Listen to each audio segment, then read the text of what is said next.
We are now live-ish.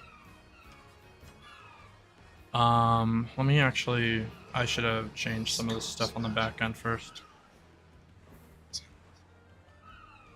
Let's see. How's everybody doing? If anybody has questions, feel free to ask me while I set this up. The game audio will be off because I'm gonna move off of it.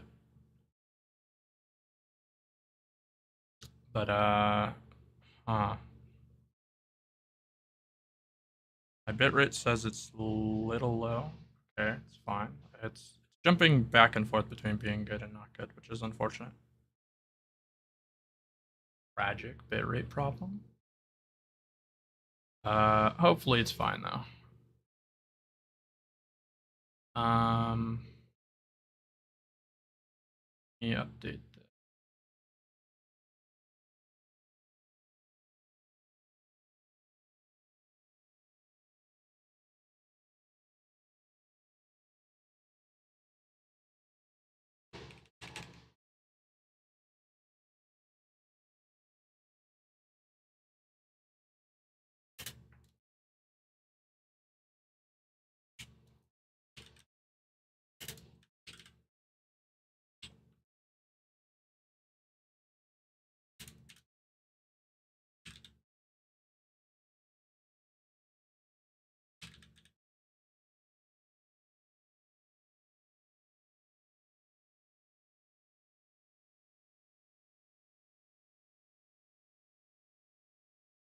All right, cool.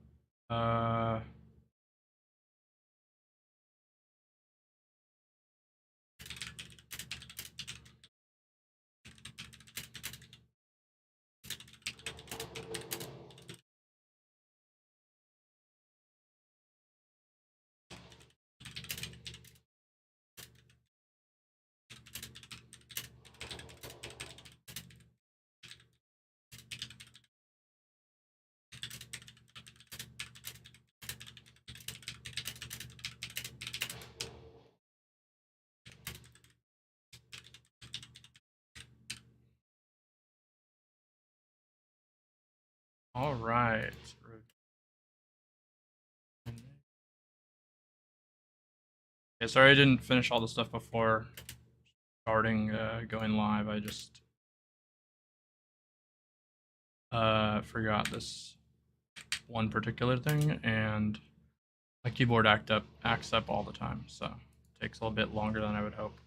Okay. Let me know if the stuff is updated, like title of the stream or whatever. If you reset in a second, that'd be cool. If not, don't worry about it. I'll just live with it.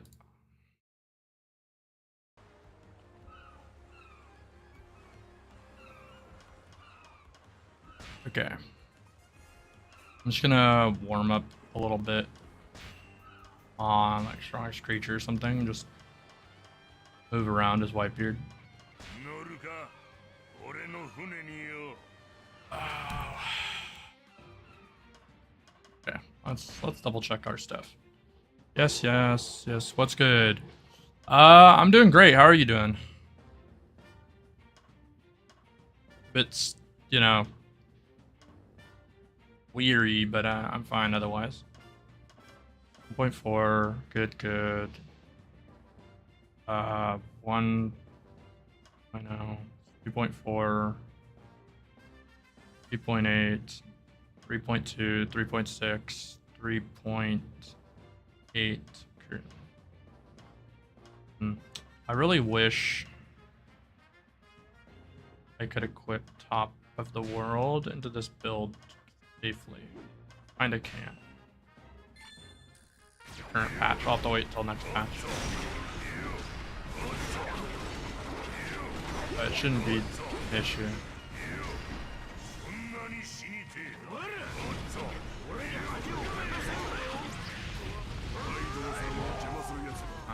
So weird. I don't know.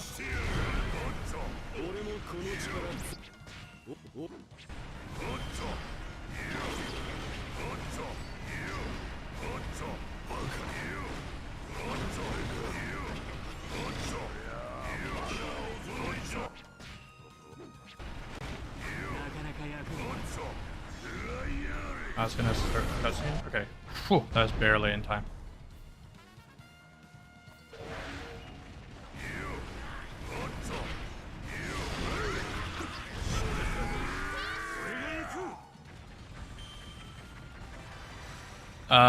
What you been up to, Zio, right? I don't know if that's exactly how it's pronounced. It's XEO, right?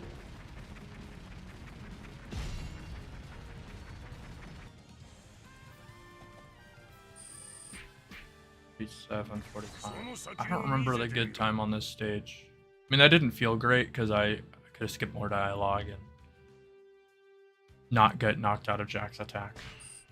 47. 40. Do you want to take a glance at what it is currently? I think it's like 40, 47, 45. What is it? It's probably way less, I would assume. One moment while I look at this real quick. 47, 45. Bum bum bum.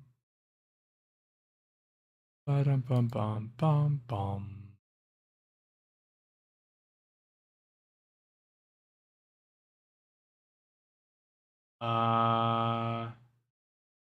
Yeah, 39.78 is the PB on that stage, I think.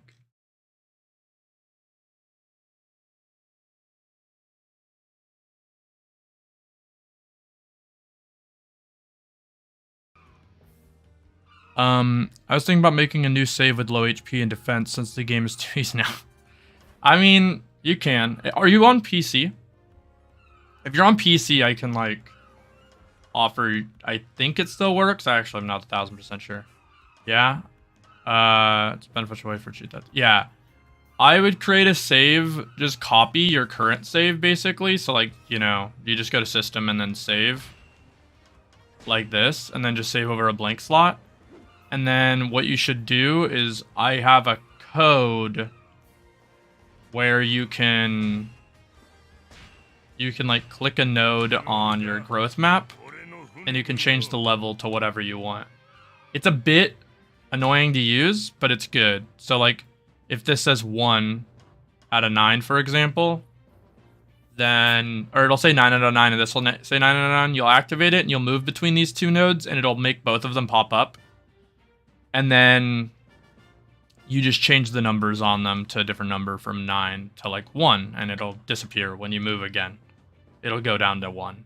And then blah, blah, blah, blah. Do all that stuff. Then when you back out of the screen, hit return. Yes, it'll save it. It won't fully save. It kind of does if you just enter a mission and beat it and all that. But for safety, I would recommend backing out here. But yeah, you could theoretically do it to everybody as well through here. It's not the greatest, but it's much better than trying to beat the entire game again. It's like more typey. Yeah. I'm trying to think. Let me double check if it works really quick. So anybody's like confused what I'm talking about, it's a script I made in Cheat Engine, so let me double check that it's functional in the current patch. So should be under these growth maps, disassemble.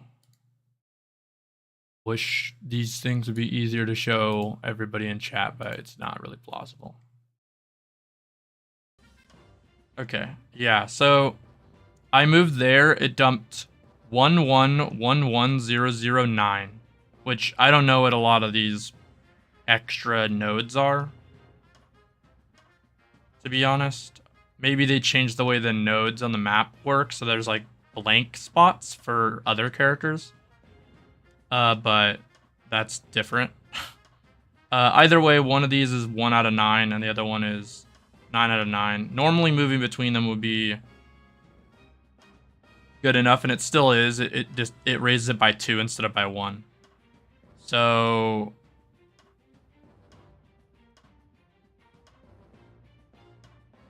what a weird. Okay, that dumped at 9. That dumped at 5. Let me delete all of them or something. Seems so weird that it would do it that way. Okay. It always dumps some nodes that are useless, it looks like. I guess do that, waste the nodes first. And then you can change it. That sounds better than trying to upgrade the whole thing again in a brand new set. Yeah, it's a lot better. I wish you could just do this by hitting like batch upgrade on a finished one would be cool. If you could do this menu and like lower it on purpose and get refunded, or I understand why they can't do it very easily, but it'd be really cool if they did let you change it on this screen to anything you've currently purchased. So that way I could purchase all the nodes and then just de-level them by pressing a button on here and then lowering them. But I don't know. It is what it is. But I can send that to you. It's not clear how to use it, which is why I'm thinking right now about how to make it less unclear. Because like if I check, if right now I set a breakpoint on this, it's just gonna make the game stop functioning. But we'll do it. Set breakpoint, and if I move to this node, the game's gonna go blah blah blah blah blah. It's gonna say R8 RAX6. What am I moving to? Whatever. Run, and then run, then run, then run, then run, then run, then run. Then it moves to the node. Yeah, my fear is that it'll just display a weird node. Let me try it anyway. Auto assemble script, template, AOB injection, okay. Growth map node. I don't know what the current one's called, so that's kind of dangerous. It's also called growth map node. That's what happens when your brain is similar. Growth map node 2. Error could not find a unique AOB. That doesn't make any sense because the one I currently have has a unique AOB. What? That's weird. Did I make the current one differently than I made this one? I'm very perplexed, but whatever. Tools, auto assemble, template, AOB injection. Yes. Growth map node 2. Is there gonna be a dump section? Error cannot find unique AOB to the code.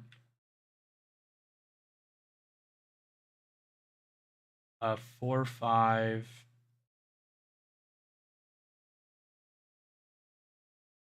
This looks like it's the same. 4 5 OF B6 8CCO 11 20 000. Why is that not unique? That seems incorrect of it to surmise, but I don't think I changed it on accident when I wrote back over it. Let me double check. My original one just captures the data, it doesn't edit it.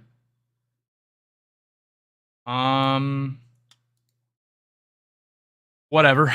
Maybe I made it this way for a reason. Who knows? We'll find out if it works. Okay. So we're gonna create a label. Let's do that real quick. All right. Let's do this. Okay. Label. Growth map. Node.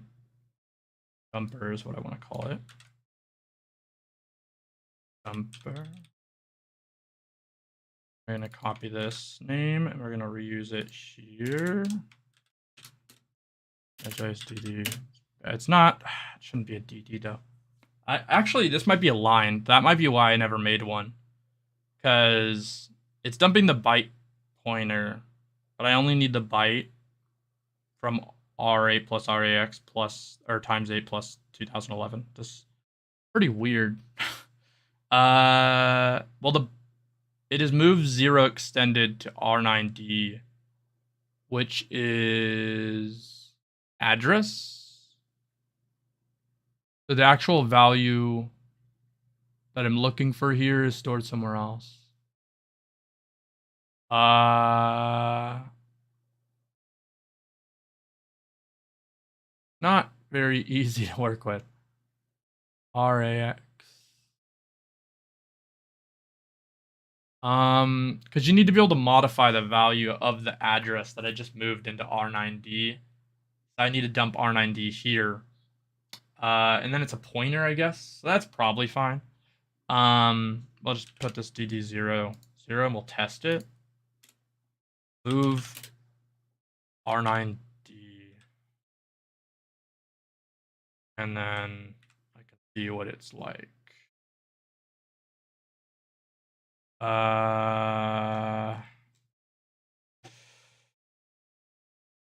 Okay, that's the label. I need to register the symbol. Register symbol.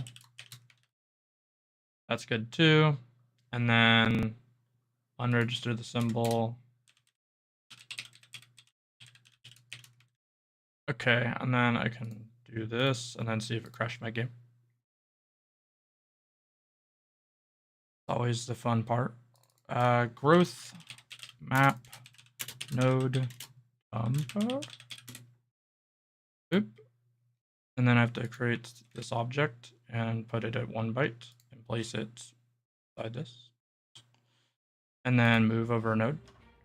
9, 1, 9, 1. This looks fine.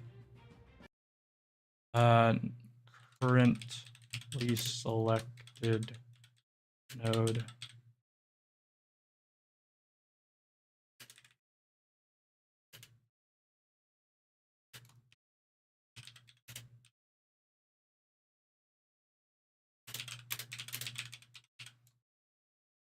Okay. That looks functional to me. I chose from deactivated. Boop.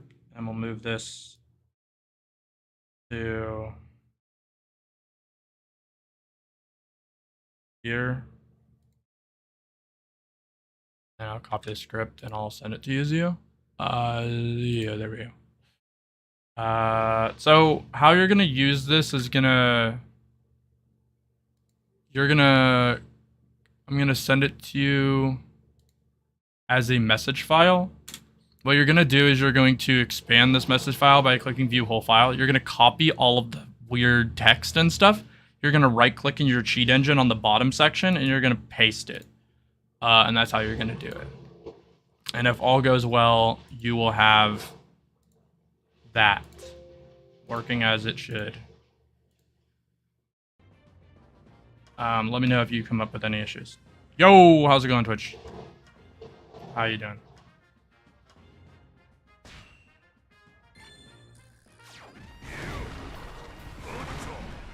Got me right after I was seeing that script.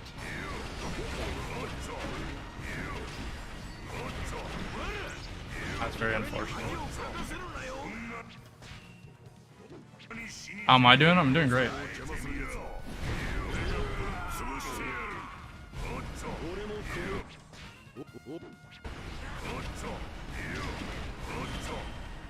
What you up to, Twitch? Back up, that's good.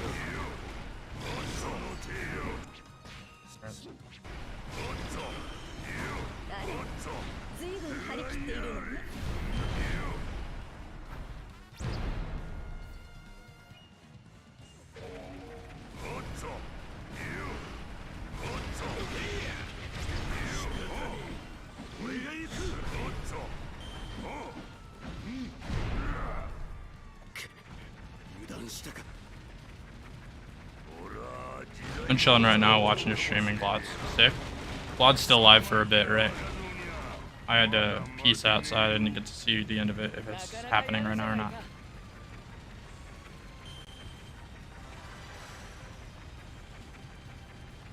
Yeah, okay. Sounds good, Zio. Let me know how it works. It's probably a pretty bad time, probably 58 something, I had to guess. 52. Better than I thought, because I thought the end was bad, but I guess that makes sense because all the other stuff, like, aligned fine. Like, I skip 2 dialogues and I hit the impossible on Drake before the cutscene transition. And I think I didn't get the oh no's message or whatever. I actually don't remember. I feel like I did get it actually. No, I didn't because it's after the ally dialogue.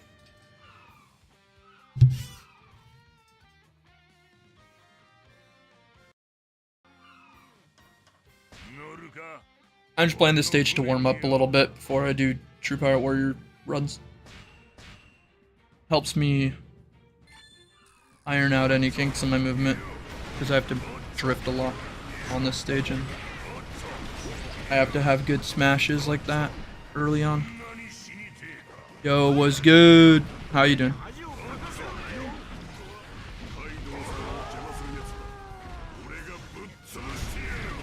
Wait, what the heck?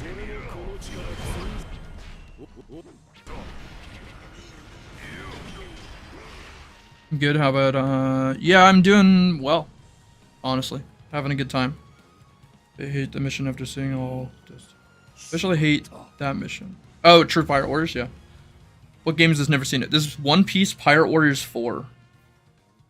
It's a really cool Muso hack and slash by Koei on Megaforce. For One Piece, you take territories, kill a lot of enemies, and try to finish the mission. I'm speedrunning it, so I'm just trying to do it pretty quickly. But I'm warming up right now. And this stage is just a decent warm-up stage.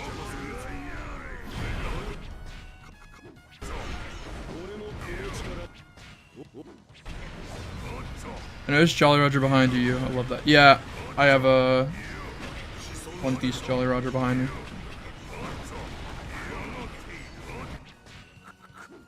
Yeah.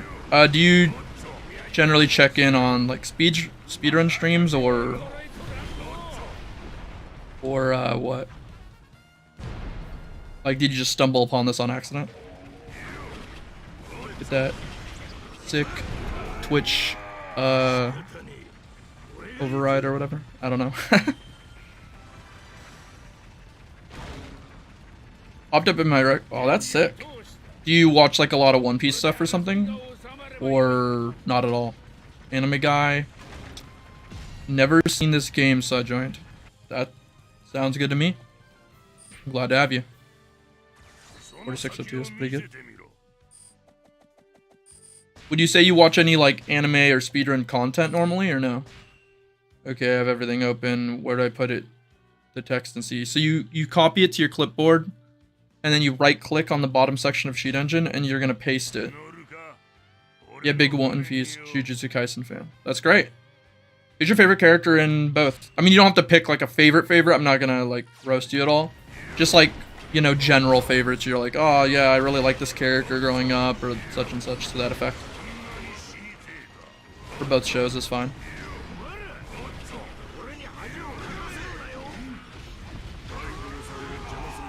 Unfortunate.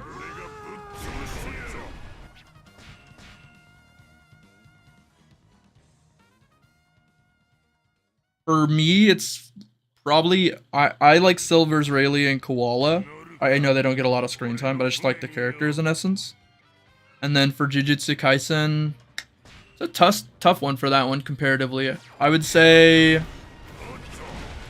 I kind of like I like the idea of the guy who doesn't talk and his voice casts like abilities or whatever. I think that's like a really good idea. It works well as a support character because of course it's hard to do otherwise. And it's got a little bit of that tonality to the character. It reminds me of like what's his name? Black Bolt or whatever? The guy who can't talk in Humans. Because he'll like destroy things. I think that's kind of neat. Even if it's an unintended thing. Black Bolt. That sounds right. I just dashed way too close. One Piece, I love Zoro, and I've liked him since I was a kid. That's great. Yeah, Zoro's a super cool character. Have you always like, you just said that you've liked him since you were a kid. Do you feel like your relationship with the character has like changed over time? Like, cause he changes a lot, right? He's a bit goofier at the start. and he's sort of correcting Luffy's naive behavior, but as time passes, he's a bit more of the serious guy. You know, that can settle things in case Luffy can't, or other crewmates have any problems, they can lean on him. Do you like feel like you respect that part of the character, or you just fell in love with them for the swordsmanship aspect? I'm sorry if these are like super deep questions or anything, but I myself am like a writer and stuff.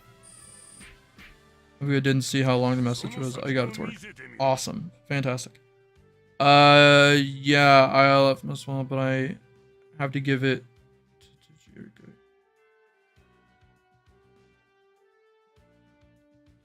Yeah, that makes sense. Those characters are great, honestly.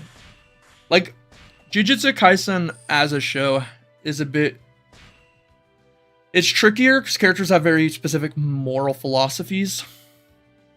But they all work for like an organization. So I would say that like for me in that show, like I really like I'm terrible with names, so apologize if I wreck any of these, but like the blonde guy with the like perfect timing, exact angle ability or whatever, I think he's super cool.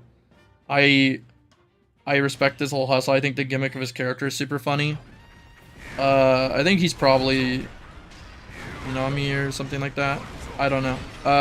He's probably my favorite, to be honest. No, not me. That makes sense. I was like, I'm close. I remember hearing the name and being like, it's something that reminds me of like a more feminine name. Don't worry, I won't judge on the. Yeah, yeah. It's hard, especially in a language that you don't super understand. Like if I understood the language on a deeper level, I probably could be like, oh yeah, it's the word for, water and the word for something else or whatnot, and that would make it easier. But I don't know. We're talking about our favorite characters? Yeah, in JJK for him and One Piece in general.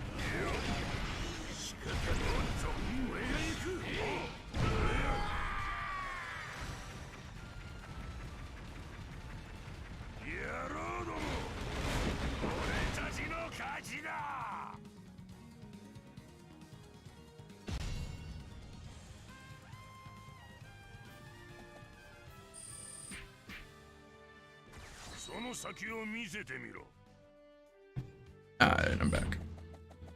Akainu and Sukuna for me. Akainu is really cool. Sukuna, that makes sense. Seems like you like these hostile characters. They're kind of dangerous. But that's cool. I mean, that's the vibe I get. Did I ever tell you my favorite characters from One Piece? Akainu. Yeah. About Zoro, I like how he can be goofy and strong at the same time. I don't know if that that makes sense to me. Because characters can be powerful in series and not necessarily be able to express being goofy. And it's cool to see when they're able to do both. Because like for Zoro, it's like, he can be a goofball. He can be like, Luffy, what the heck, And Luffy can fly at him, and you can understand why he's on something like the Straw Hat Crew. You can understand he can have a good time without just being a killjoy. But then he's always a good support network for the team itself. So I completely understand what you mean by that. Yeah. Lean towards the villains. I think that's a good place to be. Villains have to be characterized a lot in a very dense time span, right? Because a lot of villains get less screen time, but have to be very, like, relatable in order for people to not just hate them in terms of writing.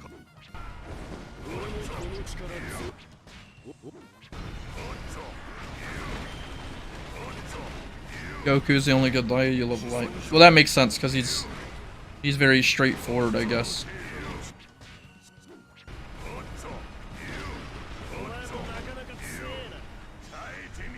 How is he gonna finish talk? Oh, I got the oh no, which saved me there, but.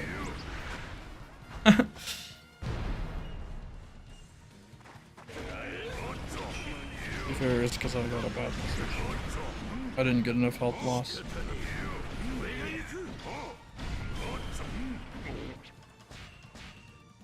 $53, that would have been terrible. Yeah, Goku's a very complacent character, so like I could see that. Waifu wise, I'd say Robin is OP and Mei Mei and JJK. That makes sense. I could feel that. I like Robin a lot too. Yeah, like they are both. Robin has similar trait. Both of those characters kind of have similar traits where they're like more stern, but they can joke around a little bit, which is similar to your Zoro pick in a way as well.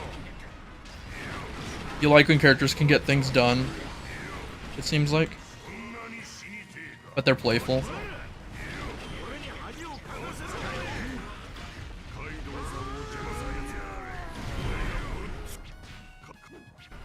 Nobody will guess my One Piece Fire. It's probably like just a very irregular character, is what I'm getting from that. Yeah, there's no way I could guess, to be honest. Like, the series has like 70 girls in it.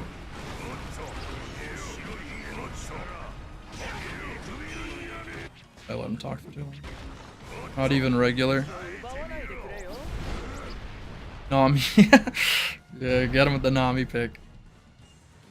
You'll never guess that it was actually the most obvious. Big Mom. She's number 5. How about you give us your 5th, your 4th, and your 3rd? That'll give us a more educated guess. Big Mom is the very bottom. So I like Whitebeard as well, even though Akainu has a part in killing it. I mean, you can like a character's like whole narrative structure. Like, Akainu killing him is very like, it's a thing he should do in that moment. It makes sense. And you can like Whitebeard for his vibe as well. It's just super cool character, super tough. Bro has a list. Yeah, he does have a list. I've glanced at the tier list, but I had to AFK before I even saw anything close to the top of that tier list. I saw like the bottom. The bottom was like a lot of lolly characters, which I respect. I understand.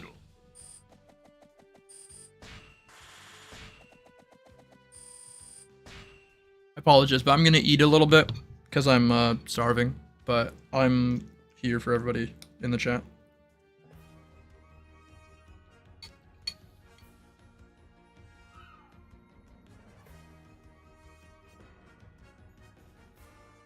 Yeah, I've watched One Punch Man. I'm not like caught up, but I know here or there things, and I watched all of the first season.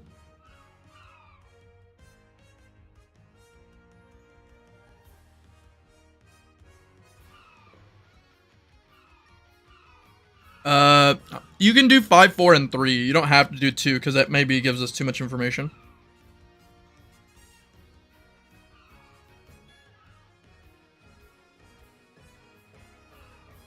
Big One Punch Man guy. I mean, it's sick. It's really cool. I fell off of One Punch Man, but I still like characters like Genos.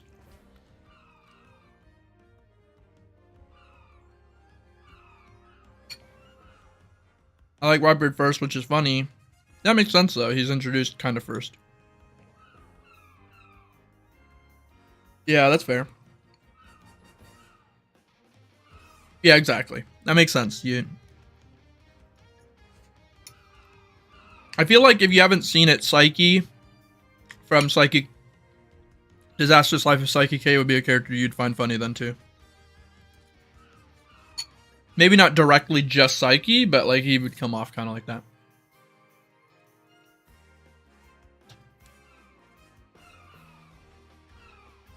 Yeah, I mean, fighting Whitebeard, even though you're supposed to die against him because the Oda just didn't want to kill you, is still super sick.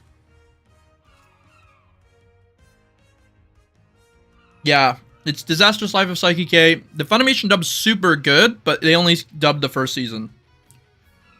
The hard thing about the series is that they talk really fast, so it's really annoying on subs. But if you got good sub literacy, you could probably get through it. It's very funny. I like the show a lot. But if you want to ease yourself into the show, the first season Funimation's dub is very, very good. Super good dub. So that's like an easy way to get yourself into it. They only dubbed the first season partially because Funimation, Netflix bought it. I'll watch it. Yeah, sounds, yeah. Alright, it's cool. It's a good time. I introduced it to a bunch of my like normie friends, and they started quoting it for like a week because it's just got a lot of quotables in it.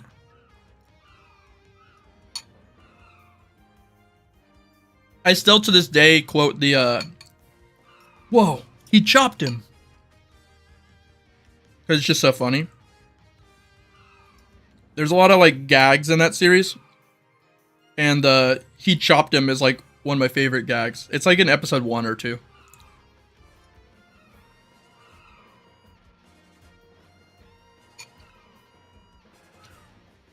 That's fair. Yeah. Are you caught up with JJK's manga or no? Because that's... If you're caught up, that's just a weekly thing. But if you're busy, that makes sense.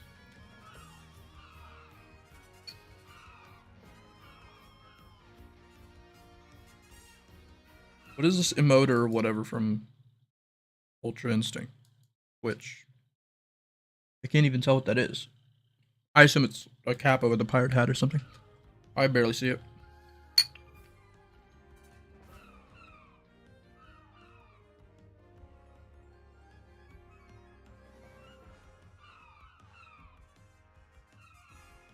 Ray Kappa. Okay, fair enough.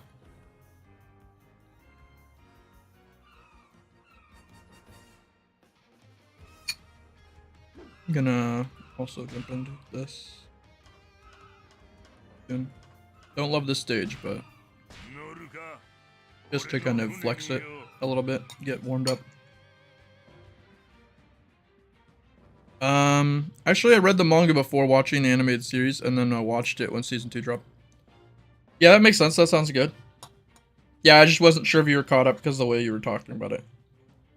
I'm not caught up on it or anything. I watched JJK season 1 and I know a bunch of stuff from the manga, but that's about it. Which you'll find is like a little bit of a trend, but usually I watch anime in like community settings. So if my friends that I watched the first season with don't want to watch the second season, it's harder to watch it. I usually just switch to the manga. What do you think is number 2 or 1? Wait. Did you say the other ones? One sec. Let me go back. Nami's 5, Robin 4, Uta 3. I mean, those are just waifus, I guess. I don't know. With those picks, it could be anybody, but I mean, at least you have a type. The chick from Film Gold is like pretty cute. Koala's cute. Forget it, Cabaret or whatever. It's not Baccarat. It's the purplish hair girl. I just started this name from Koma, like literally, like did yesterday or something. I still don't remember it.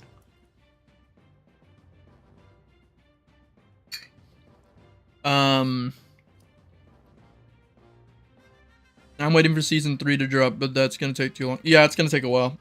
Map has to do their job, unless it gets switched studio-wise. I mean, they're already rushing season 2, and people got mad about that, including the animated staff, which they deserved a break. They got pushed too hard.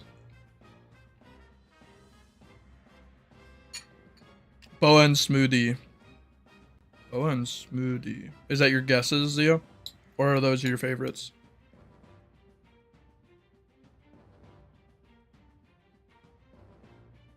I can understand Long Leg Gang if that's what you're referring to. Those are your guesses. That's like an interesting guess, actually. They both have long legs.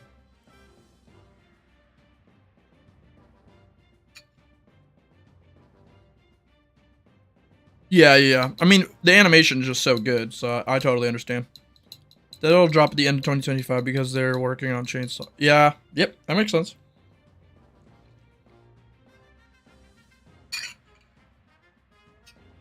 Need it for 1 and 2. Fair enough. Yeah, I don't mean with your picks. It's just a lot of like One Piece waifus, so it's hard. Go for it. Drop the hint.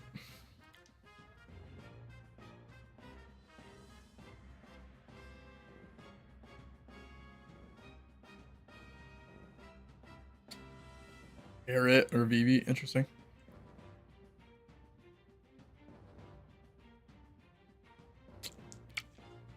I put Kiku in 6.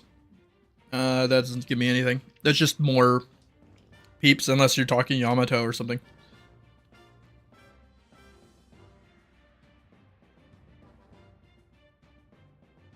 That's the only thing that's like more of a hint than normal. Yeah, the only thing that would give me is that Yamato or Ivankov.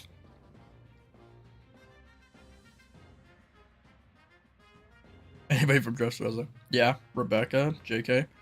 That she's 16 apparently. So Yamato. Yeah, that makes sense. Was Yamato your 2 or your 1?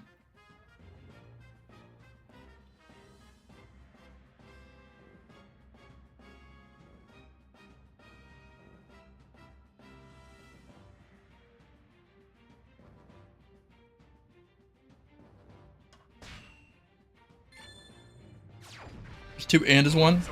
Fair enough, actually. Checkmate, actually. Hit iframes mode. Yep. Iframes guy.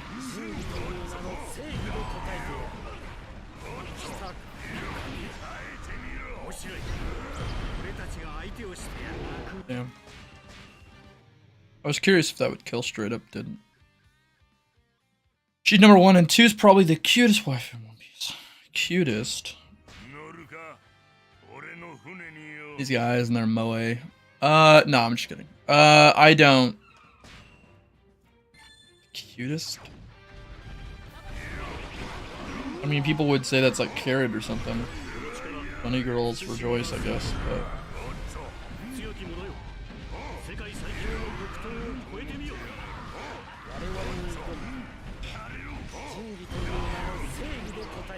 That works out. Yeah, I get.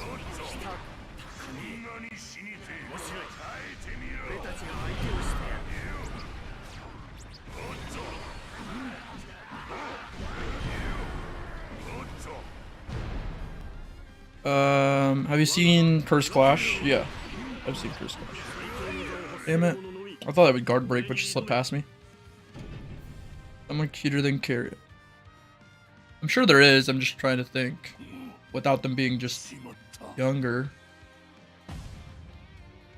No clue, honestly. I don't have a radar for cuteness. Well, I do, but I don't. It doesn't stay rent free in my brain. I think Baby 5's kind of cute. I mean, that is where my cuteness meter extends.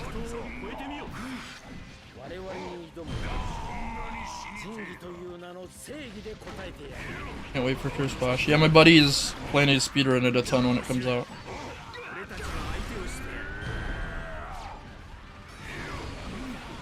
And he wants to, I think, try to take it seriously along with the new Dragon Ball game.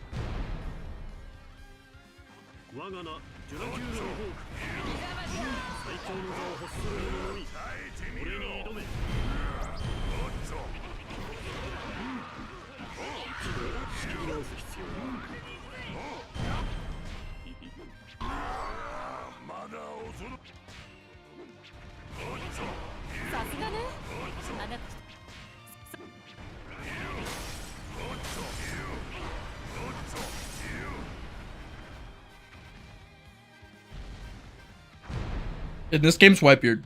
It's like not too close, honestly.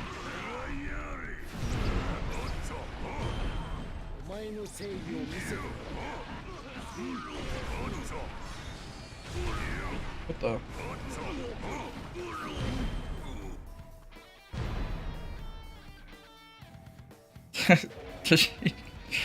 Yeah, Tashigi's like maybe 3rd, 4th worst.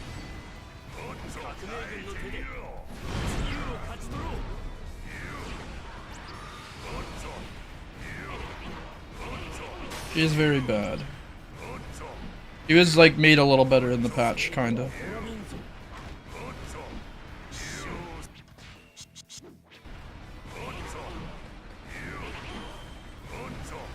Why did he go so far?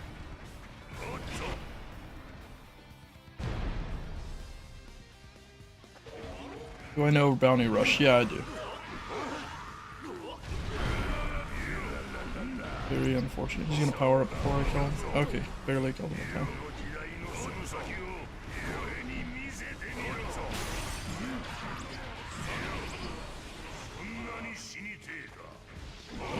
Ace isn't gonna die from this, unfortunately. Okay, he'll die from that then. Alright, good.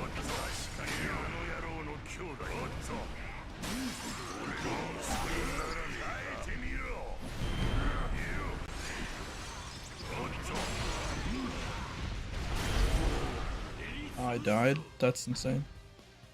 That's what I play on mobile and One Piece reference. Yeah.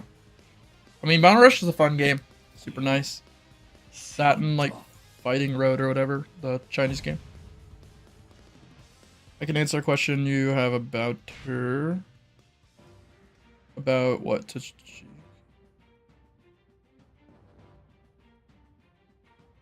Be done super. Wait, okay. Give me a second. I'm behind. Pre-time skip or post. She doesn't change that much from pre to post other than her outfit. It's like, okay. Not Tashigi. I can answer a question you know about her, like hair color. Yeah, I don't know. Saying cute and that she doesn't change much pre and post time skip, which is, I mean, you could call like Bonnie cute, I guess. I can't blame you because it's Otis' fault.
Pink hair. I mean, that's just like Rebecca, right?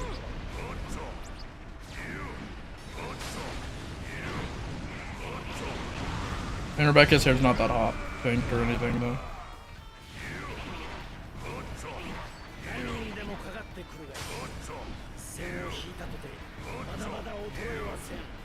Ina has pink hair, but again, not that hot pink. Also not that cute. IMO. Hirohoshi makes sense. That's actually a good pick. Again, not very hot pink, but I guess that makes sense. Verona does. It's a bit darker. I guess that could count for something.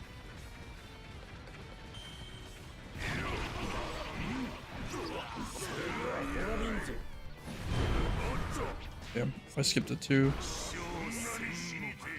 There's a lot of pink-haired characters in One Piece if you think about it.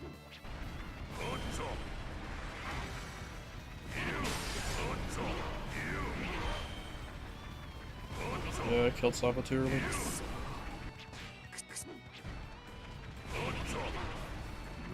Verona, okay. Yeah, I guess that's fair.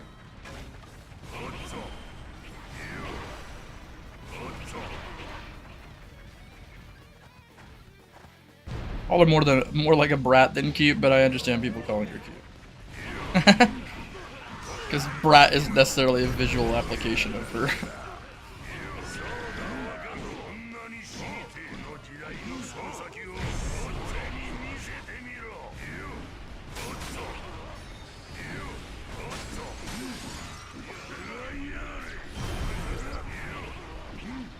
Cute is just both a personality or like adjective and a descriptor, I guess.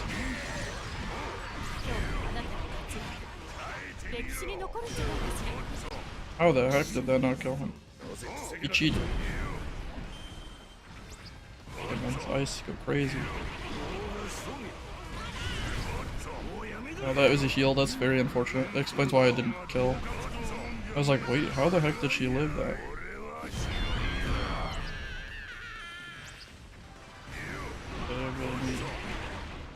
I'm gonna die here anyway. But we can attempt it to not explode. Skip dialogue. Sorry, 1 sec for me to not die, and then I'll answer your question. I died. Okay. I got killed by a gunshot or something? I don't quite see what did it, but it's fine. What's the pathway you're using to skip dialogue? R1 up on D-pad, then X. I press start up A, BB. So like it's just start battle history, which is up, and then I just mash the button a couple times and then back out by hitting it twice. And then I make sure I only hit it twice, because if you mash out, you're gonna accidentally get a dash, for example, like if I do this. So I don't do that. Depending on your control setup, I guess, because you could have the menu set up differently than the inputs, I think. You generally can. I don't know if the game will like move those menu applications. I don't think it will.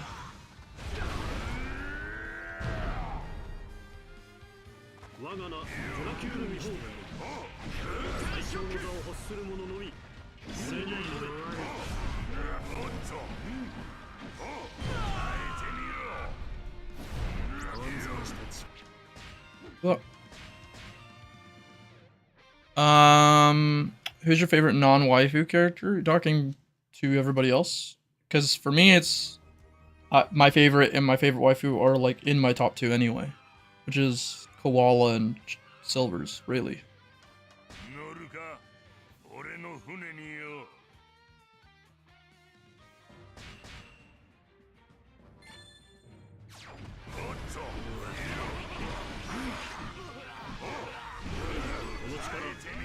That's so unfortunate. She just tapped a guy in the air. What I try to do at the start of this stage, I'm trying to go over and basically like kill Crocodile, because he's the one of the 2 that's a bit more unsafe, and it's easier to have for some reason Croc doesn't attack you as much as Mihawk or Doflamingo does at the start, so going after him is safer. Like, as you just saw, like, I got shot by Doflamingo like twice or whatever. So you're more likely to get exactly what you need, for my experience, by like just ignoring. I mean, ideally I just killed them both at the same time with Impossible Feat, but I'm basically trying to go over to Rock while building bar for my FFB, and then I try to get hit and then kill them both. It's a bit tough, but it is it's something to go for.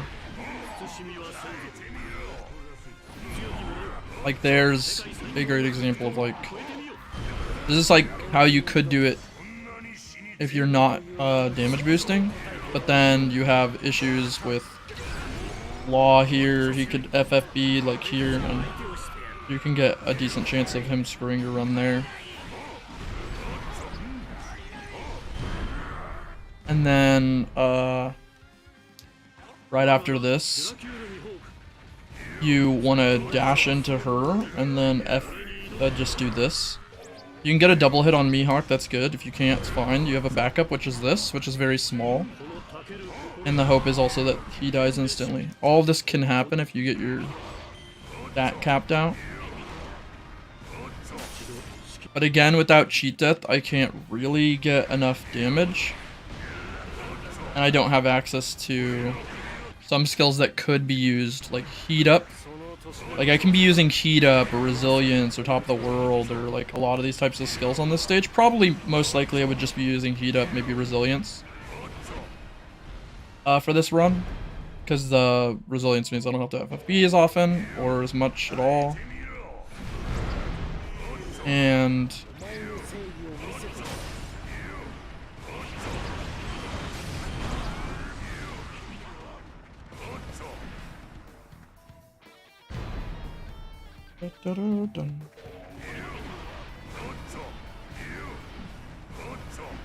And I could have the FFB for here, for example. I don't need it though.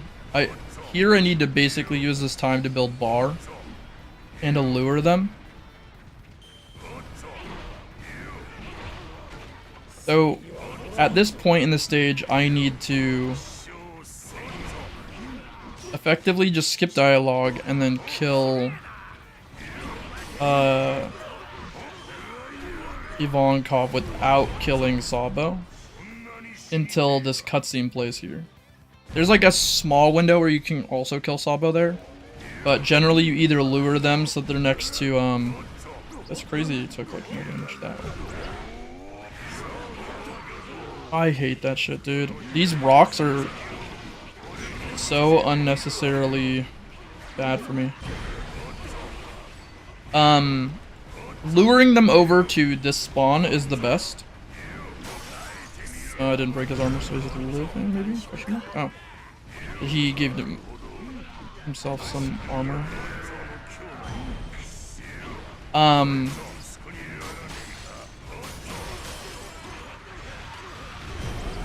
that can kill him if he's close enough.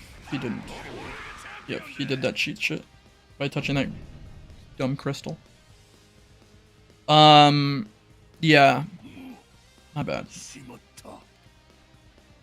Whew.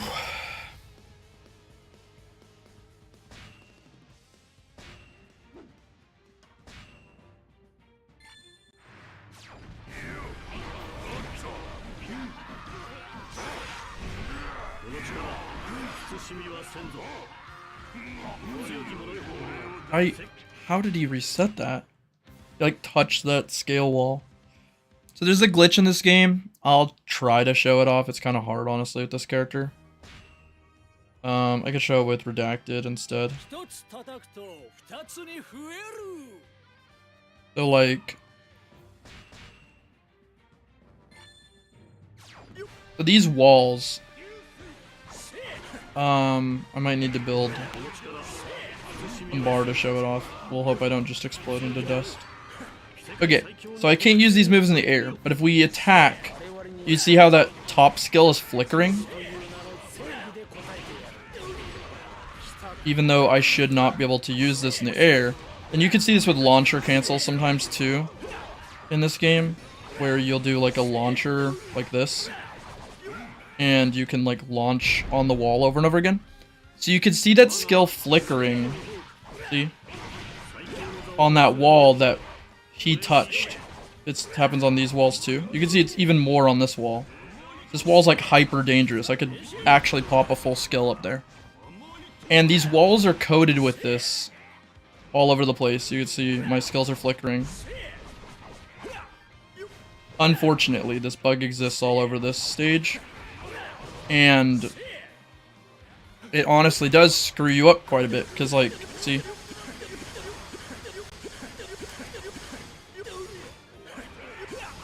See? That launcher attack's ground only. So if an enemy FFB, if an enemy touches that spot, it will trigger their ability to FFB because they have contacted the ground for 1 frame. And that's why you get all these random FFBs in this game where people red burst and they're invincible out of combos. Is because the collision is so messed up. Which is why when I tell people that there's some kind of annoying things in this game, I don't say red burst is the problem. I say that the collision is kind of the problem. It's what's causing the red bursts in places that it shouldn't happen. And if that was remedied, I wouldn't even care about the red burst at all. I'd be like, oh, it's fun mechanic to work around. Like, you can fight around it. Like, you see how I'm juggling him, not letting him transform? As long as he doesn't get near one of these walls, I don't have to worry about that issue. So it's like it's a good point of annoyance. Because sometimes you're playing a stage and the walls don't make them FFB. And people tell me, whoa, wait, but you said when they touch walls they'll FFB. I'm like, there's a lot of walls where it will be that way. Like more than you would want. It's better to say that a huge majority of walls trigger this issue than it would be to... Okay, that was extremely unlucky. Oh my god. He didn't get staggered. Okay. I might be fine. We'll find out. I'll probably not be fine. Oh, I die here. Yeah. Wow. Yeah. C4 is that good, I guess, in this patch. Damn, didn't break her. Probably gonna randomly kill me.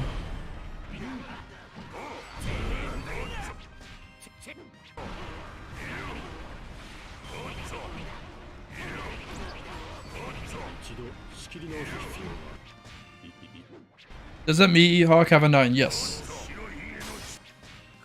He isn't dying, Blackbeard isn't dying, Shanks isn't dying. They all have Undying. Not all of them, but those do.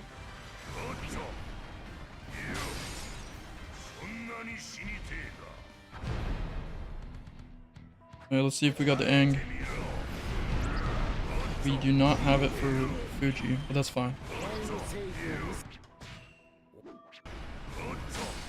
We could do a safe strat here because I'm scared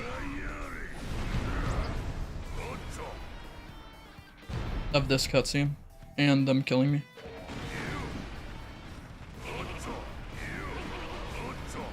This is also one of those spots where you can technically disable your FFB and build it on some of these foes over here, because you're already waiting on some dialogue. Where's Vonko?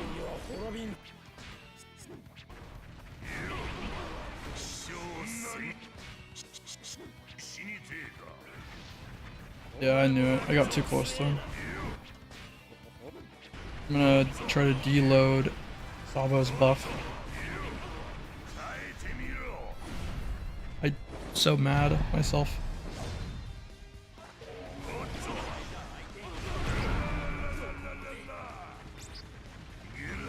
That's a bug in the game that I'm exploiting, where Sabo, you noticed he had FFB, but he was not able to stop me from killing him. That is a bug, where if you deload a mob and come back, the Logian vulnerability is gone. I don't know if it's new, but I've been using it for a bit. So it's pretty unfair. If you're playing Whitebeard, it's really easy to force, because Whitebeard can just dash 700 miles in one step. Hand and feet's moment. Wish that ice just broke or moves out of the way.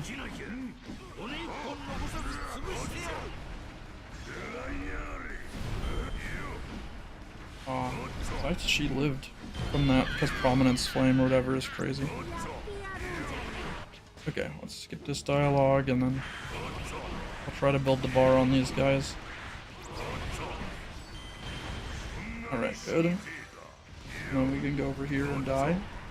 Question mark?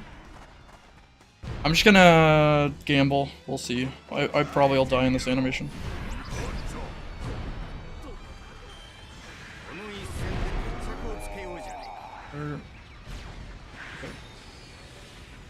I had an instant win con there. If I had skipped the Shanks dialogue, it would have ended a little faster.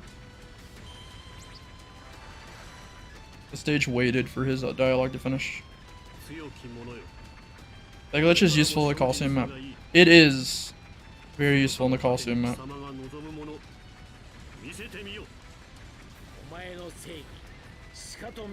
They enter FFB based off distance as well. It's easier to exploit as giants because they have AoEs that could reach.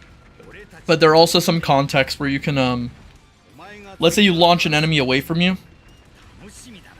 They won't be able to FFB until they get to a certain range from you. And so you can pop your special move from far away and like kill them. With him it's easier because he's just impossible feat from a mile away. 311's not too great. I think that stage we're trying to get like sub 250 or something. I don't remember. I could look. I'm gonna get Oclium in here one sec. I'm like a little late. Oh, it's only 5 minutes late. Let me check this too. Hey, how's it going, Oclium? Going good. I'm on a better mic. I can tell it's crispier. Bit loud actually. Let me lower you on Discord side so I don't do anything. Gotcha, no problem. Because I think I have you boosted normally. Yeah, I have you boosted to 150. Let me drop this back down to like 120 or something. Go ahead, talk. Hello there. All right, sounds pretty good. Let me drop a tiny bit more. Yeah, there you go. Okay, cool. All right, great. I might have to boost you again, but I'm sure when you're excited, it'll be perfect. All right. Okay. Let me glance at these times really quick. So I'm looking for True Pirate Warrior there. Currently he has a 249. So yeah, it'd have to be 250 at least for it to matter. Let me go back to this so I can keep track of things. All right. Oh, I should also do this stuff. Unless you want to be behind, which is not very fun. Yeah. Let me do that. Screen share. Sharing screens. There it is. Yay. Yay. If you want to pull up my chat, I don't know if you did that yesterday. You can as well, of course. I Help recommend myself. my restream chat so it's easier on you. Gotcha. Let me grab that for you actually. How do I grab that for you? I'm realizing that now. Cause I don't know how to give you a link to the stream on here rather than other places. Cause, huh? Yeah, what a problematic issue. Now that I think I about guess it. I could just read it through your stream on the overlay. That's true, actually. That's fine. That'll That do. saves us some trouble. Yeah, because I was thinking about it. I was like, I could give him the give him the browser source, or you'd have to watch me play the game without sound. Because those are the alternatives. Because the alternative is I give you my I give you like Discord or OBS's like projector. Oh, interesting.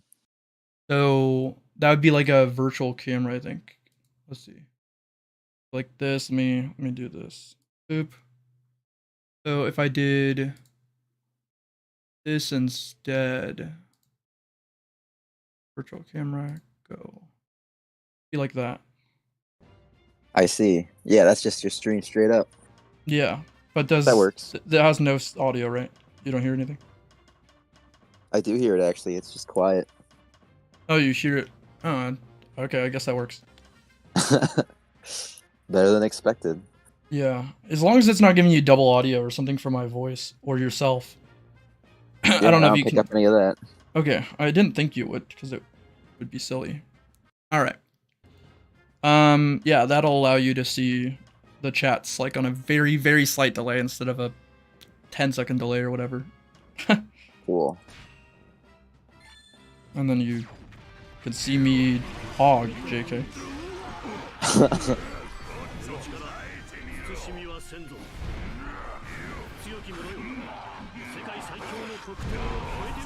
Did you swap out your microphone or you're just using a different device? I'm on a different device. I'm actually on my phone. It's honestly probably better outside of like viewing the stream, I guess, part of it. Yeah. Because you're gonna have less like rando like voice issues. Exactly. I would really love to get a really good microphone for my laptop. Especially because I Yeah, want to do more stuff myself. that makes But sense. they can be pricey. They can be. It depends on what price he is. Yeah.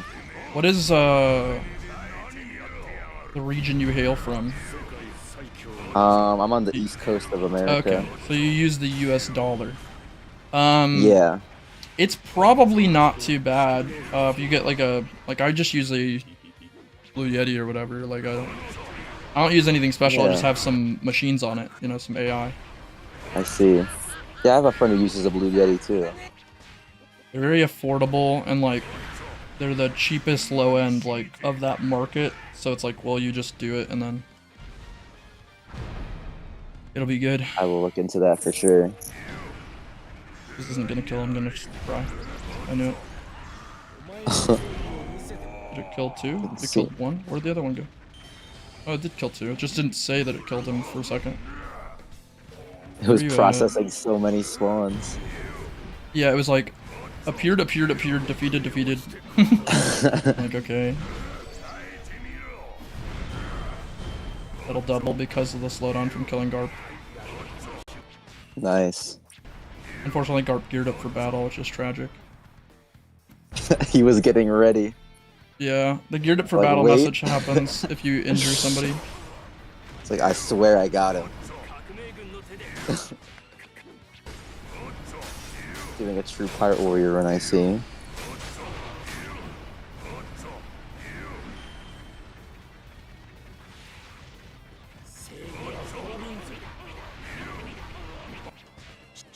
Walk so slowly. He's an old man. Cut him some slack. I know. I do give him slack. Damn it, I got the geared up message because I'm not low enough health. Tragic. I need to kill... What the heck? Okay, that confuses the crap out of me. I'll have to look into that. What happened? So normally what'll happen is he'll talk. It will say successfully defeated the Navy elites, but because this message, it like screwed me because they just appeared after he talked. Oh. And I don't think it, I mean obviously it loses a bunch of time, but like, it like moved some things around in a way that I wasn't sure about. Oh, I did not have that special. I'm gonna die. Yep. Is going back to Pirate Warriors 3 hard for you with how different it is compared? No, that's why it's easy for me. If the game was like very similar, I'd be like, damn, this is so hard. But because it's so foreign and weird, it's easier. It's like as Kuzan, I'm just doing like triangle, x square, square, and those aren't inputs you ever perform in this game ever. So it's actually like so foreign that it makes it easy. So that's a great question, because the answer is surprising, which is that it's super easy. I don't think Dofi's gonna hit me. He's gonna be a punk. I'm just gonna take him out, I guess. This is gonna suck, actually, because I need to get hurt a little bit more. And there's a cutscene right here, so I can't do anything. Yep. I turned him, though. Made him look. Interesting. Yep, he's gonna live that. He's gonna live this, too. No. Alright.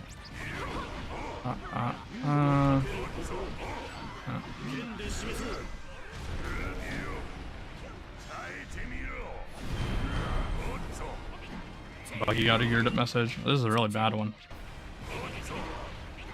I tried 3 and it just wasn't for me. How my brain messed up. Yeah, I mean, it's not that good of a game. It's very cool, but it's very nostalgic for people.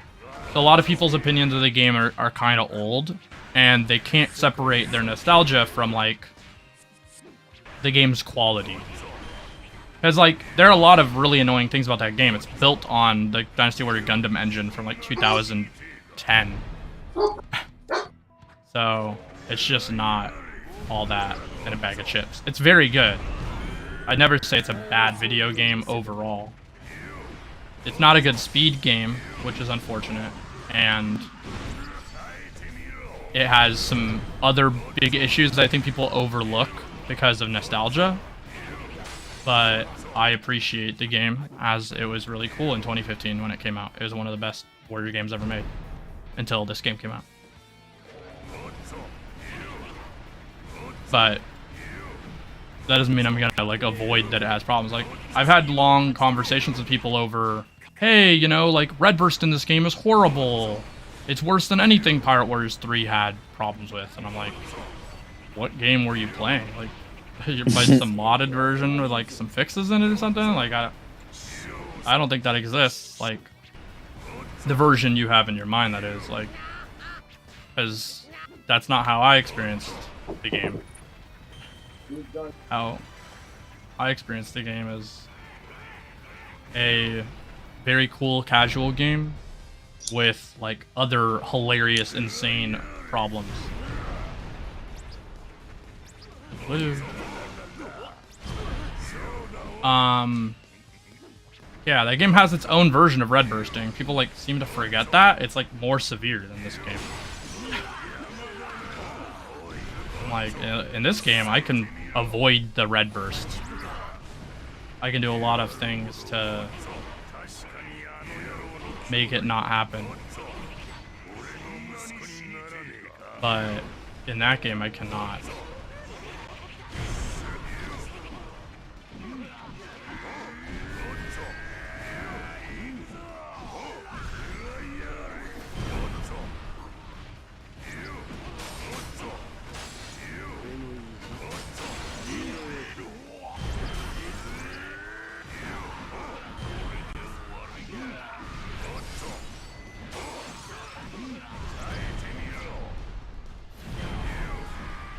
I played Pirate Warriors 3 a little bit, and I thought it was cool, but I just kind of enjoy playing this game more.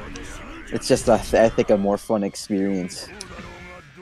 I guess at a kind of a shallow level I'm speaking from, but you know, this game kind of feels like the closest to like actual like One Piece combat that we've had so far. At least it feels like to me anyway. Game has like really cool movement, and that's just not a factor at all in the third game. People like ignore that the third game has terrible movement and stages that require you to go back and forth, because most of the time they're playing Nightmare Log, which, you know, I can't get mad at them for that being their experience with the game. It's the average person's experience with the game is playing Nightmare Log a lot of times, but it's just not entirely fair for that to be the only perspective on the game. It's like, well, when you're playing Nightmare Log, I don't really notice that I have to walk back and forth 100 times in story mode. And it's like, well, I do, because most of the time they're recommending the game as sort of like a replacement for this game, or they're saying like, oh, it's got a really good story mode, that's why you should play it. And I'm like, hold up, it covers more story, yes. The story is much less dense. Like, you are playing Alabasta for one mission. You're playing, like, a lot of these places for one mission. Like, in this game, you have 5 missions in Alabasta. In that game, you have 1 mission in Alabasta. In that game, you have 1 mission in Impel Down. You have 1, maybe 2 missions in Marineford. Like, it's a much smaller, like, overview. Like, fighting Arlong is the same length as Alabasta. It's actually longer, because the Arlong stage is actually long. But Arlong. Yeah, it's an R-long stage, you know. But no, it's crazy. I'm gonna turn myself down a little bit so that I peak a little less. But yeah, I don't know. That stuff comes up all the time. I'm always baffled. I'm like, look, that's just not realistic.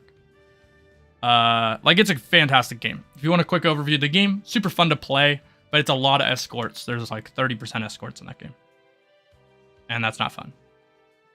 I see people hate on this game just because the character cuts. Yeah, I mean, don't get me started. Yeah, I hear it all the time.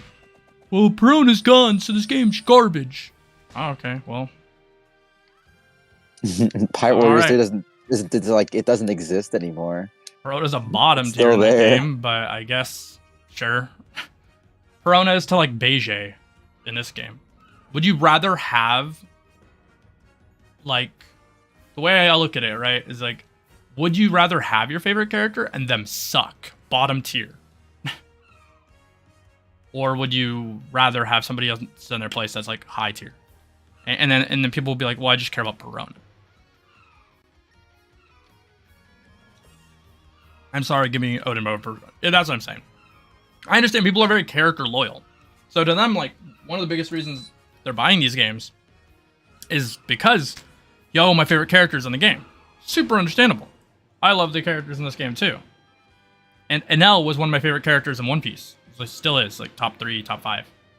And he's not in this game because he was in 3 and they removed him because his arc isn't relevant in this game. So they just took him out.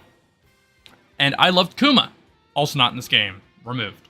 I liked Garp, wasn't in this game for the longest time. He's about to be in the game. Like, I liked all those characters. They're gone. I love playing Caesar. I played him more than any character, honestly. Oh, NL, Caesar, and Magellan I played a ton of. Ironically, I played an extremely high amount of those characters, and then they were all removed. So it's like, wow, they really just targeted all the characters I played and took them out of the game.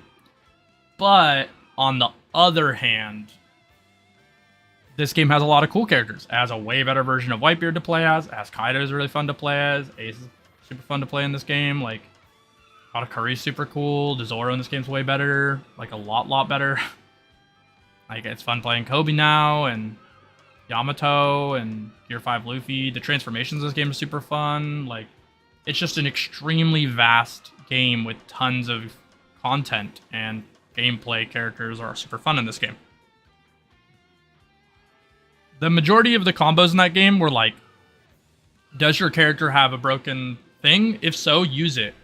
And you would think that that wouldn't be like the primary part of gameplay. People complain about using like meta strats in this game already, but everybody in that game used Fujitora Meteor.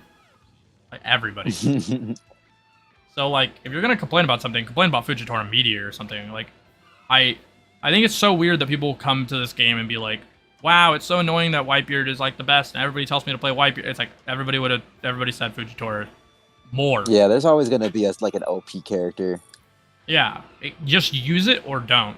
In this game, at least you have options. You could use Whitebeard, you could use Kaido, you can use Katakuri, you could use Ace in some context of grinding, you could use Zoro a lot of the time, you could use Frankie, like, just characters that are like strong that you could use for grinding that don't require an insane amount of effort or anything. Like, you're a new player, you can play all those characters and you're fine.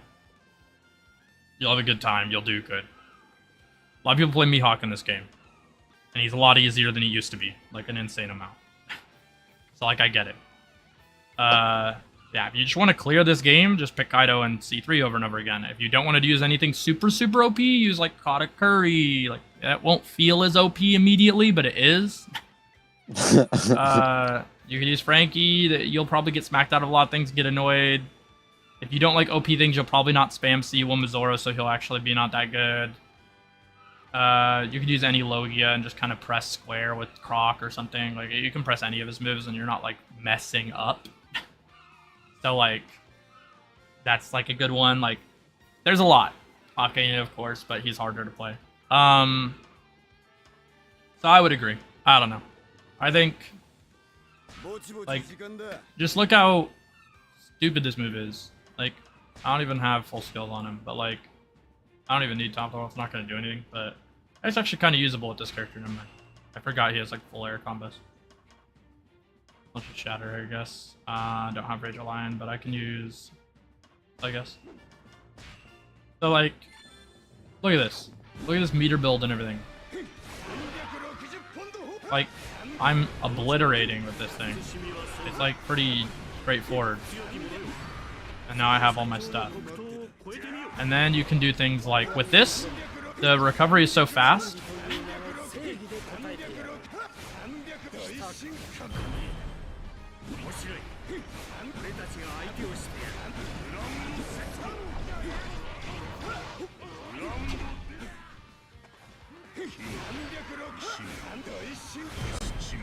It's a monster. Yeah, like, if you're just willing to just do the dumb, strong stuff, like, you're fine.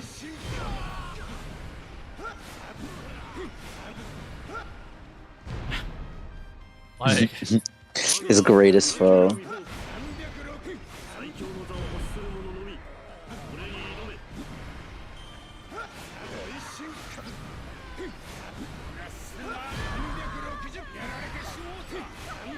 He's basically like a shotgun in any FPS.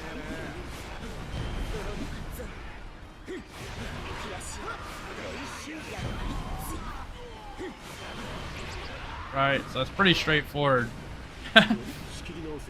Like, how to use him. Like, he just does the thing.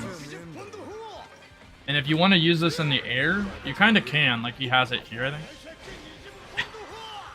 think. So, C2, you can throw one of these. It's slightly stronger. I think it's more than 1.6, actually. It's supposed to just be 1.6, but I think it might be more. And you have Top of the World, so it's just going to give you infinite bar. Like, But yeah, you can do that all day, every day. And then you have cutscenes, so.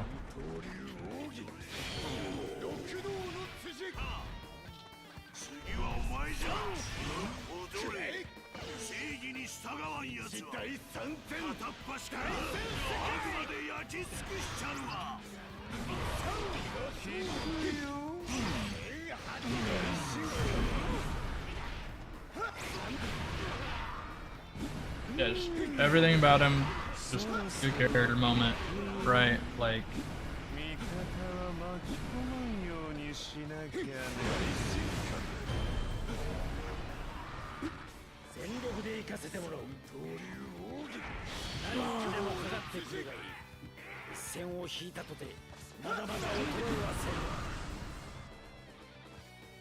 yeah, so fair.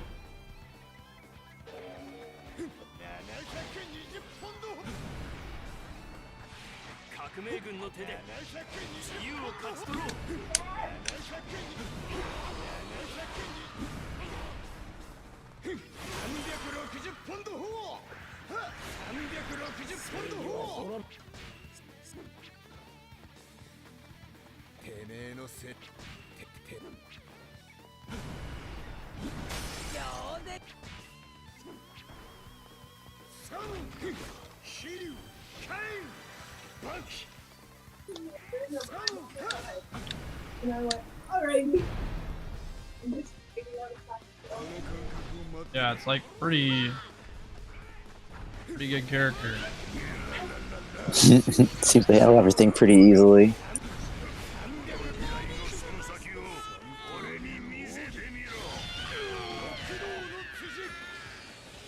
Like fast, good, super. Like I said, big move that builds a billion bar. Like easily just play extremely safe, dashing away. AC ones, like yeah, his moves are fun, super clean.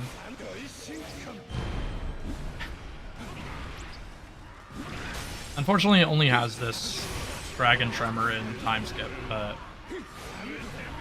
if you had it out of time skip, you'd see me use pre-time skip. I mean, a ton more, but I have to use it. Would pre-time spec be better with that? It would, because pre-time skip is better than this one already in a lot of ways. Interesting. But I had no idea. They always seem so similar to me. yeah, no, he has like totally different combos that are faster. I see. Like this one has this air string where he does the slashes and then throws the big like thing. The other one does a Death Lion song in the air or whatever. They have like completely different C3 strings. Like they're very different. The damage is the same, which is why it's like it is a problem with the over homogenization of the game, but like that is what causes PTS to feel better, is because he's faster. So like, Yeah. I'll show the two strings in question. So he has this C2, right? Projectile, flame thing, big projectile. And then he has this string where it's like boom, boom, boom. And you see it ends with a big projectile, all that. Those are the ones that matter, and the air string, which you already saw was like cut, cut, cut, cut, cut, projectile. And then this is PTS Zoro. And we'll see, he has like a bit different. So his whole strings are different, but like this is C2. That's just different. It's a bad C2 string. But his C3 string is boom, bop, bang. Way, way, way faster and big projectile still. Yeah. So because of that, this tends to be just a better string, because you can get to what's equivalent to this. Because that's what he's throwing at the end. He's throwing the fully charged version of this projectile, but he also does a bunch of moves before. So it's good. And then the air combo is really noticeably better, this one. Oh yeah, I see. So because it's so good, you can obviously just do this still. This stuff's still on the table. But then you can also go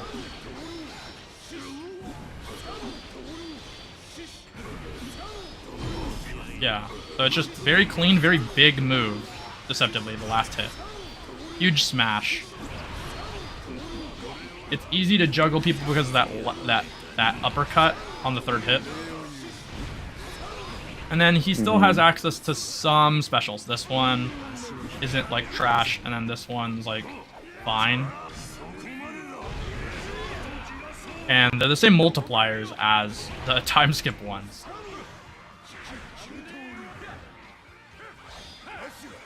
They're just slower. So like his specials basically are just a bit worse, which is bad. Because the only really decent one you have access to is this, which is not very fast. And so you'll just find yourself doing his better normal strings often enough. And I mostly just use his square strings and air square strings, but you will notice like something very funny about this one. All these moves are like air usable. They're like the devs, when they made Zoro, they made sure to make everything air usable. Like this is air usable. This is air usable. Like interesting. His FFB is air usable. Like his whole kit is actually completed. Because I think they wanted everybody to be like this. They just were fucked over with time. Which is why when people ask like, oh, it would be so, why did they do this or that? I'm like, I'm pretty sure they just were pushed for time. It's like, Zoro doesn't necessarily need for every move to be air usable, but he does. And they could have done the same for everybody else in the game if they had a lot more time to do it, I think. And then everybody would have air strings for everything. Why not?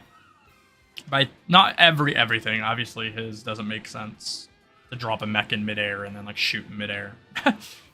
Yeah. But like a lot more would probably be usable if they could have. But yeah, for speedrunning, I oftentimes do have to use time skip Zoro because he has access to Dragon's Tremor, that projectile. It's like a 6.6 multiplier, so it's not like insanely broken. It's not like Whitebeard's 10.8. But it's like definitely very like fast, just cut, do damage. It's about a little. It's more than double the strength of Phoenix if Phoenix double hits. So definitely like just like a great move to throw out.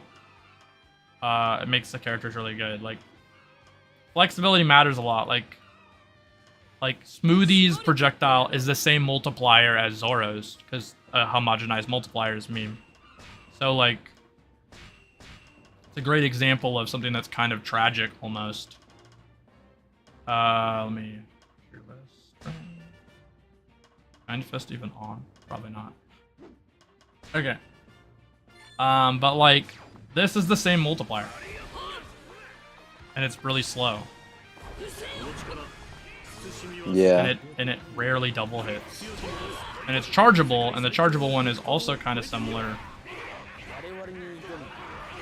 It's still pretty terrible. And then all in all, you can just do that instead. Which is faster than his air move that's equivalent, right? So it's like, wait a second. So yeah, it is pretty funny. Whereas like this is like still slow. She forcibly has to do the charge version of your giant. Quote unquote. Like always charge it. There's no like holding this version. Well, there is, but it doesn't do anything. And then I think I went for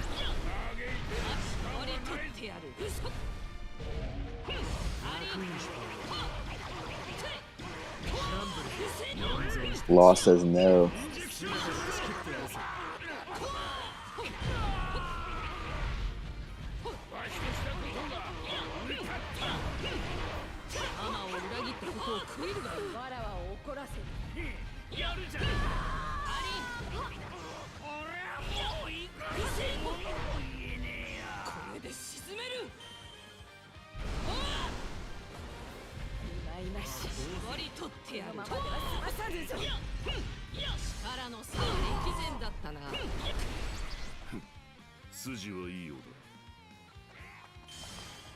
Yeah, so it's like, this is not good. This is fine, and because of the new game, we'll probably see it a lot.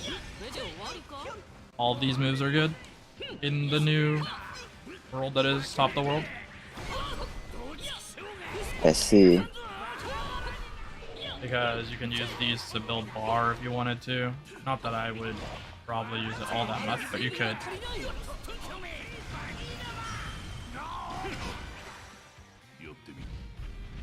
You can see the meter gain on a lot of these moves pretty good. Like, do you think she's the best DLC character we've gotten so far? Who?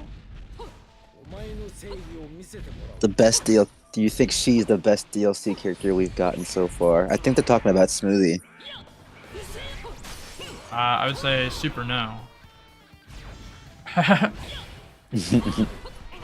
If we're going by like overall performance, I think it's probably. Odin. I mean, it's gonna sound stupid to say, because there's no way for it not to, but it's probably like HP Kaido. I mean, I can understand it. Aiming gave me. Yo, Nugs, how's it going? Did you do anything run-wise today? I woke up like not too long ago and then I streamed like pretty quickly after. Yeah. No, I definitely think Smoothie's probably second or third best. She's like, because Gear 5 Luffy. It's kind of tragic because it's like, oh, she's losing to the like clones. Kinda. But it's like, that's not my fault. That's funny dev memes. No, I just got off work. Hype. We like that. Making bread. Decent day at work, or it's kind of taxing.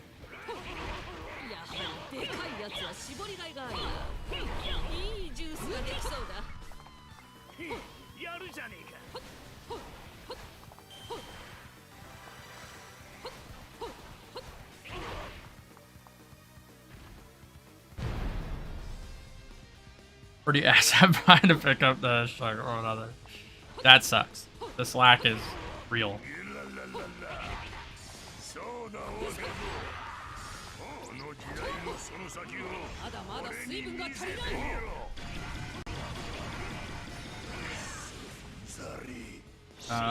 Yeah, I mean, they gotta earn their bread like everybody else. Like, what are they doing? They're gonna get fired at that rate.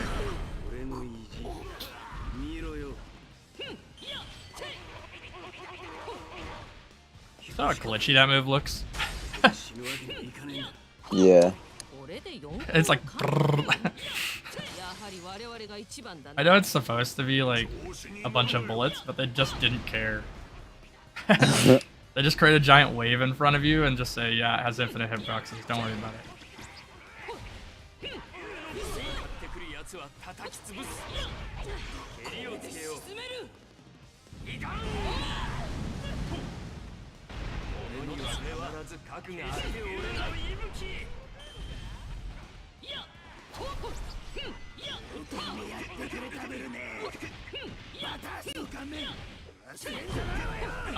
I don't know if you were here for it, but I explained why the wall stuff happens, or people like FFB the wall. Oh, yeah. Yeah, I don't know if you peeped that earlier or not, but I was just telling them, like, basically it's this. See how they're flickering?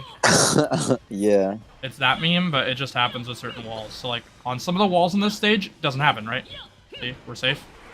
Other walls, it's like extremely common, like so common it hurts. Like, look at this.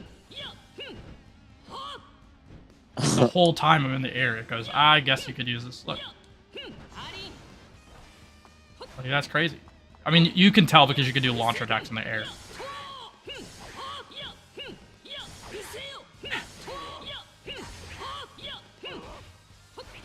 And if it isn't a good wall to do it on, you won't be able to launch her. Like these. Like purely invisible walls, you're fine. It's the walls that are not invisible, which is why I tell people, like, the geometry, man, why does it have to be this way? It's what causes most people's problem with red bursting. Look at it. It's the wall's fault. It had just been invisible like this one. And you can smack people into it and be safe. Yeah. But But they just touch one of those walls, and it's like, oh, they touch the ground for a frame, red burst. I'm out of here. You're like, darn it. That or they could have made red burst take 2 frames, or I mean, it wouldn't fully fix it because there'd still be walls where that happens because they just last forever. Fix your game. Yeah, I know, right? That's not very fixable, so I can't blame them. We swapped every wall in the game with an invisible. It's like, yeah, cool, man. I think they already fixed one of them, but it was like bad for us that they fixed it. They definitely tried to fix it. Because there used to be a trick on, and I can't even do it anymore. I can't even like really show it. I'll try to show it actually. On the stage Birdcage. Let's see here.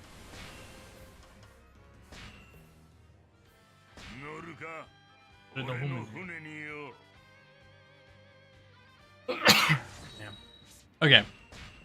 I'll try to ignore big guy. There's gonna be a cutscene, so that's why I have to go around. It's still gonna probably play.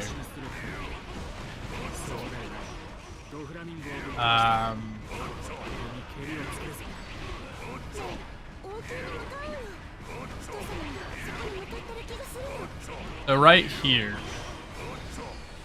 you used to be able to jump on these rocks, like very consistently, and make it all the way to the top, like here, with every character, not just like Whitebeard. Huh. Like Katakuri can easily jump this; he just jumps right here. But then they messed with the collision, and you can get up here and stuff and get stuck. It looks like they actually cleaned it up a lot. I swear in the Yamato patch, this area was so fucked, you would be like rattling in place and you get soft locked. They definitely look like they cleaned it a lot. But I swear that they fixed a lot. They messed up a lot of collision in Yamato patch, and then they fixed it more than it was on launch. Here, you can tell because there's like invisible ceilings everywhere. So like, if I jump down here, look at this invisible ceiling. How short it is. But if I jump one higher, I have a full ceiling. I can just jump. It's pretty bad here still. Here it's normal. So like Yeah, here fight there's like your a way ceiling. up. Yeah, so some characters, because this invisible ceiling is so small, they can't jump up here at all. They just like plop their head and can't reach. It looks like you can. The fact you can walk all the way over here and stuff is different than I remember. Watch me fall out of bounds. I just did, but they can push me back in. So they made it so you can fall out of bounds here. This wasn't here before. You can tell because the camera is like giving up on life, wants me to die. There's a lot of out of bounds with these flowers and stuff too, because they have invisible walls all over them. Devs didn't want you going through fields of flowers. It's banned. Can't frolic. But yeah, so there's some like double walls like here.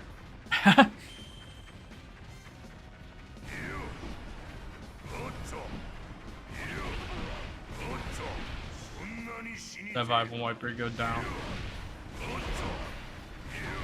But yeah.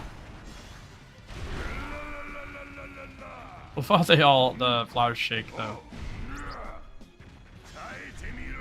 They're like coded to be able to move out of the way for you. That's fun. It's But a then, weird like, thing to remember to do. Yeah, but then they were like, you can't walk through them. That'd be crazy. But yeah. Pretty good. But yeah, so that's an example, I guess, of like some collision-y fixes that have happened. Neat. They're not completely like forgetting about it. It's just that there's too many. Fix the bug, and they're like, there's 700, boss. Get it down to 650. You're like, okay, we got you.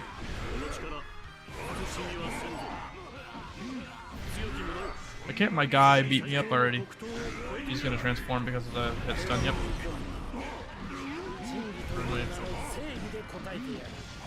Oh. Why? He got me at the good hit, which was good, because then I got damage boosted. But I got wrecked by everything else. Ideally, the start of the stage, you just get hit like pretty immediately, but only after building a little bit of bar. So I throw, like right there, he shot me, which is bad. If he had hit me with like something real, then we would be fine. This is invincible, unfortunately. The AIs are getting smarter. How do you live that? Oh, he's invincible. I'm dumb. Oh, I dodged that. Moonwalk. Okay, I'm gonna die here, but we'll try. I don't know how I didn't die there. That was really weird. Like, I saw myself get hit. I'm gonna die here.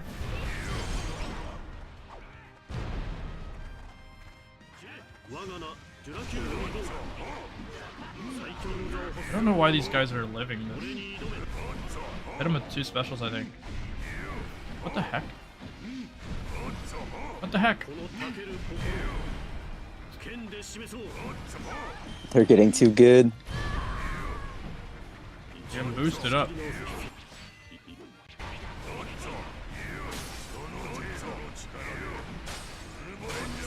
You have to break those. Yeah, level 10 undying. Yeah, he capped it out, unfortunately. I don't know how computer undying works. It's not the same as player undying. Because sometimes you hit him, and he's not super omega durable. Like, it's like his undying doesn't update fast enough. But then other times he's juiced beyond belief, and he's a deity. That, like what just happened, where he's basically... Alright, let's see.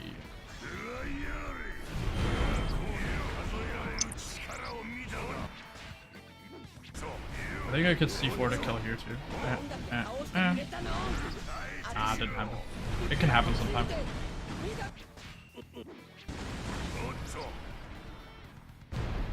Killed just Ivankov. Unfortunately, because of the new rendering, Ivankov renders in slowly. Not Sabo. So... It's a bigger head to load. Yeah, it's too big of a head.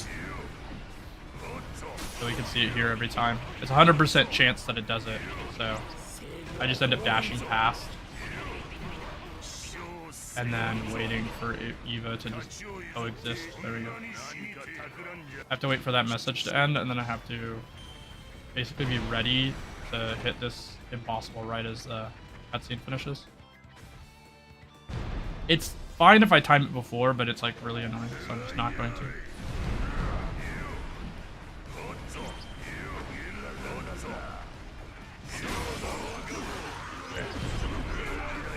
Didn't get triple hit. Sad. Oh, okay. I was like so close to dying that I just said I'll dash her. This won't kill. Okay, I did. I got like the right lineup. I was like scared. I knew it. I was like, I didn't get enough meter. The explosive barrel, I guess, didn't hit anybody. There's no mobs near it. I was just gonna do impossible feat after that. I backed up into using all or nothing instead and then died. Unfortunately, I don't think this stage has any territories. Well, it does, I This guess. one? It kind of does, but they're not like very takeable. These ones early on are pretty good to take. Like the one with Law and Jinbei. Sometimes I just get on accident. That's fair. You can kind of get it. Because I would need it before I kill anybody, is the tough part. Yep, you hit the fucking ice. That's why ice sucks. I always found it weird devs made Sabo and Eva spawn across the map after you kill ARP. Yeah, I don't... Because they're required, I don't get it. Like, it's actually kind of silly. Because they end up spawning at the bottom left. And there's no conscious person that's just going there after you kill, like, admirals, you know?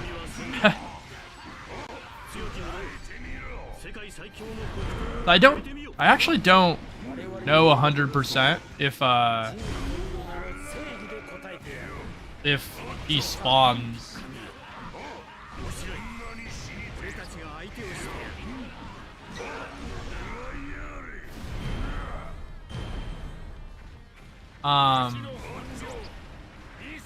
I don't know if I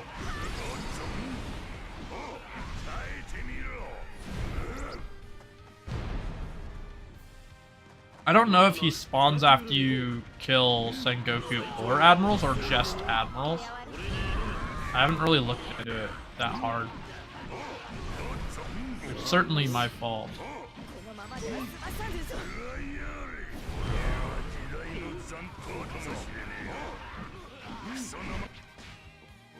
That mob hit me, which is super good.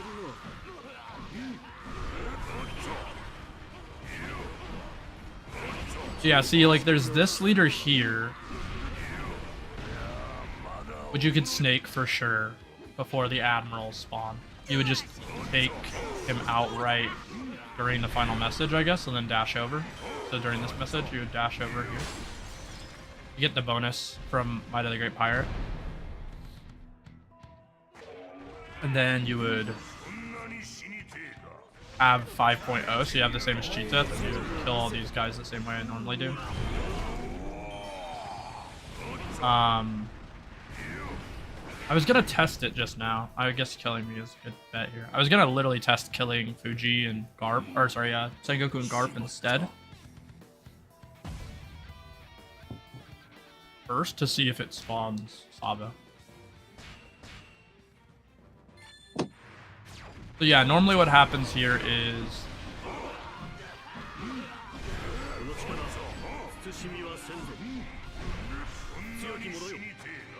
the theoretical fastest start on this mission sucks.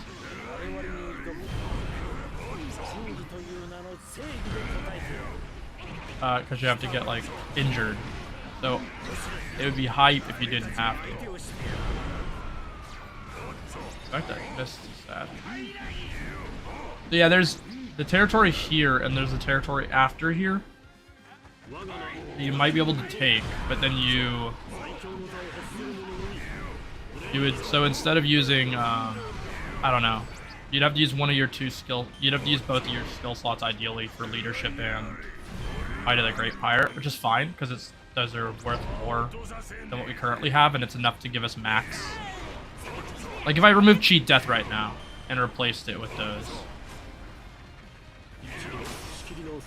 it would be good enough to hit 5.0.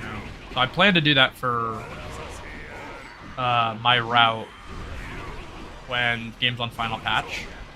So I'll have the extra slots.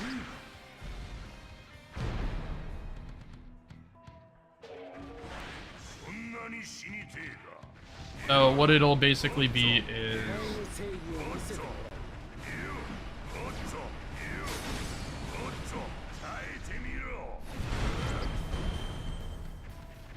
kill him. Curious if he spawns Sabo at all, because he might just be after one of the group's dies. Ironically, there might be some argument to killing them first. If you could kill them first and then kill Admirals second, like really quickly after, because Admirals only say messages usually if you take a second to kill them. Okay, so it does not spawn Sabo unless the Admiral, which is totally understandable.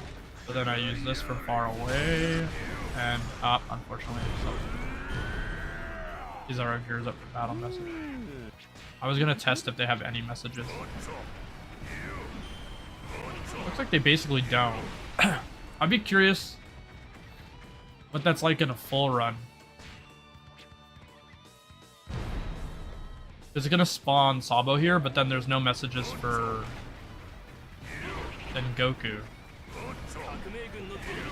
It's just the Sabo messages.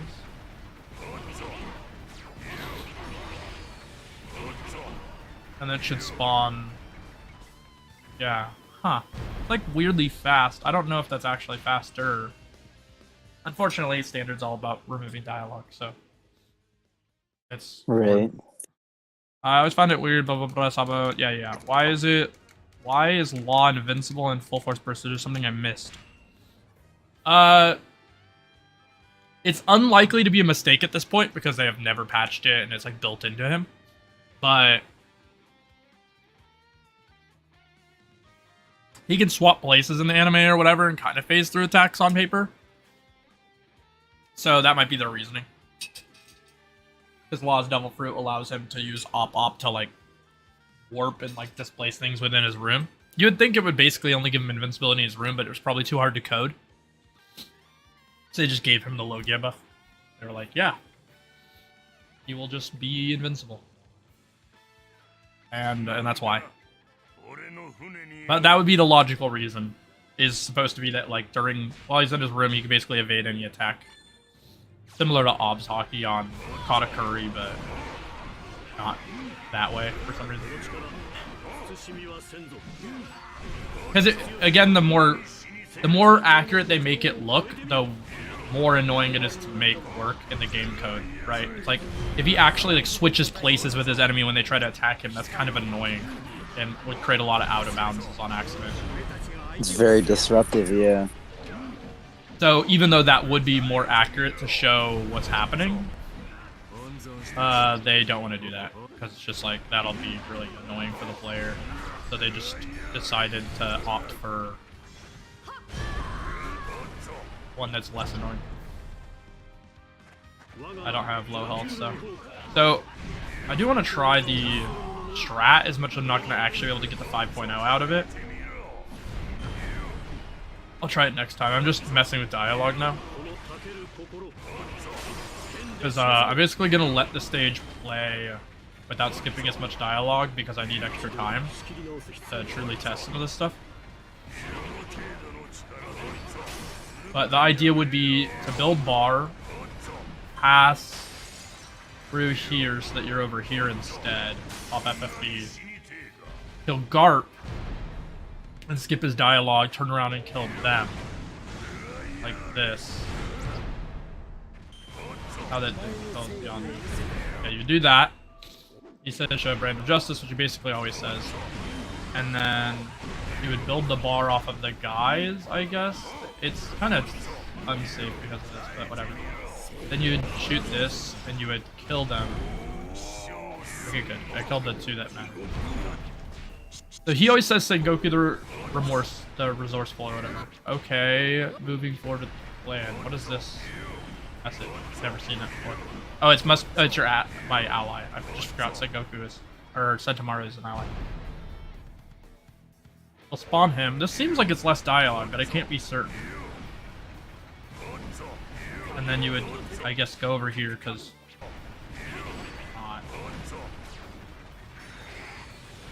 And right after this message, it will spawn him. Yeah, this seems faster to me.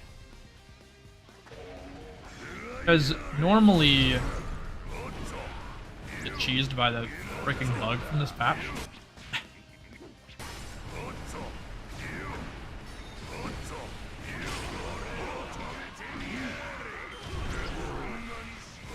Where's...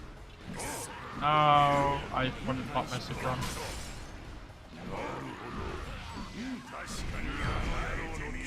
If I'm gonna hit, I should just back out.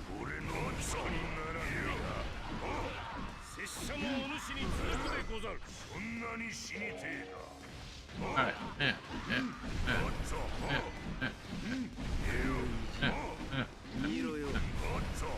It's so funny you can break the game like that.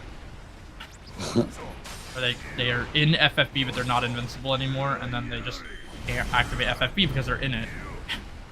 So then you just loop them to death. Or powerless AIs. Jack.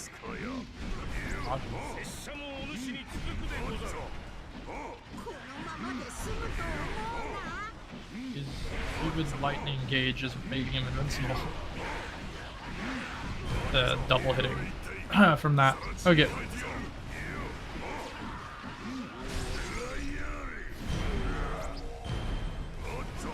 Okay, and then I gotta turn this off, build bar.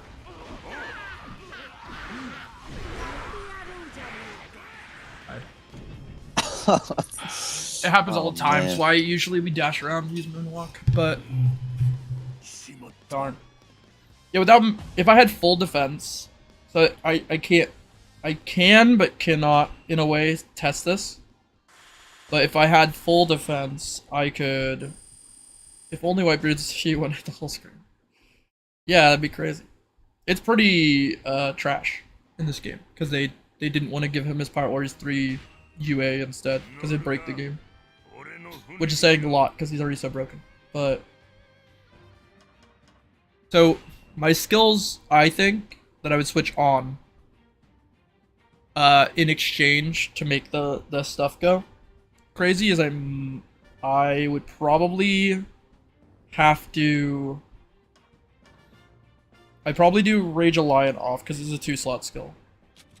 And then I would probably use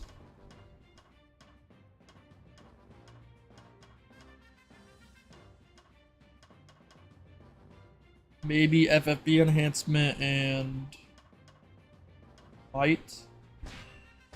The great. These probably should be honest at a rage anyway. I understand why it's not, but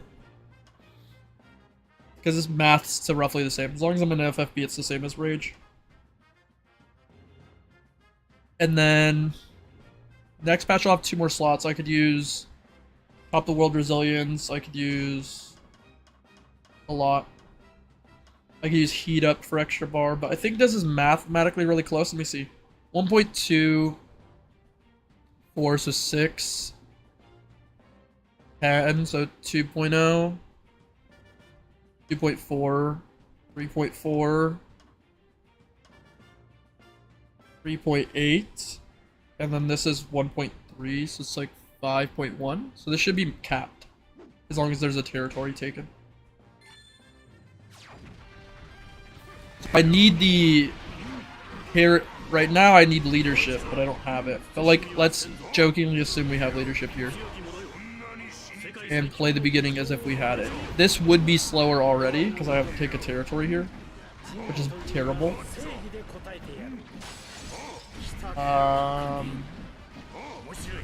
Then self-damaging is worse. It's safer, but it's worse. Like, more runs I'll get to the end, I guess. The stage optimally is probably like pretty short. It's like 2.5 minutes. So we'll kill this guy though to test the damage. So we have it now. And then we would go, oh you bitch. Literally ruined my ability to test anything. And that guy. Wow, it's so great having the worst possible ally option in the game along with Pika. Pika's the actual worst. You can make a tier list of how good the different allies in this mission are. It's Kuzan, Boa are the best, and then everybody else sucks. But the Giants are the worst because if you touch them... The Giants are especially bad. So, like, this is how I would do the setup. I would do this, and then if I could take out the territory there or something, that'd be awesome. But I can't, clearly. And then you would do this, and you'd kill them using the territory buff. You also just need that for the hero strength. And then you would kill them, similar thing. And then you would, again, go for territory. But in this case, I don't have it. I would have if I had leadership on. So we're gonna assume that I got it, because I need the buff, like I said. Now we have it for 30 seconds. Then I have this buff, 5.0, I go boom. And then I dash over here. I need to get this. This all only works in standard, because in any other mode you don't have any downtime. I would have already captured this because leadership. That's good.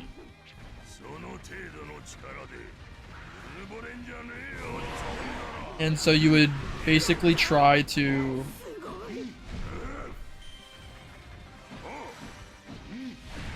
So sad that they just spawn too slow. Yeah, Pika's evil. They'll just ruin the game every time. Okay, then you would take this guy out. And then you could one-shot all these guys.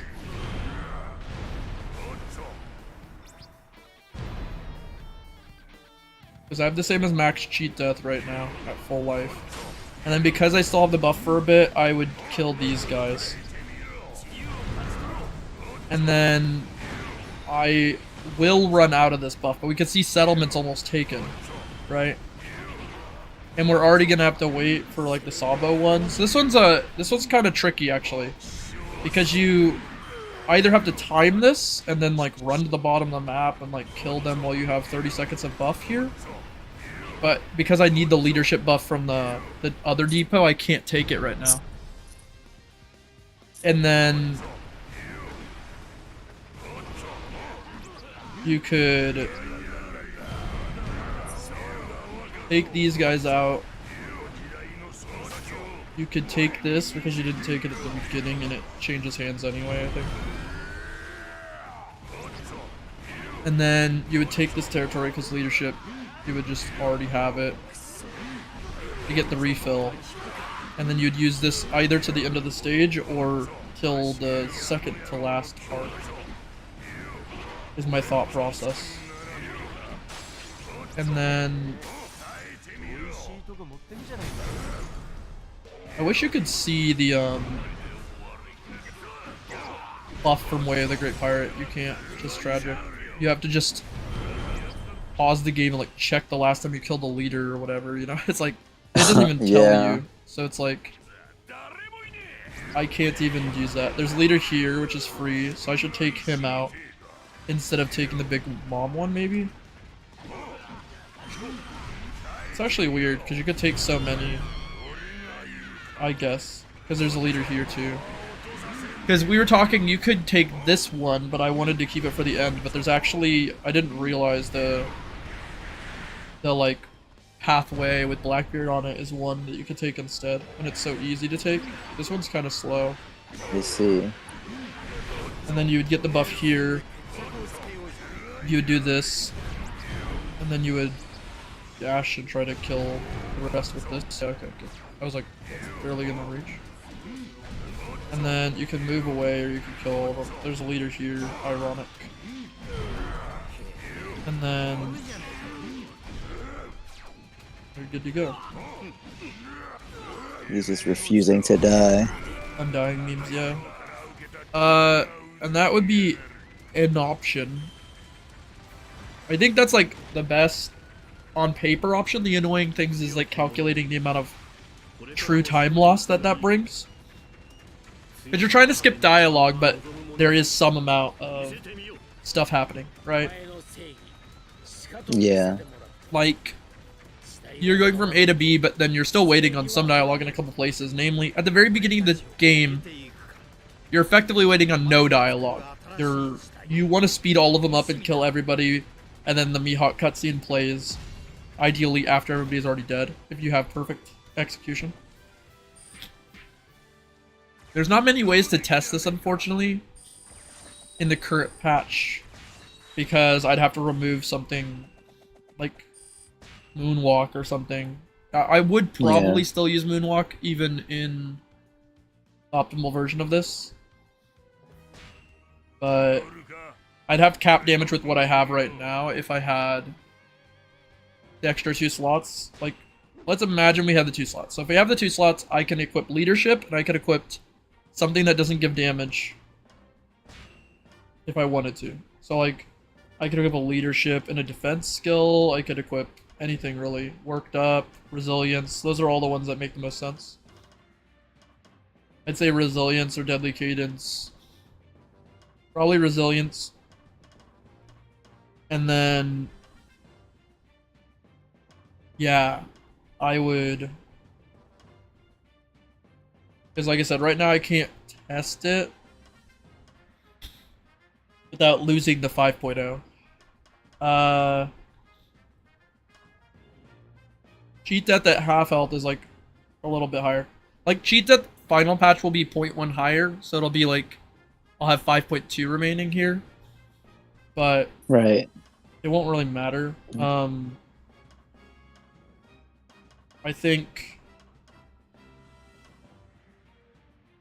like, it's so annoying to test this. Yeah, I mean, Crap, I don't know. Currently, there's no way to really do it. Like, Yeah. if I take off Moonwalk, I can kind of like show it off, but I'll die probably a lot because I have really low defense. For the sake of like soft arguments, just to see leadership going.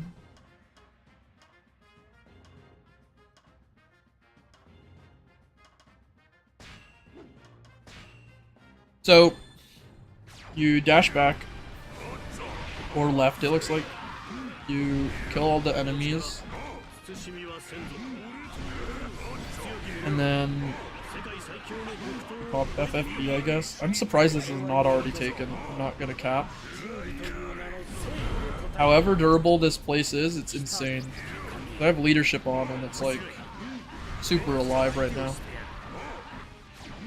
I guess you could just rush it and then not care and try to get it here.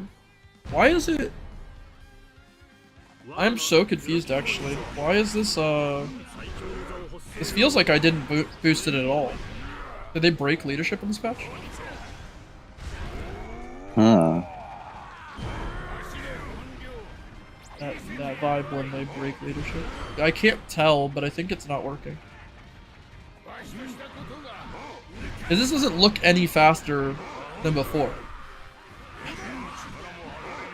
Like in terms of leadership is normally a lot of territory damage, so it's not small. It's like 2.0 or something.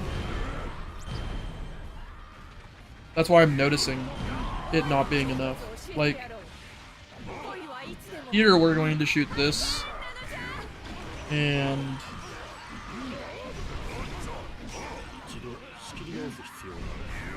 like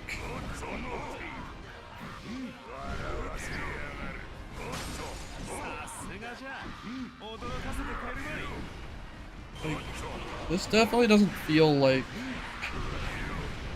at all faster, right? Like this territory is more alive than when I played last. Yeah.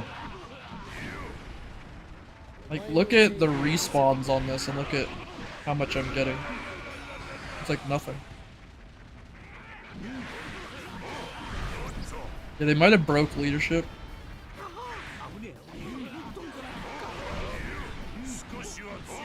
That'd be unfortunate, but it wouldn't surprise me, I guess. Yeah, I need that for this. I should have stayed further away. He has a fake FFB, so it doesn't matter.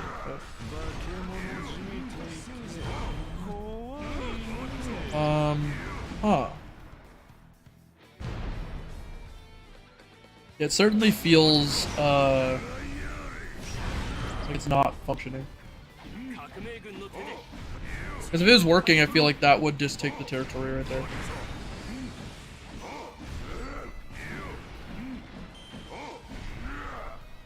And now it's like not possible to take any of these territories.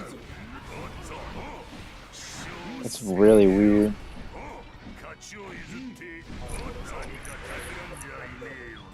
It is very, very weird, yeah.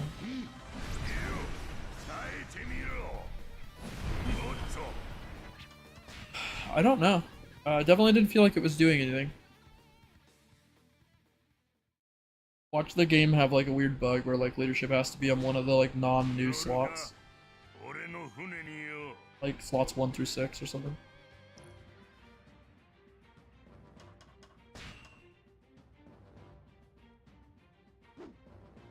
I'm trying to think how I could test this in a like scientific way.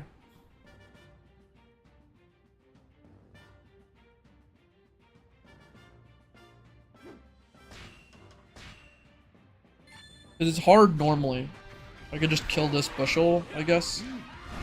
And then like glance at it. Looks like I took out, I don't know, like a 10th?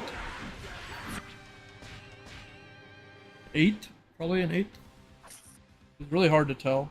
It's very little. Then I would have to do it again, but take out leadership and then see what happens. Watch it have a bug where like you equip leadership and then remove it, and then you have like infinite.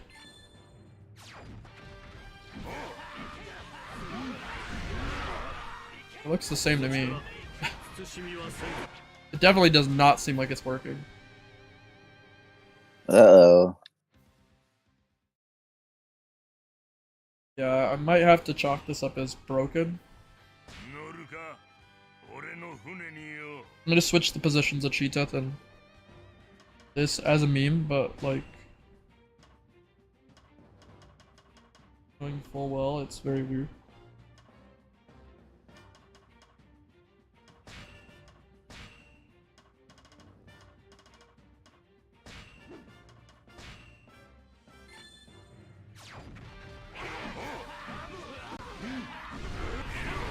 Yeah, it's definitely not any higher.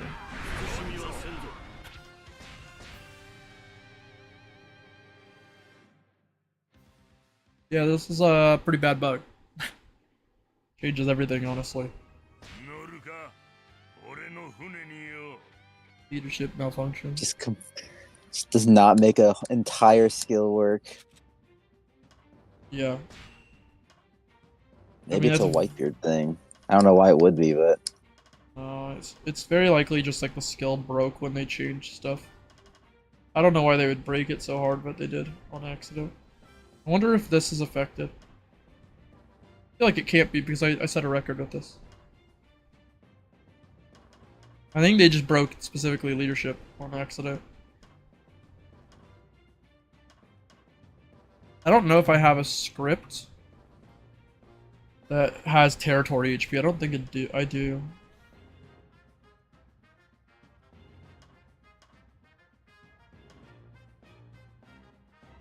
I guess I'll put this on my spreadsheet. Let me quickly do that. Skills revised. Leadership.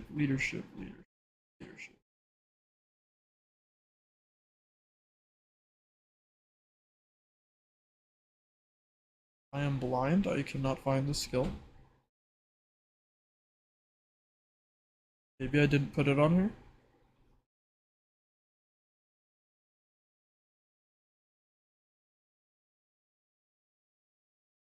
Absolute leader. Yeah, I didn't put it on here. I'll just put a red skill and say leadership. Bugged as of Uta patch. Doesn't work.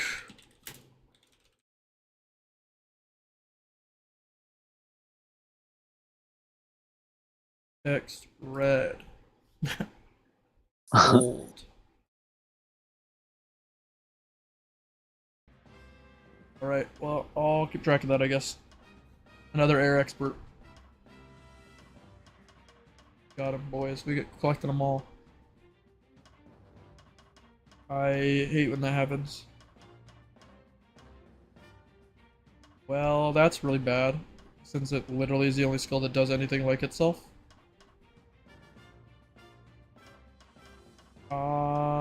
That's really, really bad.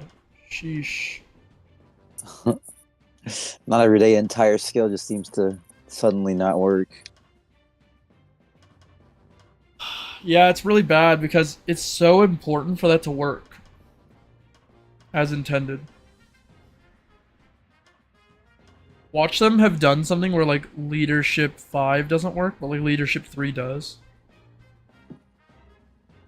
They overclock the leadership. How do I do that actually? Leadership. Was it in this soul map? Was. Let me unpatch my or unrank my leadership and see if it works.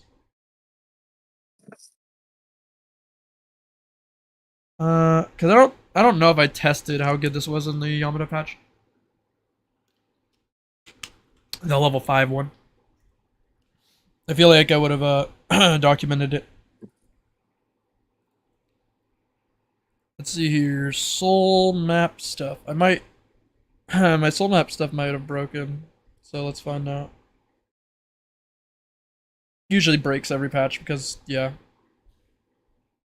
Funny memes.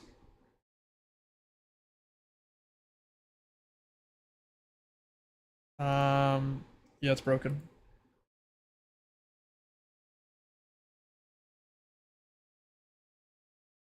I'll try.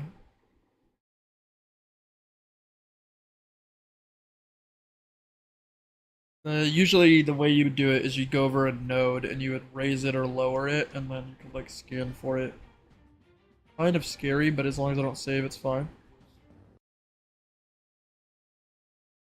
Bite. One. One is terrible to scan for. I'm just gonna go with two. Okay. Bite. Two. Scan. I'll be right back. I gotta eat something. Okay. Bite. Scan. Three. Delta these. Get rid of these extra results. And it's four.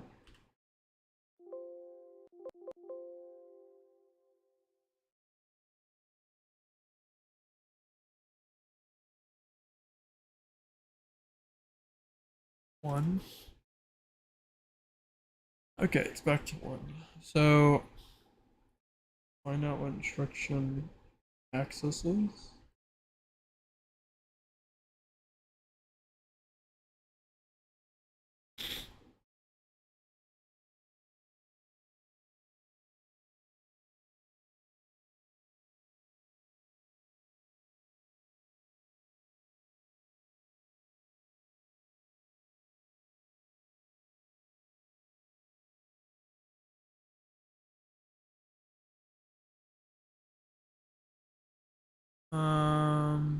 Okay.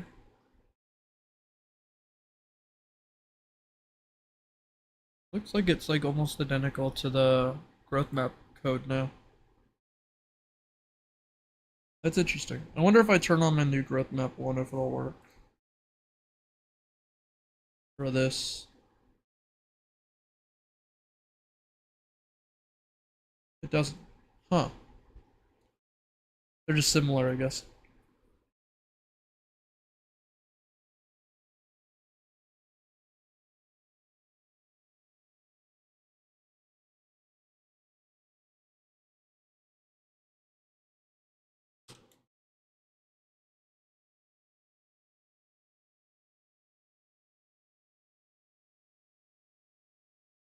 Okay, making codes. Okay, I'm back. Welcome back. Working on something, huh? Yeah, I'm just gonna make a code that does this for me so I don't have to do it over and over again. Oh, map. I made one earlier for Zio for the growth map. So, I'm just making one for the soul map basically. Register symbol. Alright. Oh. Enter space dd space 0. Let me move the value that's in ECX into move bracket ECX. Okay, cool. And then we do an undo here, unregister symbol. That should work. I did it really quickly, so if it doesn't, then it's my bad. Alright. Add address manually, that thing. It's gonna be a 1 byte actually, so change that to 1 byte. Byte. Boop. Drag that into this. Bam. Turn that on. Move. There it is. Soul map node dump. Current node. Move first. Okay. Alright, we got it. Close this, not useful anymore. Change this to 1. Bop, bop. What? It didn't work. Is this... Oh, it moves the value, but it doesn't have the ability to edit the value? Did Zio have this problem before and not tell me? Zio! Tell me you weren't fibbing. Did you not actually test it, Zio? Because it's not working. You lied to me. How dare you?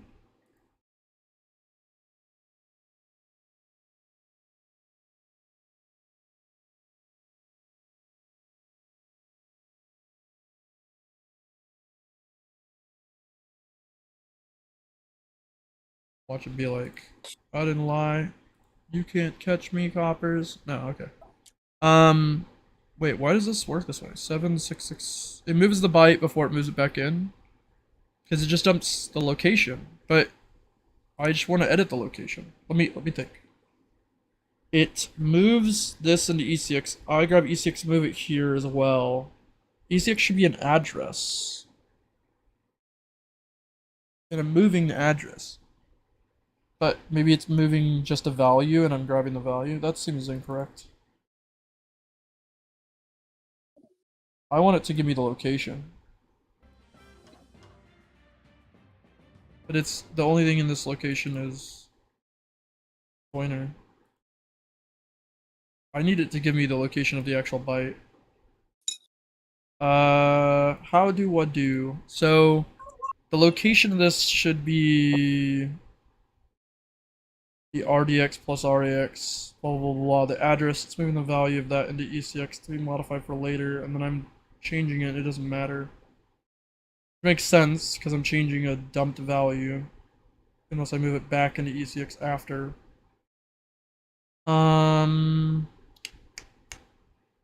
Okay, well if that's the case, I'm gonna change the code. So the code should then dump move RDX, move or add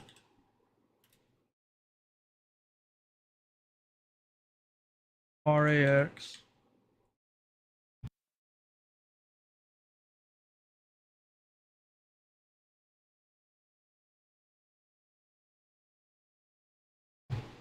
Alright, add. Sorry for everybody. Can't see this and just confused. It's a multiply by 8 and then a 2011. That's annoying actually.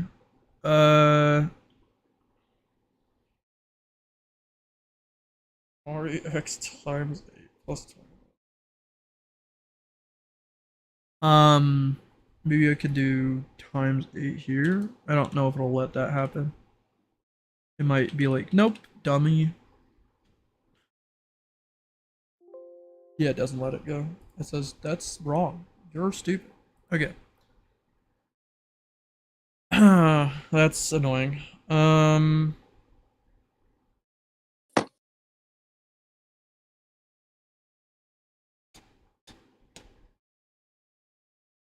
don't know what RAX has in it is a big issue during this code. Let's let's find out. Set breakpoint, move it. Alright. RAX has 31DE before it multiplies. That's a big number. There's no way I can just ignore that part. That sucks. I have to multiply it before I put it in. I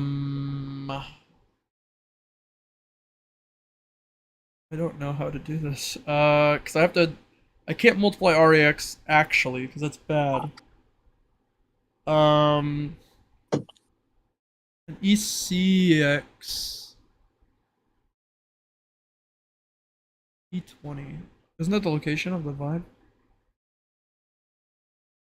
2DA122, 2DA122. 197080. It's probably accurate. Then wait, why doesn't it, when it dumps the value in, it moves into ECX.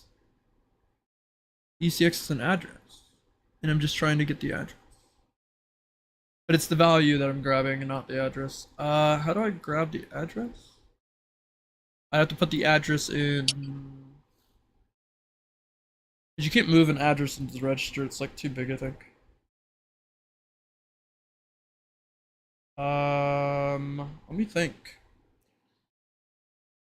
I think you can by saying like the PTRs, like what is it?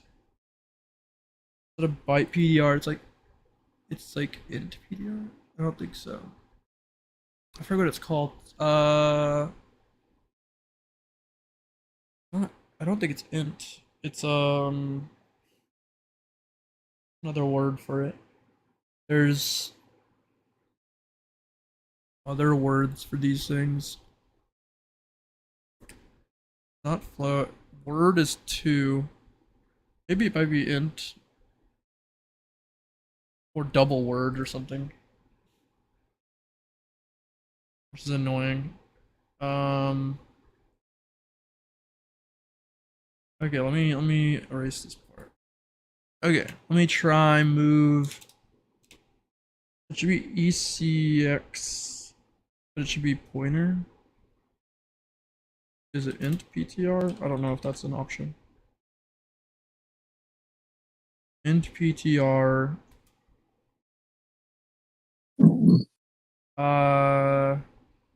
ECX. It's gonna say no. Yeah, it gets mad.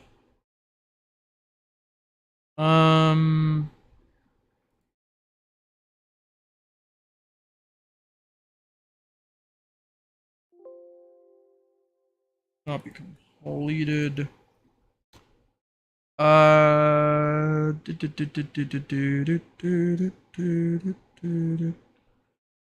Weird, because I'm trying to basically grab the location, and it's already there. So I just want to grab that instead of the value. But it keeps grabbing the value inside ECX, and that's not what I want. But to normally don't have this problem, because you could usually just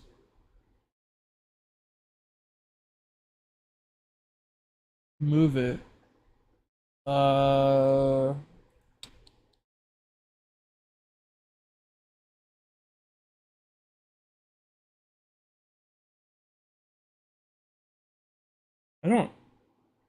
don't get it. So if I move ECX, it's gonna grab the number inside the location. That doesn't even really make sense, to be honest. Hmm. Okay. Because like what happens is you turn it on, you move into a node. Oh, I set a breakpoint, sorry, my bad. You move into a node, and then it gives you the value of that node, which in this case is like 2 or whatever. If it's moving ECX into the dummy location,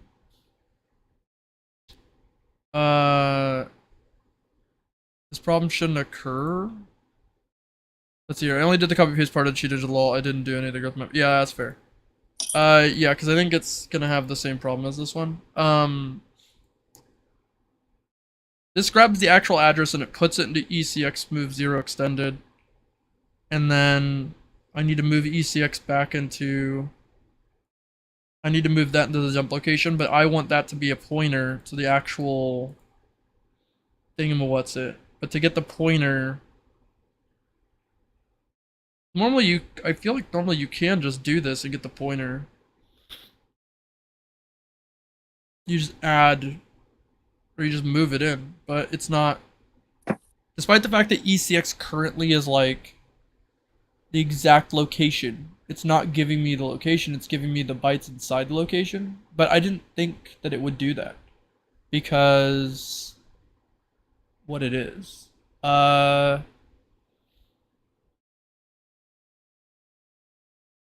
that's annoying, honestly. Because ECX shouldn't even be this, and I can't change it to a pointer because the pointer location just leads to the value. I guess in a way it's because the byte is, if this is 4 byte, is this the same thing? It probably is, right? It is. Pointer, okay. Yeah, because it's just jumping the location. So weird. I don't really get why this works this way. I'm trying to think. Because this is moving into ECX. Oh, it's because ECX is the value before it gets moved into? Is that what I'm saying? Let me turn the script off. Then set a breakpoint and then move. Step. Okay, it gets overwritten as part of it.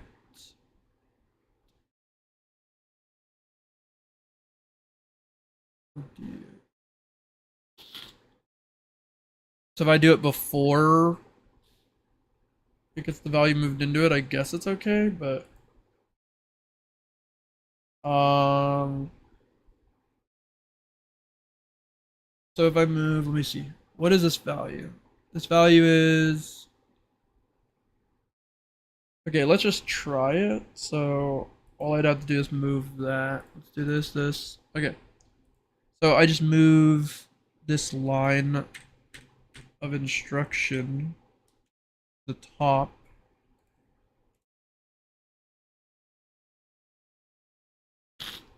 And then turn it on. Now it should dump a address, I think.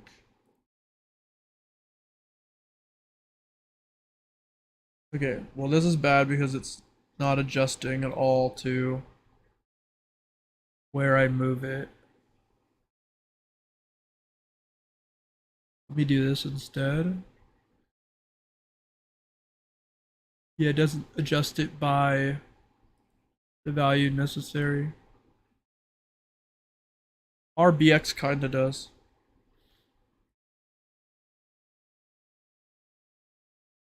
Okay, wait, so this is the one I made the value for.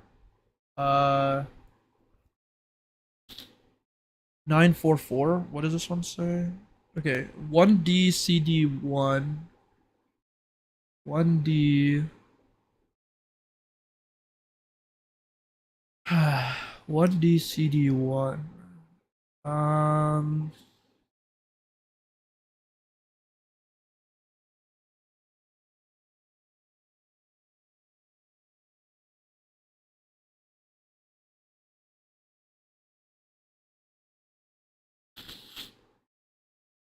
1D. It's like pretty far off of where this one is. I don't think if I gave it a flat offset it would work, which is annoying. Yeah, so this is a really wacky problem. Okay, so this has a location and it has a value. And the value that goes into ECX is relevant. This will dump a value, and then I need to dump that value back into ECX if I want to change it. I could try that. ECX, and then basically just put the value back in. But I don't know if that's gonna work. We'll find out. It probably won't. Because it's not gonna execute often enough until you move and then map. Okay. Turn off there. Okay. So we'll test it with this node. Okay. Currently, not a pointer. Okay. All right. Boop bop. So this is 1. We can make it 2, and then we can move off it and on it. Nope, it doesn't remember. That's annoying. I could like edit these. Like that's fine. I can write a script that edits them, but I basically what's happening is that the value of ECX is getting. It gets the value from where it has to, and then it puts it in ECX. And I'm trying to get that value directly from its source, which is RDX plus RAX times 8 plus 2011. But the problem is that I have to then use that, but you can't dump that into where I need it to go, basically. So, because it's basically dumping that into ECX, but currently it's doing that through that, and or I'd have to push pop like a EAX or something that I'm not using, but I don't have very many left because they use C, A, and D. There's basically just B left, I guess, and I need to push and pop that, and that assumes that I do everything before this code runs. I guess. I guess I could push and pop the BX. It doesn't really mess with anything that's happening here. Okay. EBX, and then I just push and pop on EBX. Push EBX. And pop it afterwards. And then I need this value to be inside EBX, so we do move whatever this gobbledygook is, EBX. And then we grab this whole thing, but without the pointer part. That, and then we move that into EBX, we move EBX into there, and then we put that, we don't need this line anymore, and then we just pop it, pop EBX, and then we go with that. Alright, and then I move here, it gives me a 2, 1, okay, so far this looks like it runs the exact same as the other one. I don't know why this is not different. Because the way this one works doesn't use the move 0 extended byte pointer thing. It should just move exactly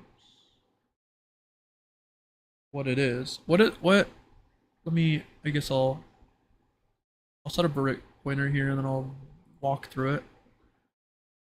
Okay, so blah blah, this whole gibberish thing, ECX, it moves it, it's 1. And then I say push RBX because I want it on the stack, and then I'm gonna move this gibberish into EBX. I move it into EBX, it's also the same. So what's the point of specifying as a byte pointer? I guess 0 extending byte pointer does make it something. That's annoying, because I can't really... I mean, I kinda can. Can I add blah plus blah? Maybe, I guess. They're all individual, I might be able to. I don't think I can.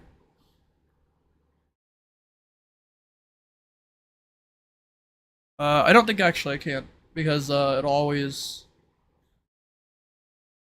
get freaky and weird.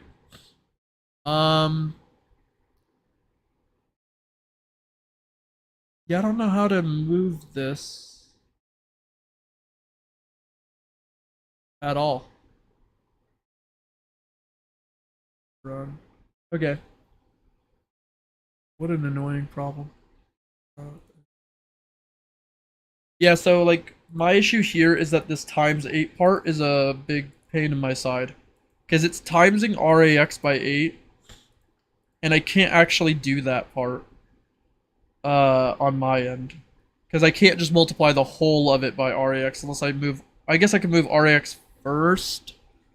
Multiply the value by 8. I don't think it'll work though. I could try it, whatever, I guess. It's really annoying. Move. Let's do this. Alright, move by RAX. And let me do that. Let me do mul. I think this is the part where it's gonna say no. By 8. I'll try that part, just that part first. And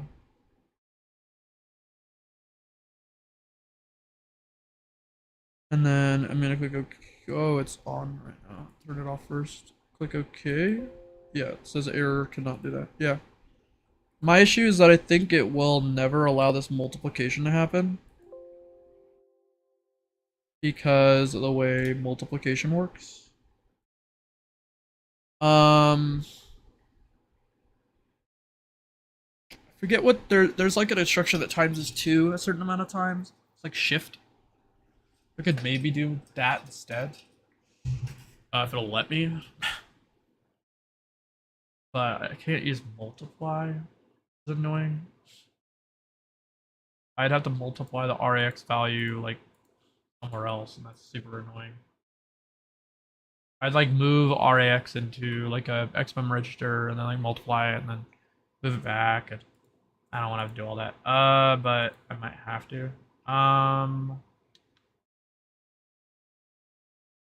I guess I could mul RAX and then move it and then unmul it, like divide. I'll try.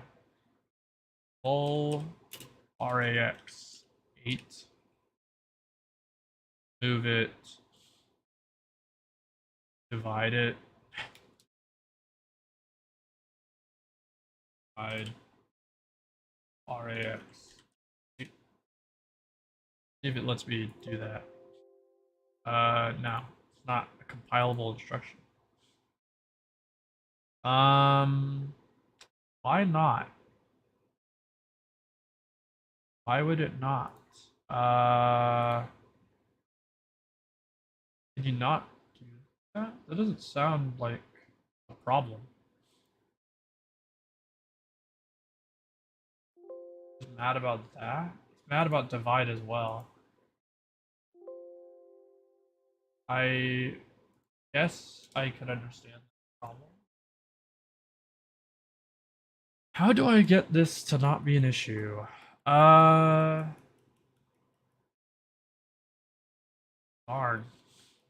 How obnoxious.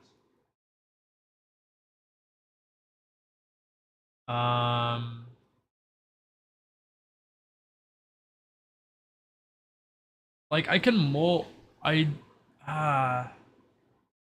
it's weird that I can't multiply this instruction either. You'd think I could. No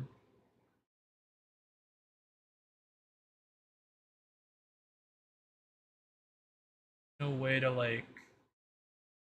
I guess I could push mul pop. Maybe it'll let me do that. I'll try that. Because then that's sort of similar. Push RAX. Because it'll stay.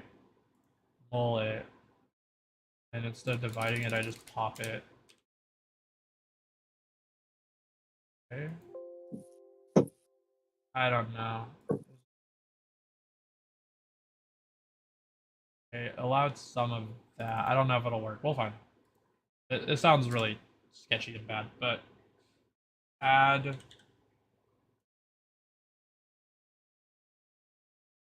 this,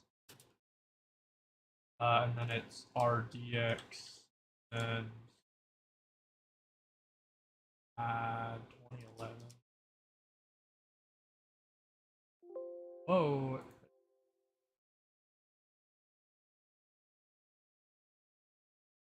Okay, and then I move, and pointer.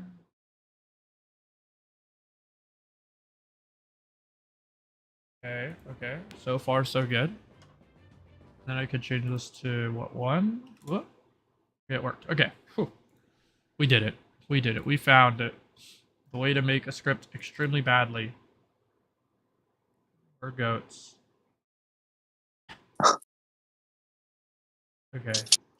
So let me make the other one work that way too, just because. I have to change kind of parts of it. Match. Idea, but it's similar. Instead of R9D, we're going to be using R8 RAX. So RAX 8, that whole thing stays. And then we're not going to do this because it's pointless. R9D, R8, and RD. And the rest is the same. Save. I'll double check that one too. Copy. And then I'll give this to Zio as well. So Zio, I will send you the new one. This is the correct one. Do the same thing to put it in or whatever. It should work. Question mark? We'll find out.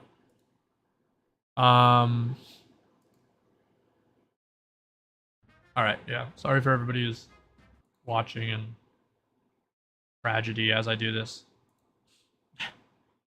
Okay. So now this works. Now let's test leadership 4, and then I'll test leadership 5. Hey, buddy, leadership 5 shouldn't exist. The game's like understandably upset. Let me see if it appears. Whoa, I don't got that. Alright, it's gonna say that until I back out, I think.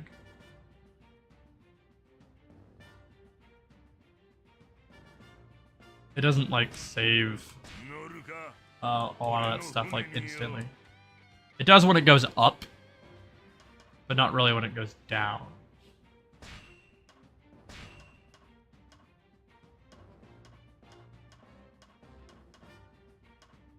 Okay. Let's test this one now. It looks broken to me.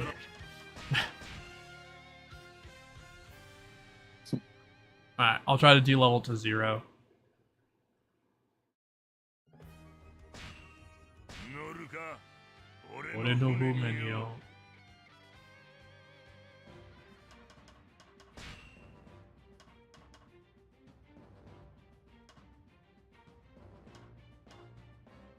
Okay, 0? Alright.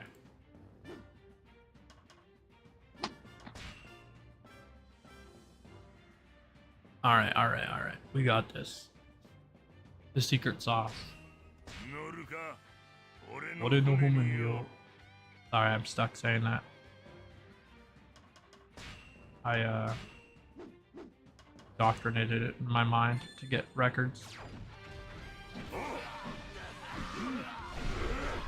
That looks like it's working. So, leadership 4 and 5 don't work.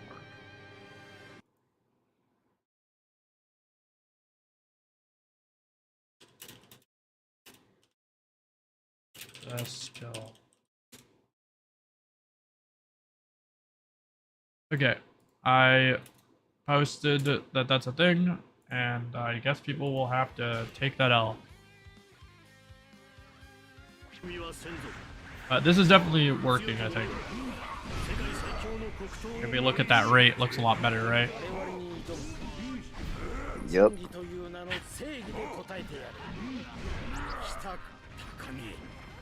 And I go over here to look at this. Look at this. Oh, it's already taken.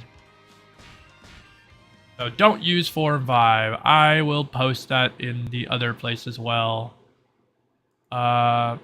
Big public service announcement. Leadership level 4 and 5 will break the skill, causing it to do nothing.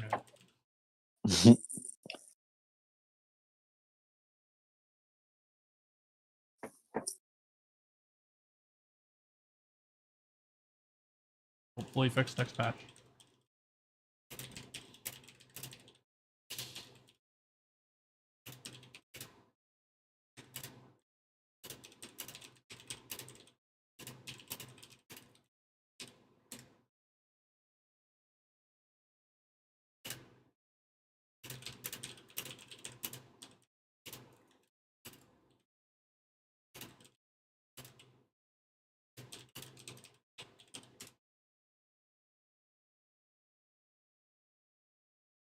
Okay. Yeah. Do your due diligence as fans of a game and let devs know when things are completely broken and not working. It's helpful, and they like it. They like knowing when their game is broken and not working as they intended it. I know that sounds like I'm capping, like I'm trolling, but I'm not.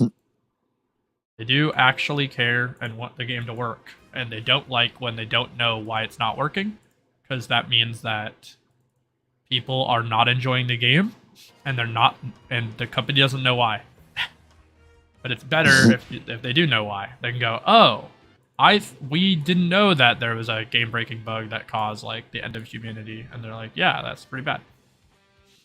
It works for both maps? No, it does not, Zio. It only works for one.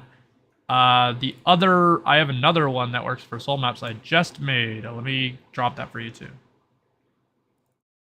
I know what everybody's gonna think. Why don't you just post them publicly for everybody in the planet to use? That's a great question. The answer might shock you. It's because I should do that, and you're correct. And I will do that at some point in the future. I'll put those scripts in like a usable format on the Speedrun Wiki or something, and probably also include them in my various mods pack inside of the community mod Discord server. So if anybody in this chat isn't from there and wants to obtain these, you can get them either from Pirate Warriors 4's speedrun.com page, or you can get them from the One Piece Gaming Hub Discord under mods in the future. It's not there right this second. I mean, I just made them literally this stream right now. So, it'd be pretty insane if I already had them up before I made them. That's some second level stuff. Okay. So with this working, I can do this. Oh, that's not gonna kill, I think. This and try. Okay. And then pop this. And then I'm gonna do this. What? Why didn't that kill? Alright, I'm gonna do this. The cutscene will play after the system dialogue here, so I probably won't be able to get it in time. Please kill. Ah, damn, man. We're so close. I see to dodge it.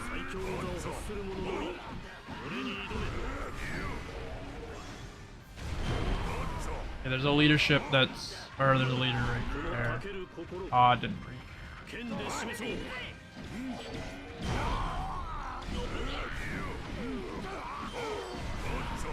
Okay.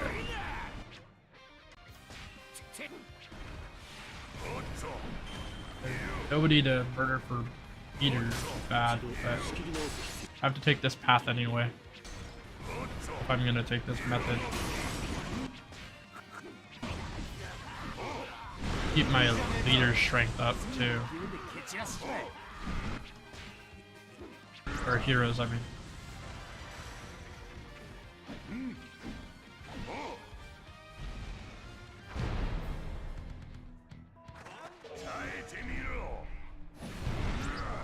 I feel like it's ran out or something. Oh. Okay, that's weird. I don't have the bar. So far, this is scary. Bottom of the collider. Get wrecked, loser.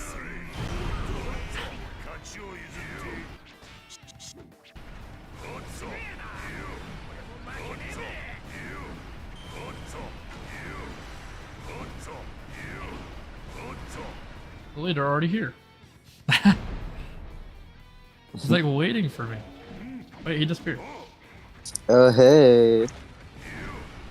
Well, that's a tough one. It puts this place at a little bit of health, and I need to wait until Whitebeard spawns. Which is after this message. It's gonna auto take this territory back, no matter what. What the thing is... That's bad. Can go over here and he'll follow me eventually.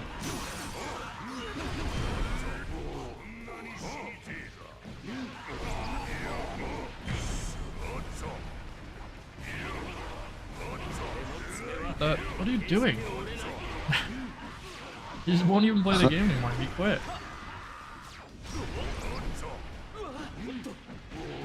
Yeah, okay. What a guy. Who has the second fastest dash? That's complicated to answer. So if you're not using Rocket Man to just make Snake Man run faster than everybody in the game, that's the second fastest thing in the game. You give a soft answer.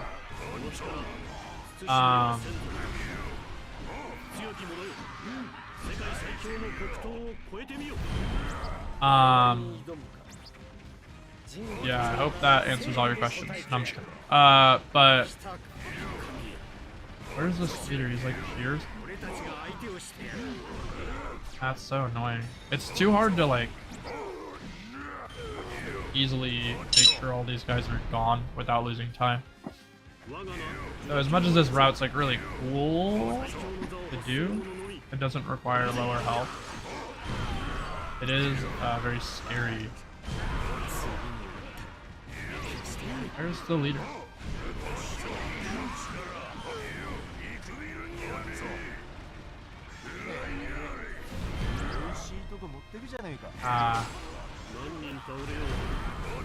Yeah, so like the stage will this will make things a bit trickier for meter building, which is where resilience and stuff will come in, because I need to have enough bar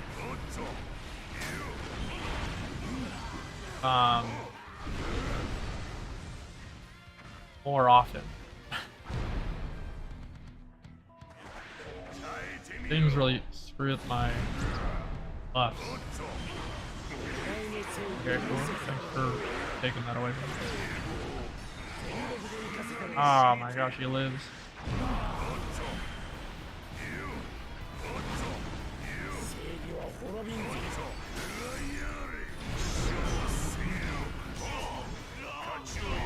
How is he alive? That means I'm not getting like full damage buffs. I swear I just got the leader buff.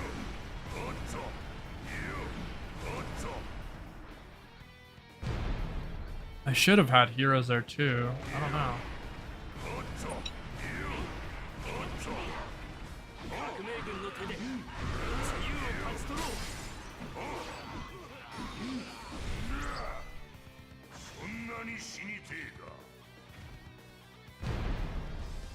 These sections are the scariest.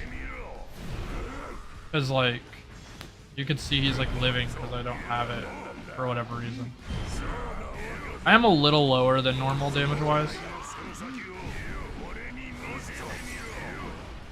But it's hard with this route to build bar. How did he not get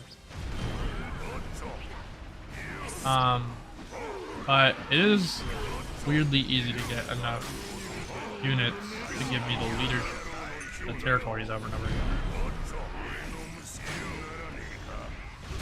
I just think it's gonna be too hard to play this path fast without the meter issues and other things getting in the way.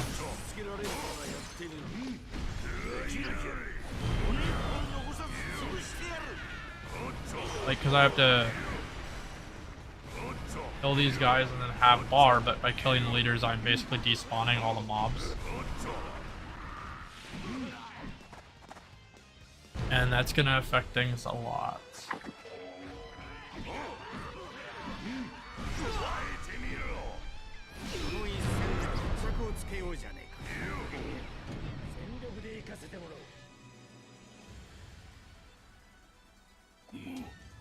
The big nice thing would be not losing HP and stuff, but it really is hard to offset how useful it is to just have things like Deadly Cadence and Moonwalk the whole time. Because you can just get low health. It just creates a lot of resets normally. Because like right here, I'm basically like waiting for them to lower my health. And I wanted to get hit by that, but I had to back off. But yeah, like, so you do this, you have, now I have max damage all the time. And I don't really care about any of the other damage I have on my build.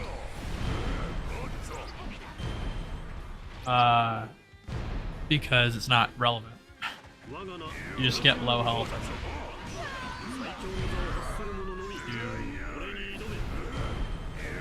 You do this or whatever. And then you could have it even more. Huh? I have to switch over to my crappy microphone. Oh, My phone's about to die. All good. Go for it. I'll be talking more.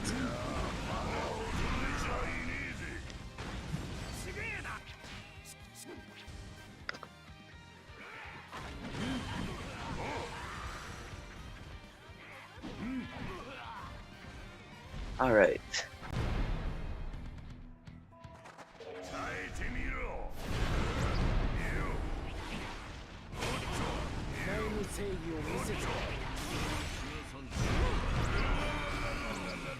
And so, like, it doesn't matter if I kill this guy like a second slow as long as he doesn't gear up. Because I'm waiting on these dialogues. And then make sure I build everything. I go down here. This is gonna spawn this guy. So it is really hard to beat this theoretical route. Because, yeah, you get to just kill them or whatever. And I'm not worrying about leaders, I'm not doing any of that stuff, I just have to get low health.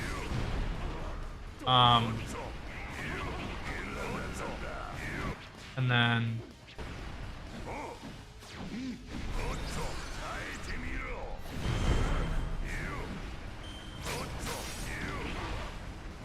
by not taking the territories, you're kind of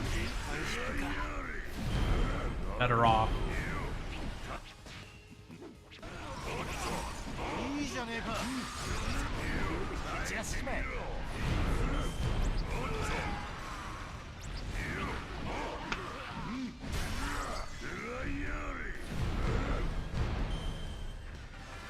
And then you build the bar on this if you have to.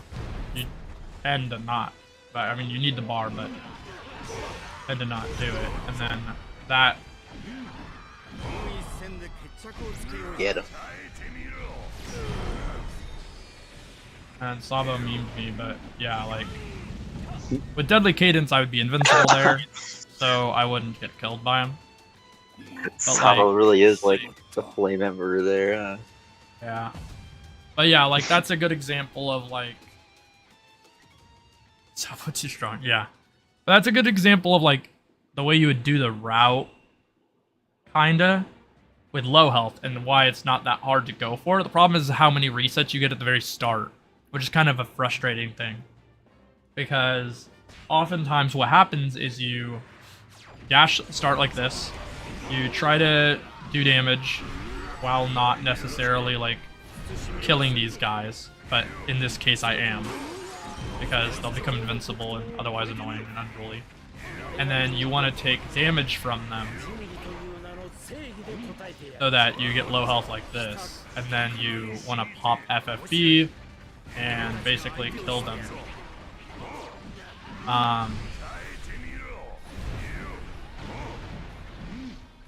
And that was like reset because I didn't get damaged enough early. I knocked him into a Logia, and it's an auto reset.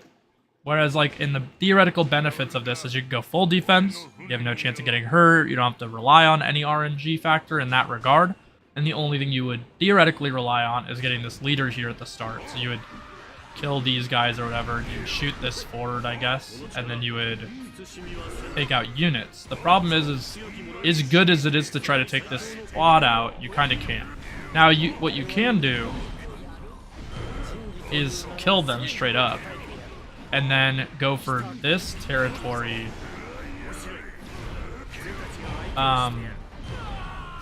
Because you can kill all these guys with just normal hero strength meme, you could take this territory as your quote-unquote full-time loss. It's just this.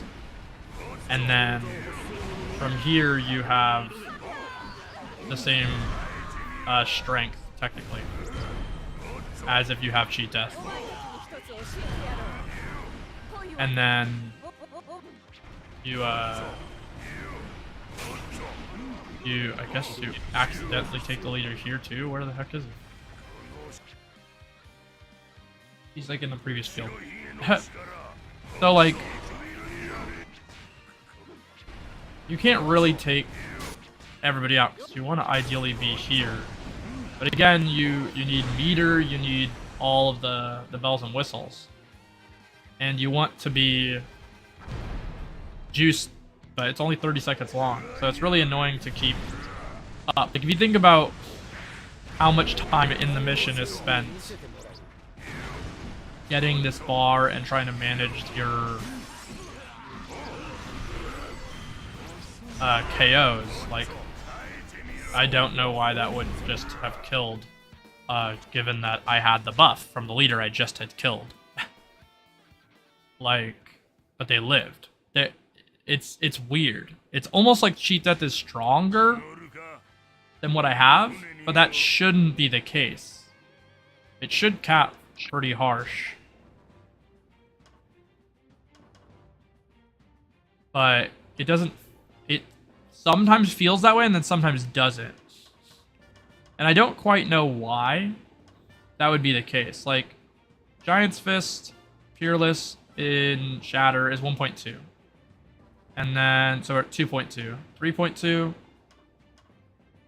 And then this is 1.3. So it's, you know, 2.2, or sorry, 3.2. And this is 4.5, and this is 4.7. So like I'm a little lower. Obviously that's because I can't have the extra slots yet to get up to 5.0 from just having FFB enhanced, for example. Because if I could have FFB enhancement, I could have heat up or something. I don't need it, but deadly cadence probably. But if I was having full defense, I wouldn't. And then resilience would probably be the bet. But like, or like top of the world for more meter build or something because of how annoying it is to keep my meter topped off. Like, the strat is like really interesting, but currently it is still a bit better to just build the bar. And I hope that doesn't happen. Yeah, that's ideal, is we get hit by that move. That's like optimal. Ah. But he has to do it like immediately. I got hit by an enemy and him at the same time, which is why it killed me. Because you normally have one-shot protection from full life in this game. But what happened is something hit me, which made it so I don't have the protection anymore, and then I died, basically. You can see it's like kind of easy to almost like just kill them. And I'm down like the extra 250 attack from the last patch, and I'm down the extra 40% or whatever from if I had something else on. I mean, I wouldn't have it without FFB enhanced, so I wouldn't have the damage anyway, but like, you could see where it is, like, every amount counts a lot because Shatter isn't always on, but 1.5 is a state modifier.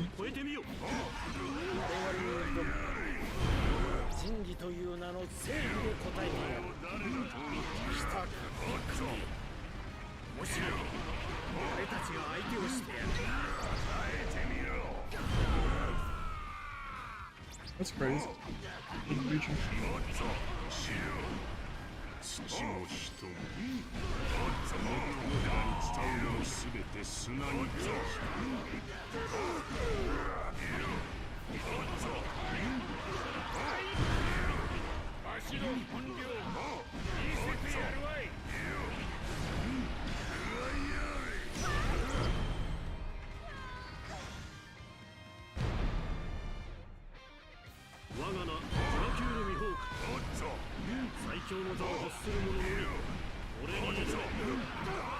Leaders are just like a little too strong, which doesn't help either. Why are you up there? Get down.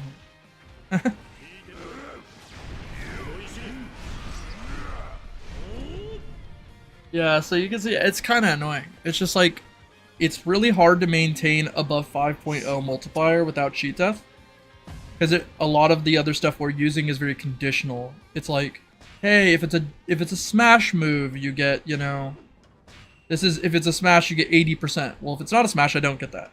If their armor's broken, I don't get this. If I get this all the time, obviously I get these all the time. I get this as long as I have the thing up, and I get this all the time. And I get this all the time. But like, of the other bonuses I could just slap on, like Airborne Adept only works if their guard is broken, which is also a little too rare. And doesn't tend to apply to people who I have in special range. And Giant Killer only applies to like a couple enemies on this map, like 1, 2, 3, 4. And then unreasonable to get all of absolute. Full force burst is pretty good. So like we just don't really have for this mission in specific, besides maybe like heat up I guess, but like it's too many ultra consistent things. I think like heat up is like weirdly consistent with Whitebeard because it applies it. I think it's maxed out at 1,000 hits. And right here we could see I have gotten half of that. And so this would be almost maxed out. And now it would be maxed out. Okay, cool. Thanks, man.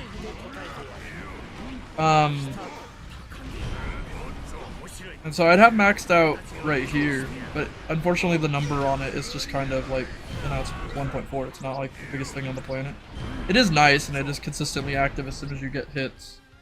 And it's somewhat easy. It's not easy, but it's somewhat easy to maintain it. Because dashes and whatnot will keep it up.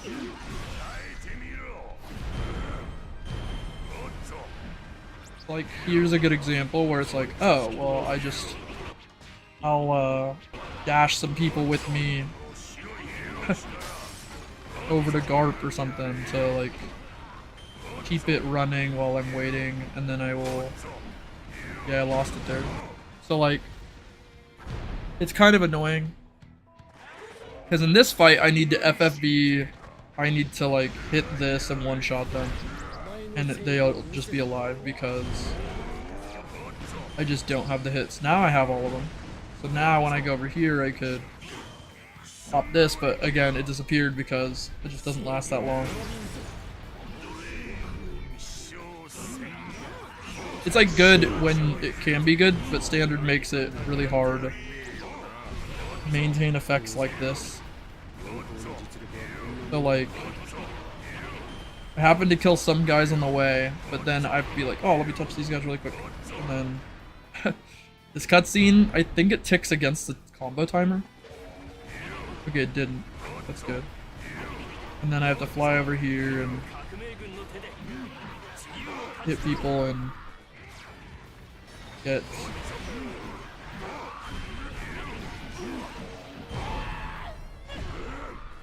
He geared up for battle, sad.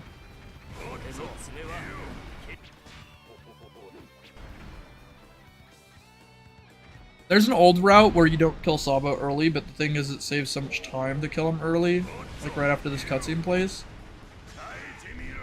that it's too good to kill him here, because it removes all of his dialogue when Whitebeard talks over him right there. So when you kill him, like, you see this message, temporarily treated, and he says, oh, I think I'll leave for a bit and all that. And then there's like a Revolutionary Army message.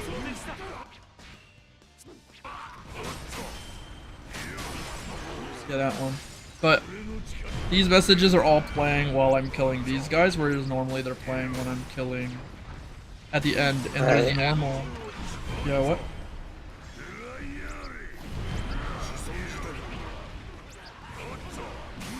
And all of these messages that we see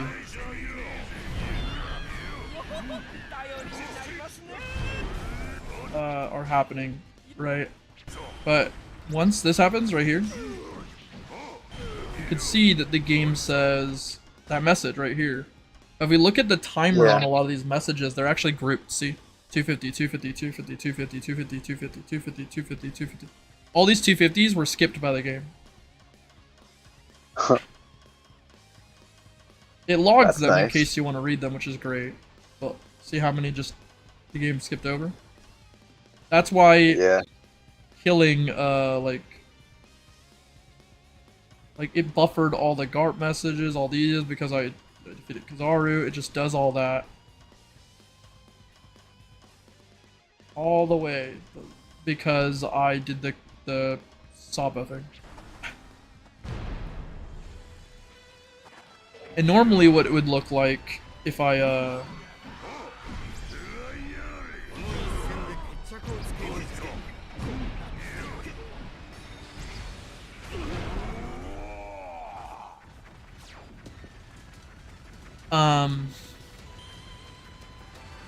yeah, it's like that's why I think I'll have to keep using low health and stuff.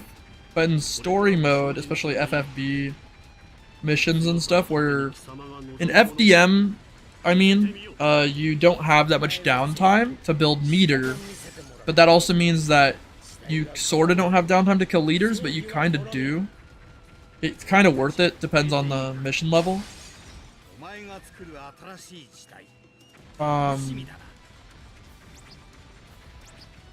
But like, sometimes you just go, okay, I'll do it. Like on standard, it's like 50-50.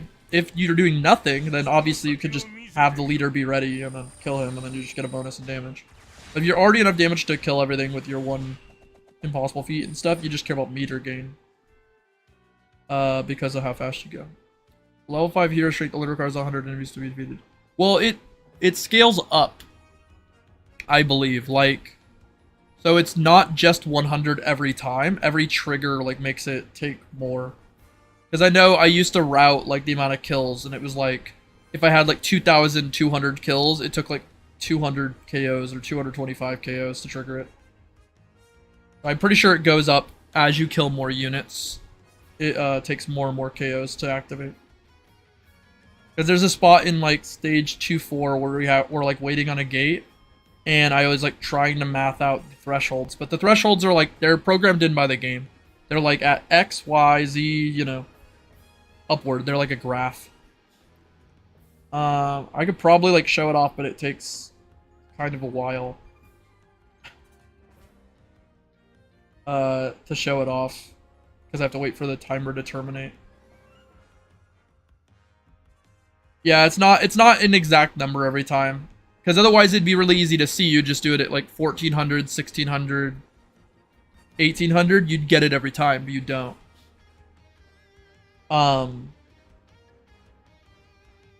I could like soft try to show it here. I'll just get like a ton of KOs.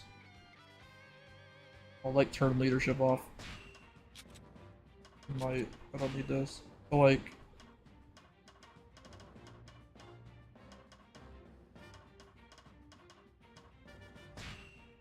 Yeah.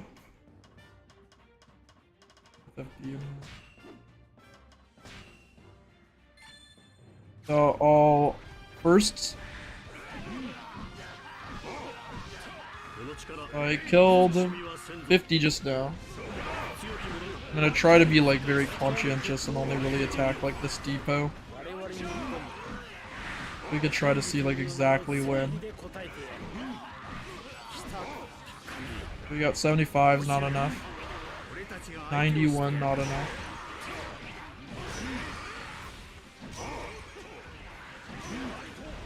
$98, not enough. Yeah. 103, and I still don't have it at 103. 133, don't have it, so like...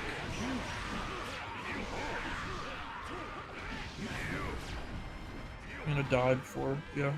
Oh, I got 174 there and didn't get it.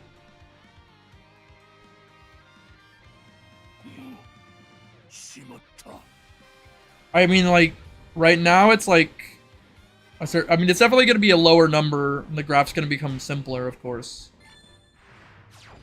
As they level to 5, but like...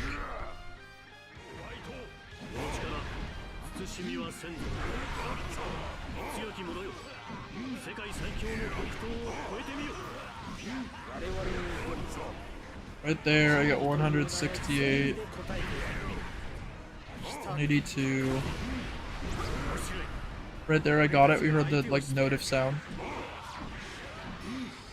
We just listen for the notification sound on it every time. We can guess where it's at. So I'm at...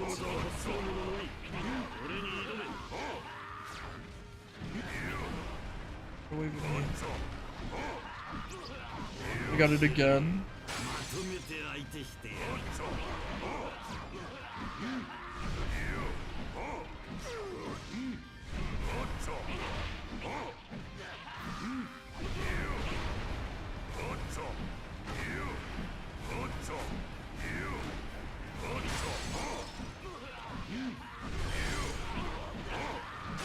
Killed 500 enemies. Yay! We got him. You'll beat the mission in no time. Right. So we're at.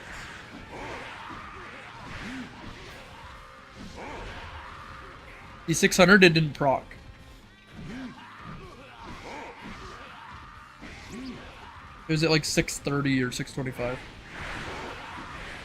So the game like slowly but surely pushes the amount of KOs required up and up as you play the mission.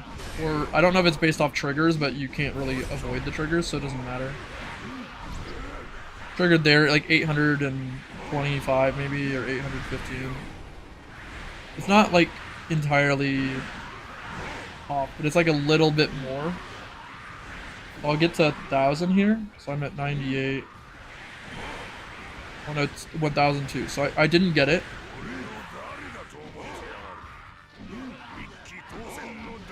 1,020 not enough. 1,021 not enough. 1,025 or 1,030 got it for me there. So like it's just a tiny amount added to it over and over again. And it makes it hard to fully tell. I got it there again. That makes sense, it was 13. But yeah, so I assume it's going to be less, which will be great, because that'll just make it a little bit more consistent at the start of missions. And it's like one of the best skills in the game, honestly. It's, in a lot of ways, it's the best skill in the game. So it's very dependent, right? If you're a character without big AoEs or whatever, hero strength's not that good. Yeah. But if you're a character with huge AoEs, it's like the best skill in the game, because unlike cheat death, which is fantastic, you don't need to have low health, you don't need anything, you just kill people who are probably what you're trying to do on the map anyway.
How much is it to get this next drop?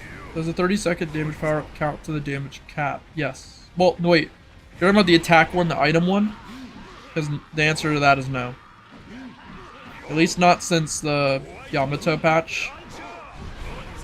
It no longer needs it. It goes above. It's like 30% or 40%. It goes above the cap. Same thing with the defense one.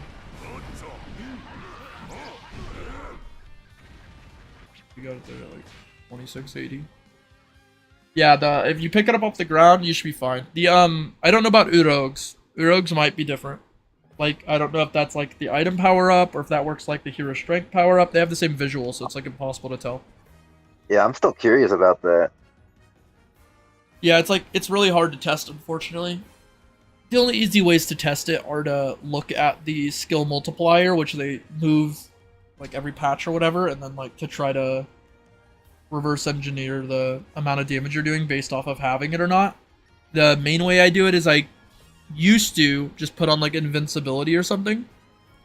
So it's easy with Logia, you could just like take a hit and then pop up FFB.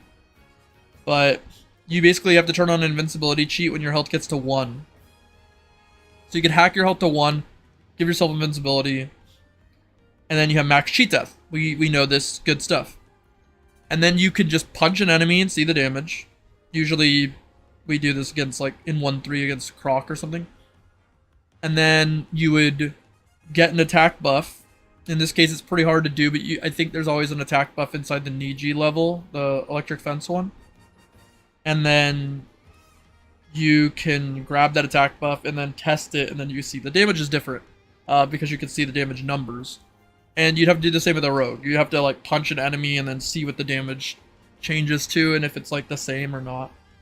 And if it's higher than the cap, then we know it's effectively the item. But then there'd be a question of, well, does it stack with the item as well? And if that's the answer, if it does, then that's like extra good. Makes a rogue like moderately better. Now, it's weird because it's like you wouldn't ever play like full cheat death or rogue. He's like too scary and dangerous. In my opinion. Like, characters where you tap dash are more susceptible to dying because they're vulnerable for longer out of Moonwalk. And he tap dashes in the air to move faster. So he would be very susceptible, and he's also very large in a different way than Whitebeard. Whitebeard's like tall and large, and Udog's are very circular and bulky in his giant form. So Rogue would have like a lot of danger playing him with those buffs, and you'd have to get hit to really buff yourself. So like he would just be very uncheat deathy. But it would, I mean, it'd certainly be helpful no matter what. Like, you just play him with full defense and then have him basically keep getting buffs for free while doing combos and stuff. He'd just be a fun character if that was the case. I mean, we also don't know how much the buff he gets is. It could be better than the item if it's different from the item, and it could scale, you know, not with skill multiplier. It could be like, oh, it gives 50%. You're like, whoa, that's a lot. But it's not very clear when you're playing as him how much it gives. It feels pretty insignificant. Not to say that it's bad, but it doesn't feel like crazy broken. I feel like I would notice. Because I would just like flex and I'd punch them into one shot or something. It's like, well, okay, that's obviously good. But I don't actually know. Let's see here. You only find this out after I send the email. Just truth me sure it's the actual Denver game.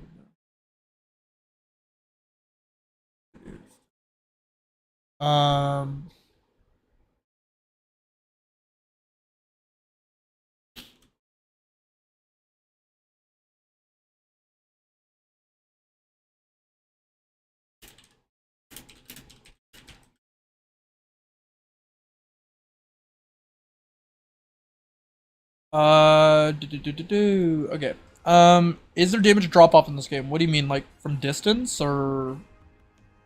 There's a lot of different types of things that are like what you're talking about in the game, so that's why it's very specific. So, distance, not really. Now, some moves hit in weird ways that kind of make them distance, like Law or like Red Shanks or something. But it's just because the hitbox is like there at a very specific spot. Like obviously Shank's Power Wave, he does a slash and then a slash, and the slash has its own hitbox. Or Red Shank's C4 or his C2 are good examples of this. Like this move, the part where he uppercuts with his sword there before the projectile comes out, that part, the lightning, that has a hitbox. And then the shockwave comes out.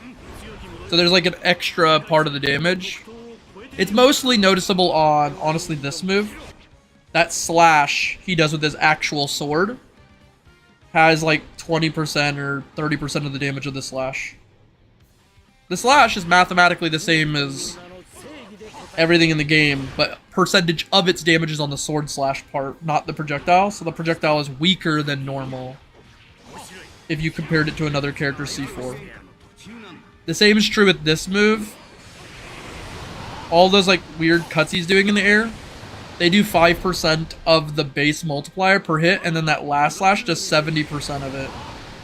So if you get at least 6 of these cuts to land, then it does normal damage. If you get more than 6, it does more than regular damage. If you get more than 6, you do it off like a ledge. For example, you do it off like this or something. You'll throw more of them.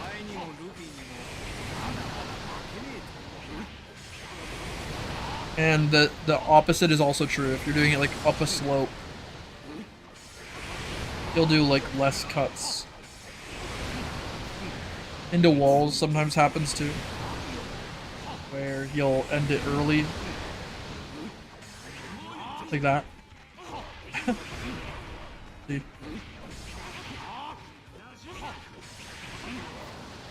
Which sucks. Yeah. So these are all bad cases of that mechanic. This one's the most lenient because basically the projectile hits twice. So you boop boop and that's all the damage. So you don't have to actually worry about it. But you do have to worry about it for a C3 and a C4. Those both have it and lower quote unquote his damage. And some characters have something that's like sort of the inverse of this. Like they're called hyperbolic, such as Shanks's gun or Frankie's guns. Those tend to be hyperbolic, which means they do 1.0 the first time and then do 0.5 the second time, then 0.25 the third time, and then onward. Those are above average because they still do 1.0 the first time. Which maths to bigger damage. That might not have been intended. It might be that the devs actually weren't supposed to put 1.5, 0.25, point whatever. They were supposed to do 0.5, 0.25, and they just left the 1.0 in. But that makes all of those moves better than normal. Which is why Frankie's is good, or why on paper the original Shanks gun is technically good. It's just slow, so it's not that good. The Katakuri's like C3 works that way, etc. I noticed these C9s still comes out even if you cancel it early. For who? I don't think C9's in the game, but I know what you mean. You're talking about like C8. With Red Shanks, I assume? Red Shanks C8. That's the brain's rotting. That's the like disappear move, right? Does C9? Is it? I mean, maybe it could be.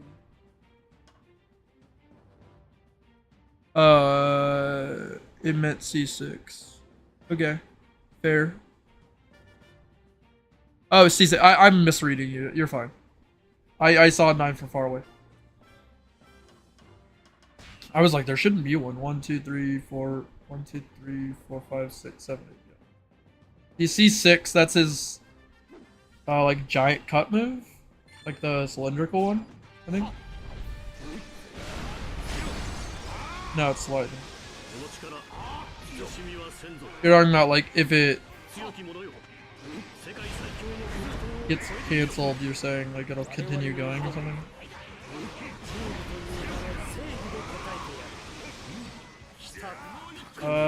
That's probably fair. It kind of like ends and stuff. I mean, it's not a good move. I would probably not use it. Yeah, the lightning and the end stuck. Yeah, yeah. Like that.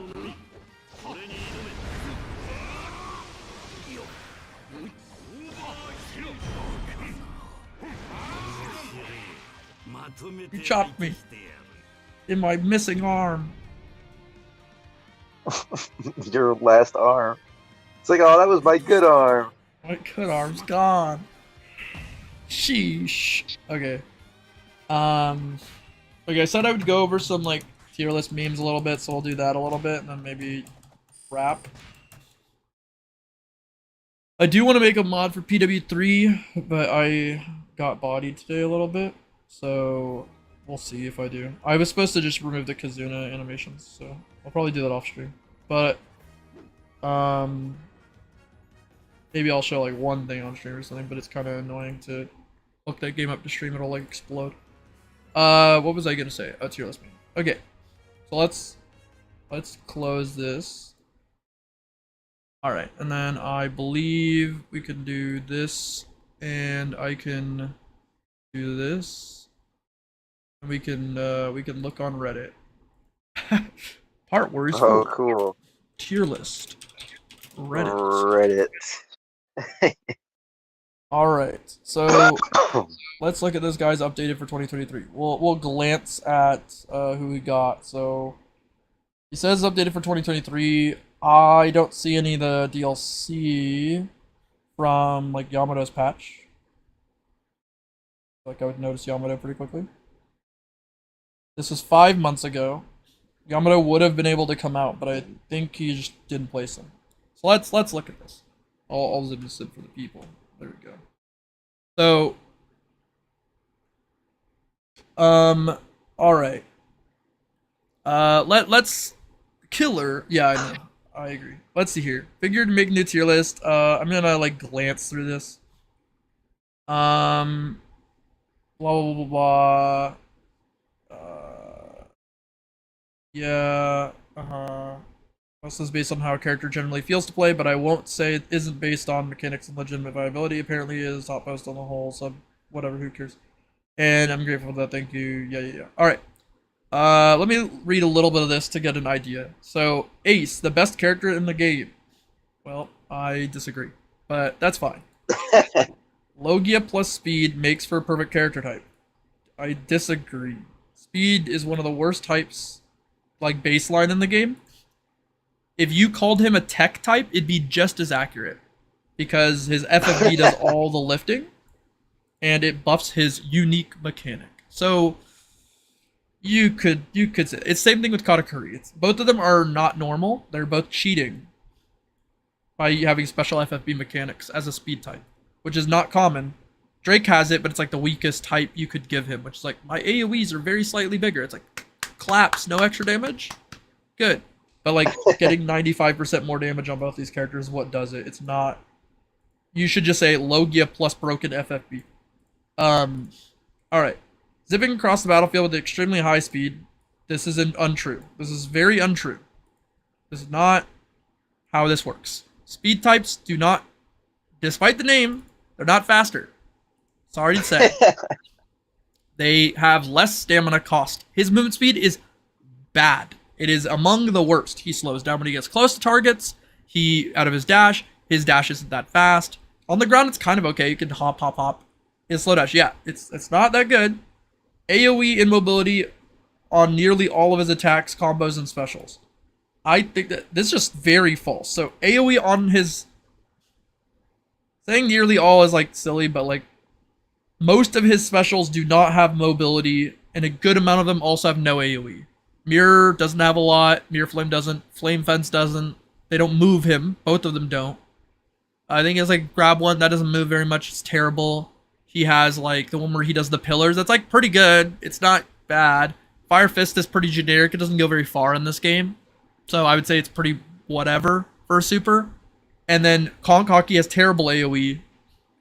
And also no mobility. Again, Fire Fist also has no mobility. I don't know where this mobility argument comes from. He actually has like probably none, right? Entei also just throws an orb. I don't think he moves as part of any of his specials. So this would only apply to this part. So it seems irrelevant to mention his specials as part of the argument of AoE and mobility when that's not what they have. So, yes, does he have good AoE? Yes. Particularly on his attack specials, they're very large. So surprisingly for his size, they're very, very large. That's true. Completely cut this special part out. It's incorrect. The special AoE is okay, and the mobility is awful. So that I would not say that. His FFB is good because his charge moves are good. This is all correct. This is not. Practically flawless even without an FFB. This is incorrect. You literally just said Logia here. And his damage and speed in this context come from his FFB. This is just wrong. Like, he's slow. He'll probably get smacked out of the air, which is the majority of where he spends his time. He doesn't have huge AoE on the ground. It's primarily in the air. So, and without FFB, most of his good stuff is gone. So, no, this is incorrect. Very incorrect. Now, is this character in this placement? Sure. This is just wrong. I'm not going to spend this much time on this, but this is to get an idea of where he seems to classify stuff. So, no offense to the guy, but this comes off as capping. None of this does seem to be reality to me. I guess it's just going off of a game feel. It is, but it's like he's just using FFBs and he's like destroying the content in the game, which that's fair. That's why these two characters are here. But it just seems crazy to say flawless without FFB. That's just wrong. Katakuri, donuts, spam that and you're the best. Okay, this is not clear. You should just say FFB. You clearly know that the word FFB is here. Yes, with FFB specifically, he's good. C1 also produces donuts and is one of the worst moves in the entire video game. So no, donuts aren't what's happening here. His C1 puts donuts on everybody. Forward momentum on the square string. It moves a little bit. I wouldn't say it is extremely high speed or having mobility on moves. Using that logic, having mobility just means that you move at all. Well, that's most characters. Most characters move when they attack. So this is moot using that argument. He shoots a lot of projectiles out of his attacks, and the attacks themselves have bigger AoEs than the standard human-type character. But not, like, so much more. I mean, Zoro jumps forward a lot during his strings. Much more than this guy. I just wouldn't use the word mobility on this at all. But yeah, let's see here. Every one of his attacks boasts excellent range without giving up on heavy damage he can dish out. This is true in FFB. This is not entirely true outside of FFB, but they do have great range. Not to mention his already high attack speed seems doubled with his FFB. Seemingly doubling with... what a weird way to say this. So, no, attack speed increases not double. It's 40%, and it's universal. So... that means nothing. Now, his attack speed is pretty high, period. That's just true. That's good. He's a good character. His FFB is very good, yes. His damage doubles in FFB, basically, yes. This is an okay position. Kaido, sort of a light version of Whitebeard. Okay, well then, where's Whitebeard? Kaido's here. Whitebeard's here. I assume this is all the way down there. This must be ordered. Why say he's a light version of a character and then put the light version worse? Let's see. But get him into Zoan form change, Sky, and you're more powerful than nearly the whole roster. Okay, so I assume nearly the whole roster refers to these two characters. and this is also untrue. So he does have a like hail spam that does a lot of damage.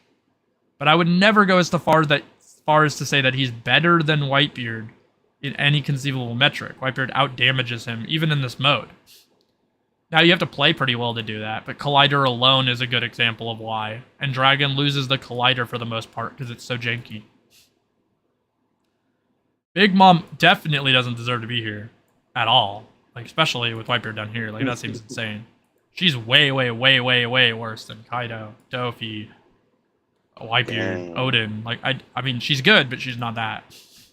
See above for Kaido. What? That's just untrue. She doesn't have a Zoan form change. You're already wrong. No, okay.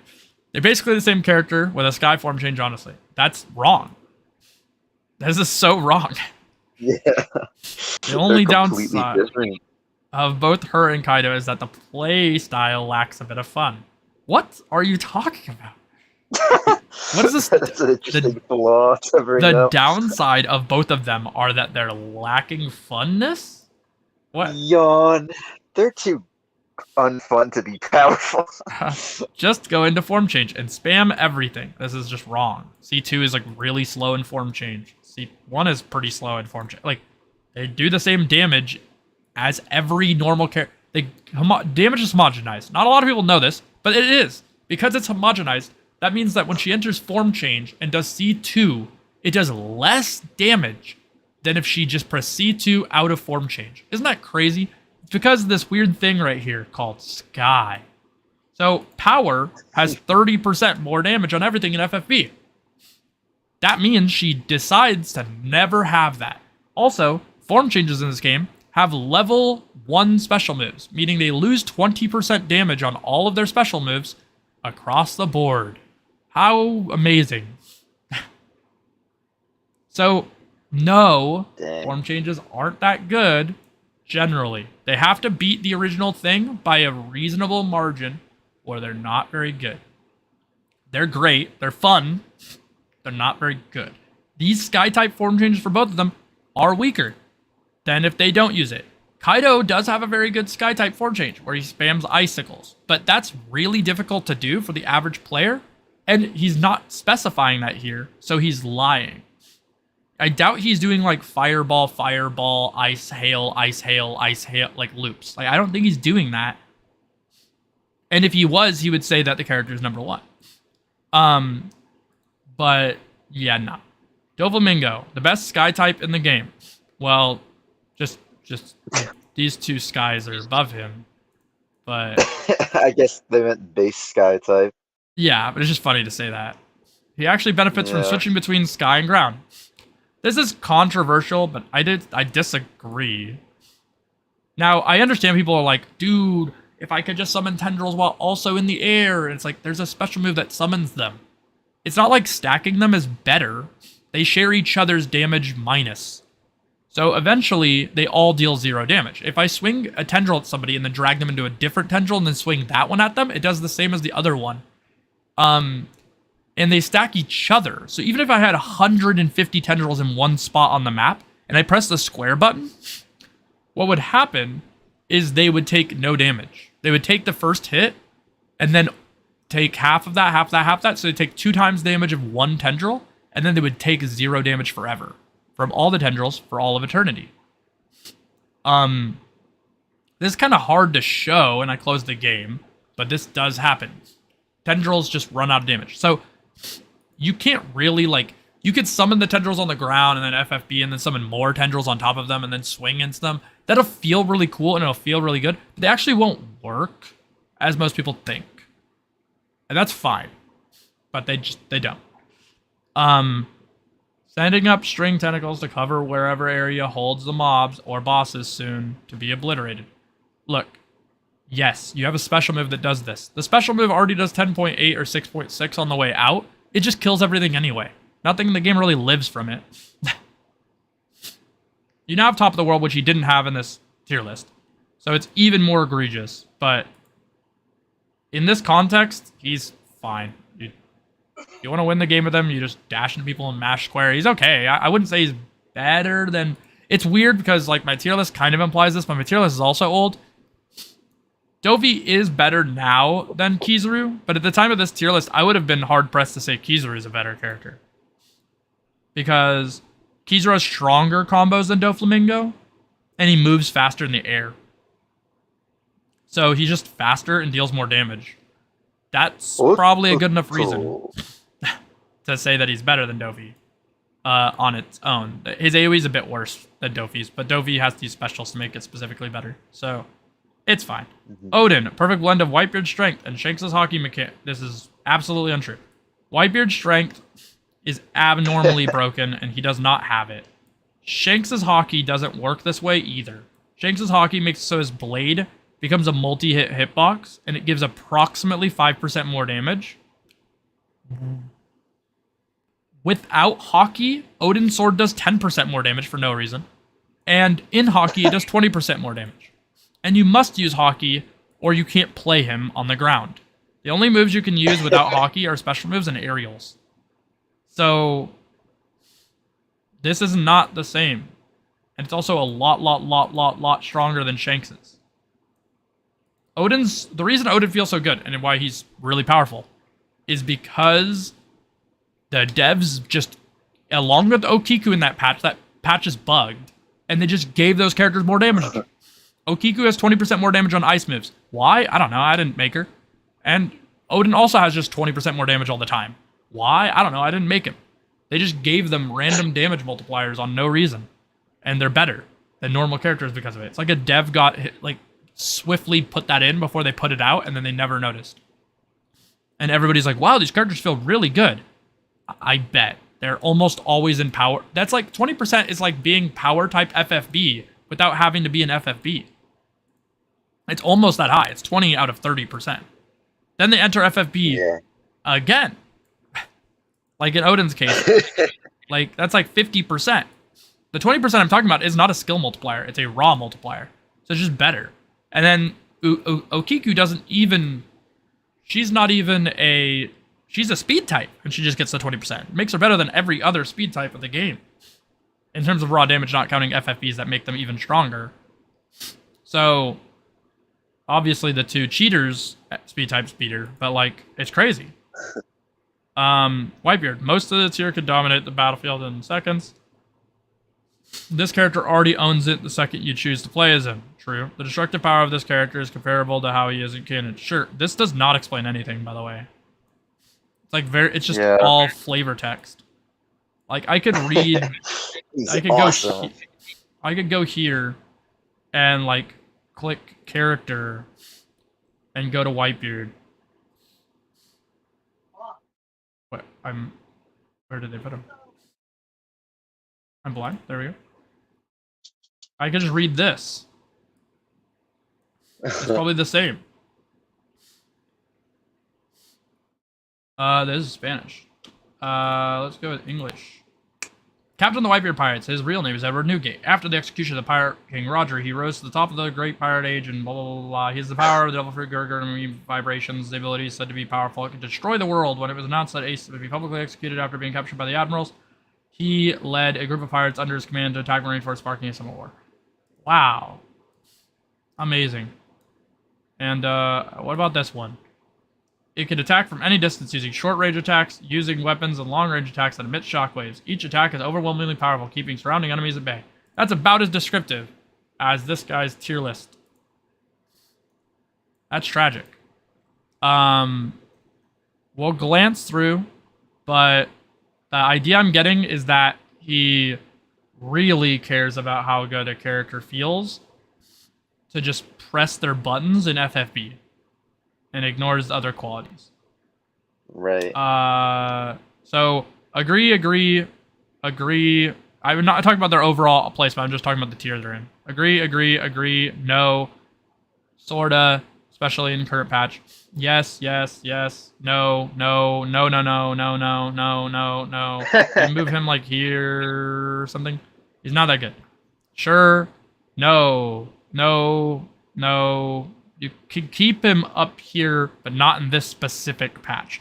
He was here before Yamato released, so he could kind of be here, but he's down here now. Also, this is crazy. No. Sure, but probably down. No. Again, weighting FFB is too high. Not at all. This guy can go down 2 tiers. No. She's good now-ish, but before not so much. No. Sure. This could go up.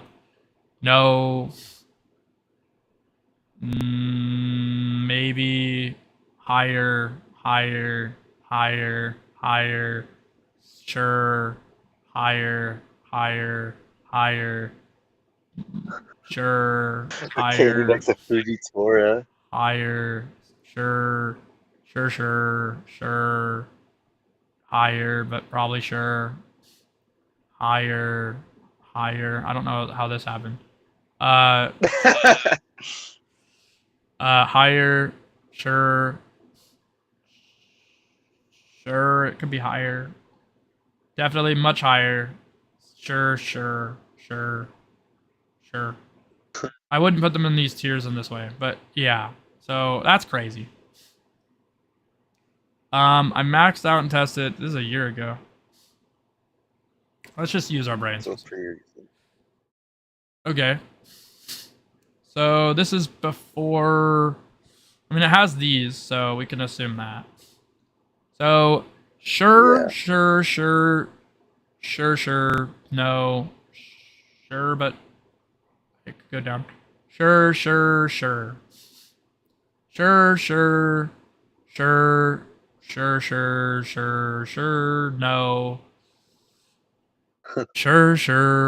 Sure.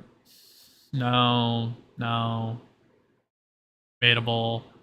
Sure. No. But maybe. Sure. But maybe. No. No. Higher. Lower, lower. Maybe he could stay, but probably one lower, and he should go down 2. He should be lowered by 1. This should be lowered by 1 or 2. This should be about right, actually, maybe higher. Sure. These higher, lower, lower, lower, higher, lower, lower, much lower, lower, lower, much lower. Sure. Higher, but sure. Yeah, sure. No way in hell. I don't know how people do this. Like, how do you be like, he is S and he is C? It's like, what do you mean? What does that even mean? He has the same broken They're move. really that different, huh? He has a C1. The whole game breaks. Like, it didn't change. I feel like they just assume these PTS characters become weaker somehow. Yeah. And it's like, that's not the case. The devs didn't do that. I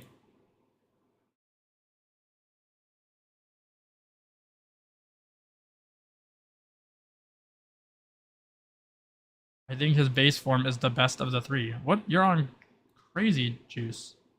What? Bound Man to be kind of inconsistent. Snake feels like it's weaker than base Luffy. There's just... I mean, the math would say yes for the Snake Man thing. It's sort of fickle because Snake Man can punch super, super fast, but Luffy can kind of punch really fast too. And Luffy has FFB, so power type 30% bonus. But Bound Man... I mean, saying inconsistent's fine, I guess. Because you're doing damage with a glitch. Yeah, he doesn't know about the slap attacks. DLC 4. Alright, let's see this. What is DLC 4? Isn't that Yamato? I don't see any Yamato. Yeah. I see Hybrid Oh, it's right Kaido here. up there. Okay. There. There's That's fine. Yamato. Explanation are in the doc link in the comments. Oh, wow. Where said comments? What? Why not put it in the post? Like, best? Where do you put it? It's not even here.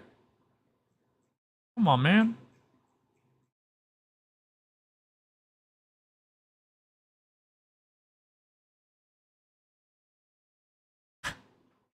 Well, Alright, well, just look at it. Disagree, but I get it. No way. Sure. A little lower, but sure. Sure. No, it's lower. The problem is in the Yamato patch, they glitched Blackbeard out and his darkness. If he applies it to a person, it'll like make them basically invincible. Hello, Twitch. Sorry, I didn't deal with the tier list meme. Try old. But yeah, this Blackbeard has to go down after Yamato's patch because if he darknesses a person, they get put in the ground, but then their armor basically makes them invincible. It's a glitch that they gave him on accident by making it so that darkness went through armor. Before, you would break their armor, your FFU would sink them into darkness, and you would super them, and they'd die. Nowadays, that's slow, to be fair, because he doesn't have good armor breaking. Mm-hmm. Now, if we flip this, we say his darkness armor breaks, we add that in, he goes back up. But it doesn't do that. So what happens now is you're in FFB and you dash over to a boss, and the boss falls into the ground and you can't hit him. And then you C1 to get the boss out of the ground, it goes dink, and they take like no damage. And then you attack them again, and then they can't be put in darkness again because you need Great Pirate's Ire to do that. And if you have Great Pirate's Ire, they're going to fall back into the ground, and you're going to have to be like dink and raise them back up. It's just terrible. So, can he work? Absolutely. But the way you have to play him is way weirder than before. And his one-shot playstyle is really hard if you can't break their guard. And he doesn't have a lot of good ways to break guard. He basically has to use C2 over and over again from kind of like mid-distance. He goes boom, uppercut, tornado, dash, uppercut, tornado, dash. He has to do that to break their armor. And it's like pretty good. That move's like particularly good. But he's trippy. Also has good supers, but again, tragic. I'd go down a little bit. This stays. This is fine. This is fine. This is fine. Thing is, these characters I understand. You become invincible gods that swing weapons and you can't die. Like, I mean, what counterplay is there to redact it here? Dofi, this is before Top of the World, so it's weird. But it's like, sure, this should have gone up. These could be swapped in this patch. One patch later, they swap back. Basically. Because Snake Man kind of gets buffed a lot by Top of the World, but Bound Man doesn't really. I mean, it's not bad. He is like, and that's like pretty good. I wouldn't say it's bad. I'll rephrase it. They could both share a tier. But currently, the glitches with Gear 5 Luffy are pretty insane. And Kaminari is really good. So it's like, well, yeah. Udog, sure. This is already better. Because I could accept some of these things. I think people weigh Law and Kuzan's invincibility too heavily. And Judge just doesn't need to be here. In S tier, you know? S. You move this down, and this down, probably. Do you want to check out my tier list after? Sure, send me... DM it to me, Twitch, on Discord. Yonji and A. Yonji and A, I mean, that's better than usual. I think it's stupid that all of the brothers are next to each other, but that just means that he doesn't know. So I'll like let that slide, because this just means he doesn't know, but at least he's not like being wrong about it. Most of the time I see Niji like S, and I'm like, what? The worst brothers on S and the best brothers on like D? Like, they just make shit up. But at least in this case, putting characters in A or something like this, or B, makes me think that he realizes that they're pretty good, and then just doesn't know. Which is fine. People hate these characters, which is why I said you can remove them. But yeah, Judge, I don't know how that character got up here if these... But whatever. DLC memes. But that down. The rest can basically hold. These three are kind of sus. This is kind of sus. I'd move him maybe. I mean, it's debatable. He's pretty good. I'm not a Pirate Wars 4 character tier list, by the way. It's a waifu. No, I don't want that. You're fine. Kizaru can go up. Kimon's fine. Lucci could go down. No offense to Lucci, but going by the placements of where they are, he just has a good chance of getting beat up. And he's not very bursty, because as we know, you can't really dash up to people and like wipe a room. He just doesn't have that capability without having a good chance of it failing, or, you know, because his super is like, I punch 1 inch in front of me, or I punch like 4 inches in front of me. You're like, wow, amazing. So he's just really dangerous in this meta. Boa is good. This can stay, but this goes up. This goes down. They're pretty easy to rank because usually Yonji is up, Niji stays, and Yonji go down. Or sorry, Niji go down, Ichiji stays, Yonji go up. It's usually pretty easy. They should be separated by like a tier each. Sometimes more. Smoker go down. These are like Logia weighting, I think. Let me double check that there's no other Logias below. But yeah, it's just Logia weighting. I think Logia weighting's worth it. I think people like underplay how good Logia is because you could go low defense and then it's like ultra fucking good. But most people play with full defense, in which Logias are less good. Still good, but less. Because they have like baked in... They might as well have like baked in Undying, baked in Tenacity. It's like better. Baked in Cadence, baked in Moonwalk, you know? It's like basically all of it. And those are worth a lot of points in skills. Do you... It's not... Yeah, sorry. I'm behind. Most of this is okay. Hawkins can go up, and a lot of... He has good understanding of the lower tier characters, I think, comparatively. This is, like, kind of wrong, but I'll take it. Because all these characters do feel terrible that are down here. She feels worse than Ivankov. Absolutely, yeah. But the rest of these are... And Barto's worse, too. Yeah. But otherwise, it's kind of fine. I don't really generally rank PTS Luffy, but he is bad. He's just really annoying to rank because he's not actually that shitty if you just mash square, but it's like also very, very boring. Yeah. Like, I keep ranking pre-time skip Zoro like two Yeah. tiers below the other one. It's so Yeah. strange. it doesn't make sense. People are just bad. But it's very funny. Hmm. Yeah, I don't know. People are weird. More DLC 4 tier lists. Let's see. I'm waiting for one that's just like insane. Like everything is just completely wrong. It's getting there. This Whitebeard's pretty low. There's almost like Yeah. waifu bait. Like he just likes these characters a lot, and then he's like, okay, let's start. Big AOE character. Big AOE character. I don't know how this character got up here. I mean, they do have a lot of AOEs for being human. Sure. Just snuck up in there. Wrong. People really like Law. It's crazy. They do. It is kind of funny and weird. I would have thought the opposite. I hear a lot more people say that. It sucks. They hate Usopp though. Yeah, they always do. I get it because his square string feels bad. So they're like, square, square, square. They're like, it's so slow and bad. I don't like the character. I'm like, you have to understand this is like actually reaching pretty far. It pierces through everybody. Like, it feels weird because it is a little weird, but he's a projectile character. He goes square, square, triangle, and he shoots like cones of flame and a giant flaming phoenix and explodes, and his specials are all fast and good. Like, they just don't. He has the net. It has a net, which breaks everything. Like, they just don't understand. These are all good low tiers, though. So I'll give him that.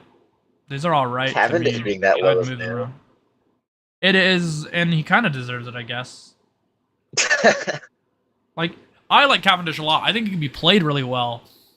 But I usually get confused why people even rank him high-ish, because the way you have to play him optimally is, like, really confusing. It's like, use air C5s and then, like, use the ground special over and over again, or mash square until you get the ground special and use it over and over again. It's not very normal. It just so happens that his ground special is really good and his meter gain is above average for, like, a normal character, and his attack speed's above average. So he's like, Hakuba, slash, slash, slash, slash, slash, slash, slash, brrrr, boom. Slash, slash, slash, slash, slash, slash, slash, slash, brrrr, boom, right? And you're just like, oh, I see how this character is good. But if you don't do that, he's pretty shitty. He's a generic speed type with pretty slow special moves sometimes that have surprisingly low AoE in a lot of cases. And, that's about it. I mean, he has air strings, unlike Tashigi here. He's definitely better than Tashigi, but, like... So I would put him higher, but I just mean that I understand why people see him this low sometimes, because I'm like, yeah, he does feel kind of stupid. He has a special where he literally, like, looks at his sword and then, like, stabs you. It has, like, nearly no range. It's called, like, Bluebird or something. Oh, yeah, the Bluebird attack. It's so confusing. It's really, really... unsatisfying to use. It's very slow, very small. Like, so he has a lot of dead, bad stuff. That just not good special moves. Hakuba kind of carries a little bit. Not that he's bad in FFB, he's fine. But Hakuba does make him a lot more consistent. It streamlines his moves to remove a lot of the bad moves. It gives him two pretty usable special moves. One where he just goes shing, shing, shing, shing, and then shoots a bunch of projectiles, and another where he just disappears and cuts while moving forward. And it's like, that's pretty good. I think it has some iframes on it too. So it's like, totally understandable. Most of the other stuff in here seems okay. I think the low is good. I think the high is weird and confusing because it's not very clear what the motif is outside of AoE, AoE, AoE, Luffy, Luffy, and then like this. Maybe form changes, but then doesn't like Big Mom, but she does feel kind of bad. I don't know. I mean, this guy doesn't have one. Akainu.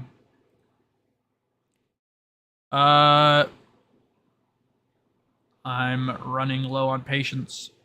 Yonko? There's another Yonko. His name's Whitebeard. What the hell? Wah, wah. You cheated it. No, he's go worse above than all of Killer. them. Yeah, he's worse than Killer. At least this is, like, close. Why is it that people are, like, weirdly close? Again, I don't... Wait, is there a second Usopp? Let me see. Jinbei's worse than Tashigi. Absolutely. Jinbei is not, obviously. But Jimbei could move up and Yvonne could move up, but I just mean that like they have an idea that's not super wrong here. Bartok can move down. Parker's Akainu can worse move a than lot up. Bartolomeo. I know these can go up a lot. So he does have both Usopp's 1 tier apart again. Meme. And then these are 1 tier apart again. Meme. At least they're only 1 tier. That was crazy before. How is Nami above Zoro? Yeah, This is a very fun list. this is just very wrong. Yanji specifically is 1 tier lower. Yes. Because that's how people use their noggins. DLC 5 tier list. Let's see this one. Oh, It is Red Shanks, I assume. right. Oh Uta, wow, they actually put Uta in A. A tier. Yeah, that's cap. I mean, Fuji's also not there, but same with Nami. There's just like I like Straw Hats a lot, percent. Because instead of this one, I guess. Not But, Chopper or Robin. yeah, I don't know what that's all about. They just hate range, I guess, on them. They're like any character that has lowish range, it looks like they'll just put them down here. Like low range, low range, low range, low range, low range, and they're like, oh, they must suck. I'm like, well, I guess you could look at it that way in a game where you don't have to get territories. Game has almost no territory missions at all. Like, but they still play it like it's Pirate Warriors 3, I guess. Kobe should go to the top. Yamato should go down. Red should go down. Uta should go down. And the rest is wrong, so. The rest is wrong. 1 week ago, This is the best tier list. So we have to be very. Okay, Whitebeard is at the top, so he's already winning me over. That's a little different here. This might be actually the best. This might be accurate. So if you account for like just speed and stuff, like I could see this HP Kaido being higher or whatever. It's not correct because he said that this is purely factual, and he ran it every character on True Pirate Warrior stage with the best build on each character, and spelled the word tier wrong sometimes. But I respect the hustle, and haven't played is better than trying to rank them, so I'll take that too. D seems really wrong, so Niji is not this bad, and Yonji is obviously a lot higher than this, and he has played him, so there's no excuse. Just never even touched all those DLC characters. Yeah, Kizaru. I guess he just got the second pass. Kizaru's not this bad. Okay, let's like try to use our brain a little bit here. So he hates the brothers. Clearly, they're very low. And I'm just gonna say it's hatred. It's just he ranked them based off how much he likes them instead of their actual power. 0 upvotes, El Mayo. You're right. Let me hit this down though real quick. Okay. So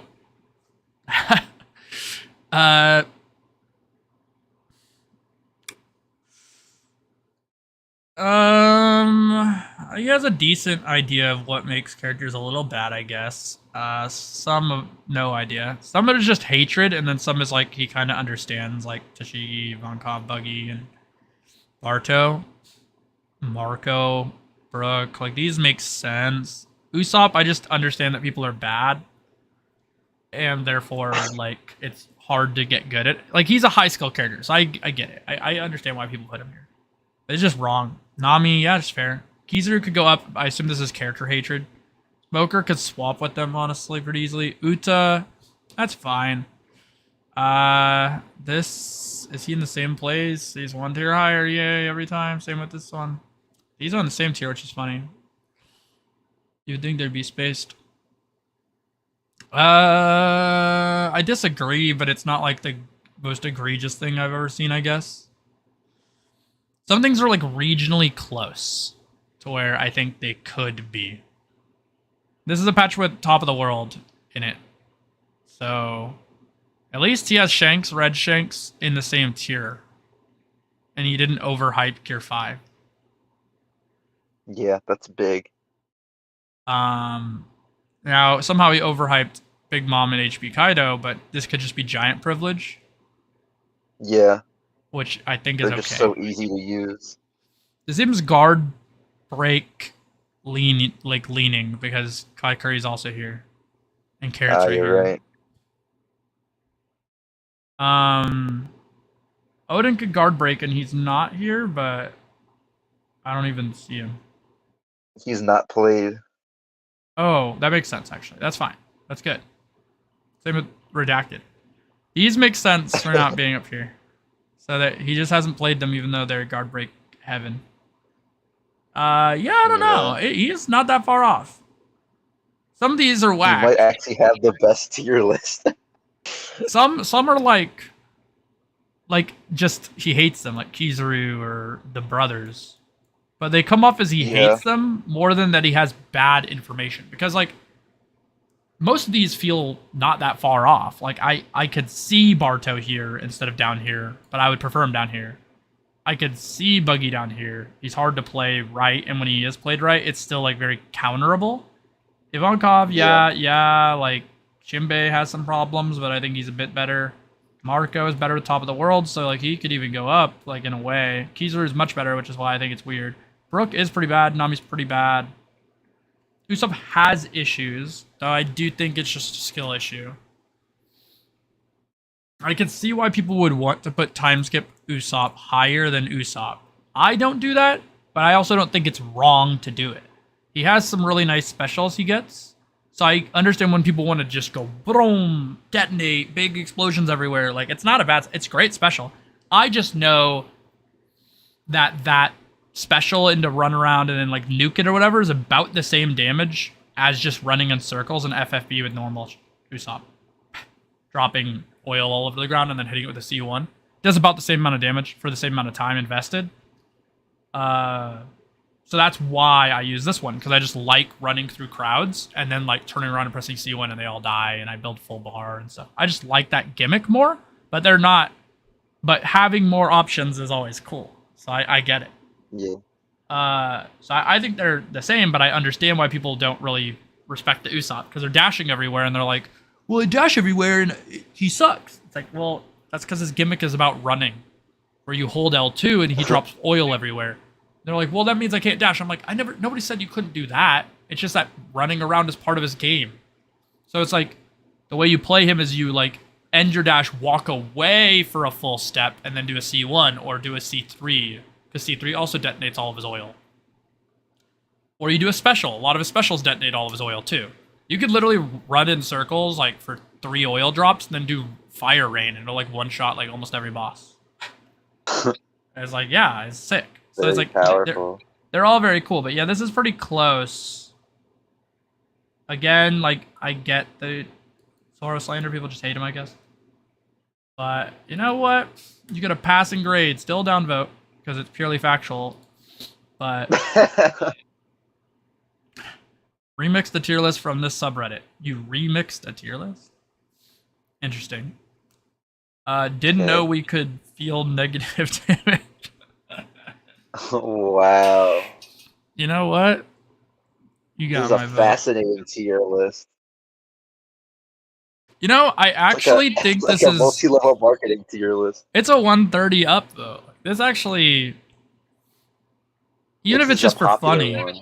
I don't know why, but upgrading Smoker to GG seems like such a task, and I just can't be bothered. What do you mean upgrading them? It's just coins. Guess it's just their weird terminology. It's funny. W for women were here. Yeah, that's fair. E for didn't use. That's fine.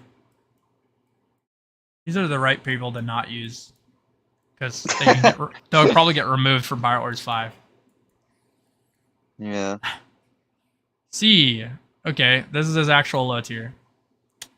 Dinky Poo. This is fair, this is fair, this is not, but I'm sure he just hates how he feels. This is fair, this, again, he just hates how he feels. And this doesn't include this Usopp, which is up here at A. So at least he has some brain cell. Yonji is not this bad. Reiji is also not this bad. Probably just doesn't like sky types, because this is also down here. And this, obviously. Where's his other top tier sky types? Gofi. There are other sky types up here somewhere? In the heavens? Here? Lucci is in S tier. Here? What? Ichiji. HG is way up here. He has the same moveset as Yonji, except for one move is swapped. Did you know He's that? got Beji in A tier. He has, okay. All right. Let's dig deep here.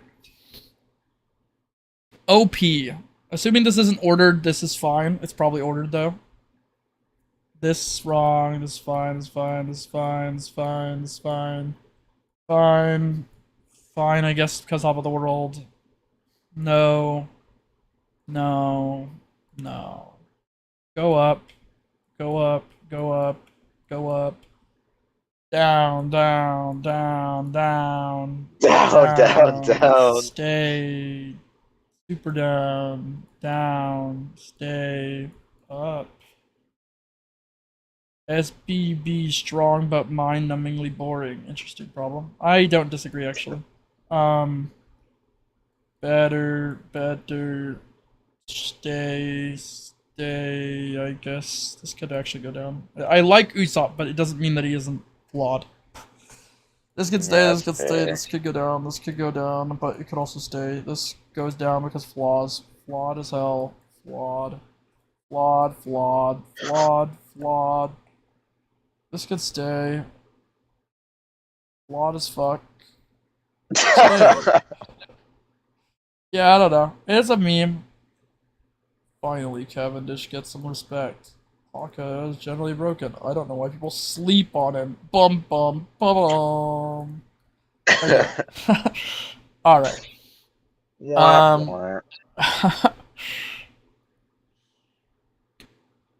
Yo, BJ and A? Yeah, I don't know. There's some problems with their eyes, I guess. For tier list 5. Holy smokes. It's this guy. Obi. Why is blue checks? It's like people don't use their brain cells. I get it though. Can't be that. Why are these separated? Gear 5 is just part of Luffy, and also this Luffy isn't good if Gear 5 isn't in contention. He's just a Luffy that's missing pieces. At that point, this one should have a fucking Bound Man and a Snake Man separated from him.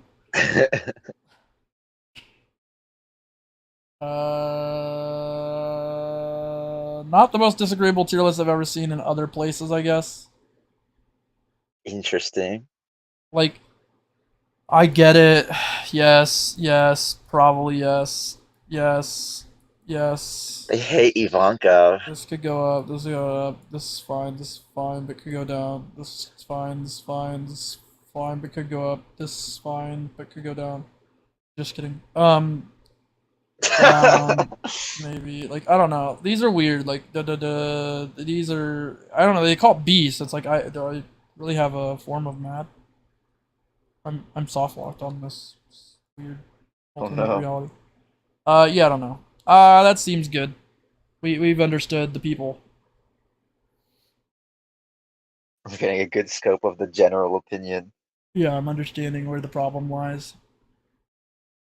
It lies in everything that people don't understand. Everything. Let's for the sake of argument, let's take a look. So if I go to the speed running tier list, here we go. There's probably not very many post patch, but sure. It's fast dialogue mod, not at all. Like, we could see if Yonji is good. Let's look if Yonji is good really quick. Just a glance.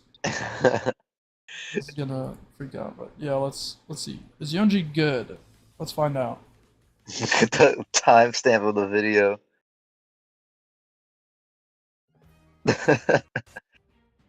Okay.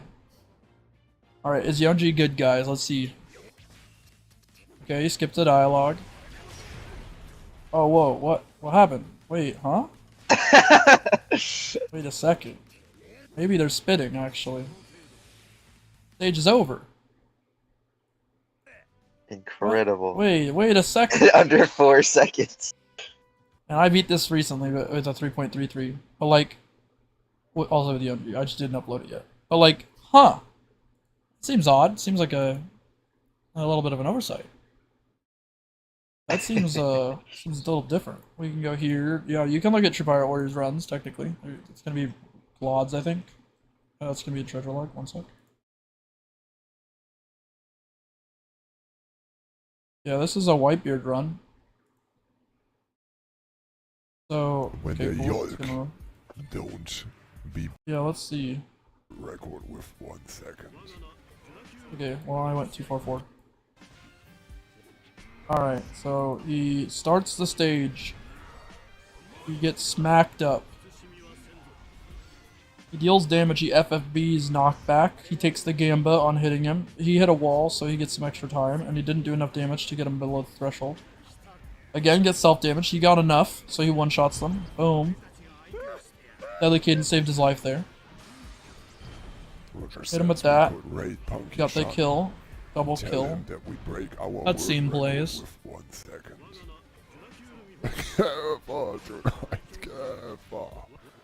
Alright, Just alright, kidding, alright. Tush, I will raid Boom. you, Dead. won't we? Dead, dead. Oh, wait. And I That won't seems like a never good write character it to me. in Dead. Yeah.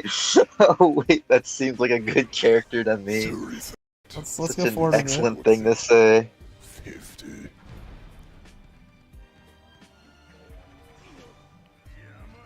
We hit him with the Mighty Warrior. I don't use this strat anymore, it's too slow. It's like kind of understandable because it keeps your meter up a little bit while running the stage Yeah. fast. He one-shot him, I skipped it. But like, he went, what? Bam! I'm a good character. He plays a different Damn, I'm a good character. That's what Whitebeard says. I don't do this strat, but he waits around here. This is the old strat, IMO. He waits here for when they spawn, instead of going to Sabo. And he hits them both. And then he needs to hit these guys.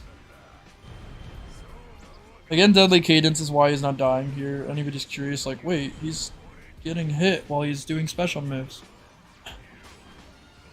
But Deadly Cadence is really useful for mitigating how many losses you get from that.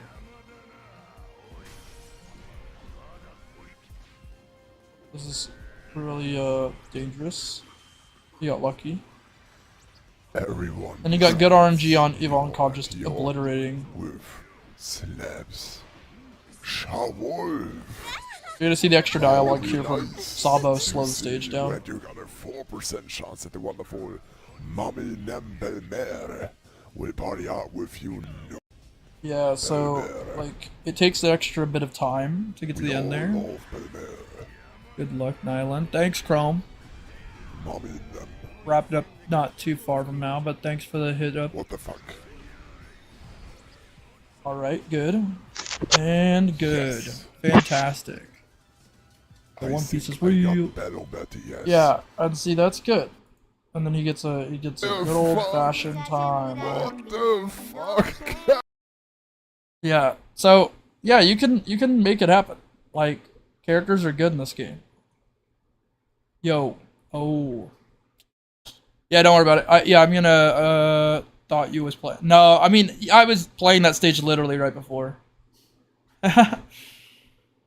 You're all good. Yeah. I don't know English. You're fine. I understand what you're saying. You don't have to worry about it. English is also a difficult language. Same with Portuguese, honestly. Just not as difficult.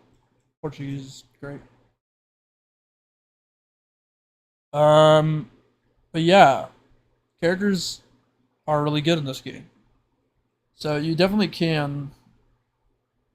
I'm not gonna do these on stream. I want to click on them. 3 pending runs. I'll glance. Yeah. There for Pirate Warriors. What are these for? Are these Uta runs? Let's see here. Oh, it's Whitebeard. Look at him. Whitebeard. Kuta. Well, you can see Yeah. here that he seems pretty good. Yeah.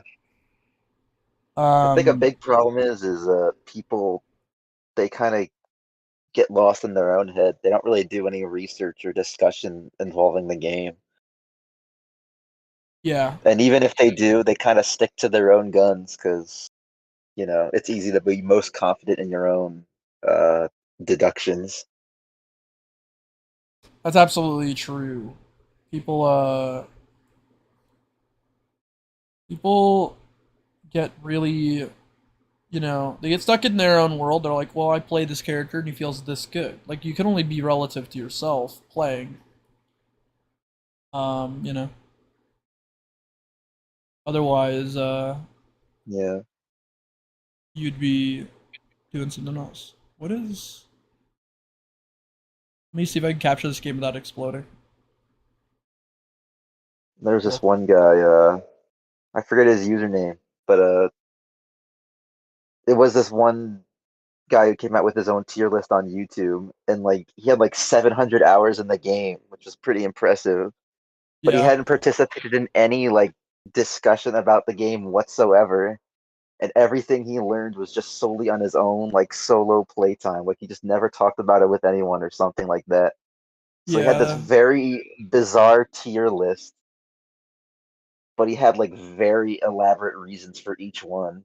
Like he was thinking pretty deeply about where everyone goes. But he like put Barto in S tier. So well, you win some, you lose some. yeah, I just saw that a matter of perspective.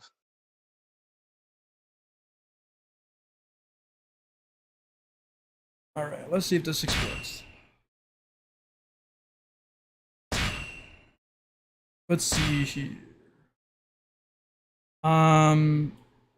It's like which of these two characters from different branches would win in a fight conversation? Yeah, everybody already made up their mind before they start talking, or they make a tier list based off one mission. True. Yep, happens with one mission most of the time. Tier list was popularity for a while. I thought it was a meme personally. Yeah, I mean, it's a tough one. People are really interested in who they like the most when they play.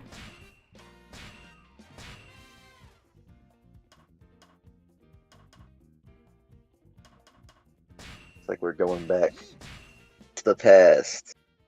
Back to the page. We're gonna shoot laser beams as a clown made of smoke.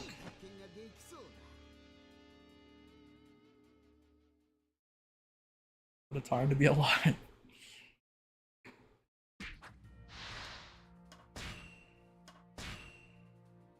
Combo enhancement, hero strength, miraculous body, sniper wisdom, leadership, quick charge, easy bunny. Snipers plus heroes in this game, plus the combo enhancement's basically capped. So, kinda easy.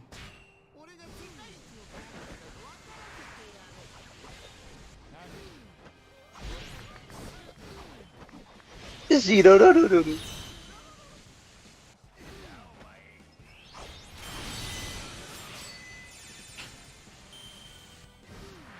He This is seems the mouse quite character. powerful. I don't know much about this game, honestly. Yeah, that's true. That's fair. Oh, look at this territory, though. Right? It's a territory? It was a territory.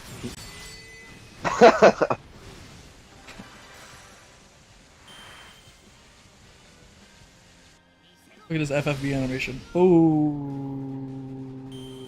look how long it is.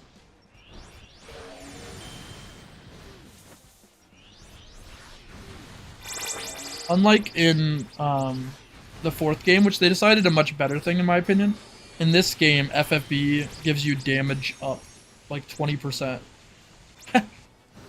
instead of 40% attack speed. So it's very weak in this game. Still waiting on this door, by the way. Yes, Hawkins pool. Look at this. Boom, Hawkins.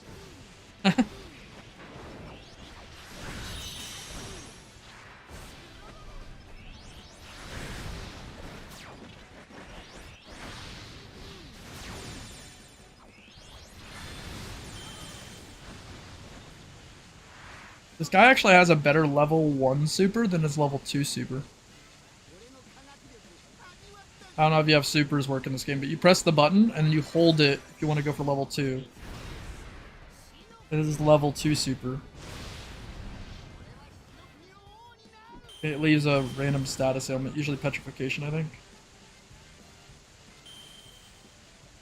And then there's level 1 supers, which obviously cost 1 bar. They do have like kind of a cool idea in this game where if you finish a combo, you'll see like my assist come out and do an attack. Which is kind of cool.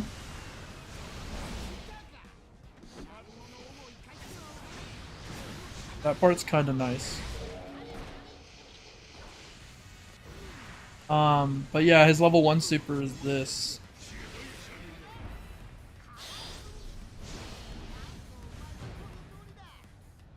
Landed nothing, where he takes the oxygen out of the air. In this game, the reason it's so good is because the damage on it's like pretty good.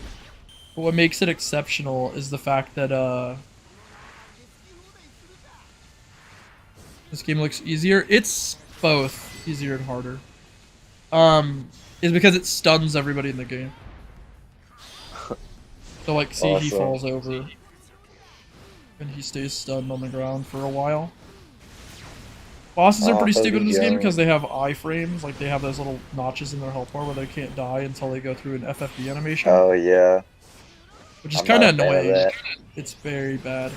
But yeah, see, I'm like laying into him, and then finally it's gonna be like, oh, he can die, like right now, and then he's gonna burst, and then I'm gonna hit him again. Now you can kill him. Yeah. See, specials don't do that much in this game, but what they do in this context is they let me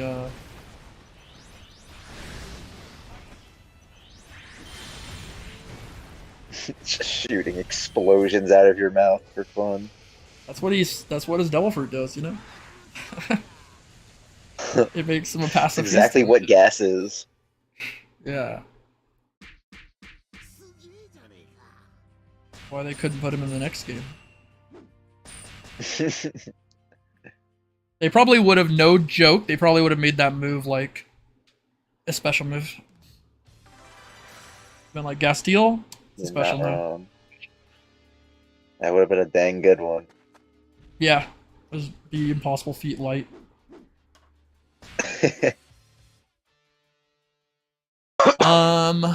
Let's see.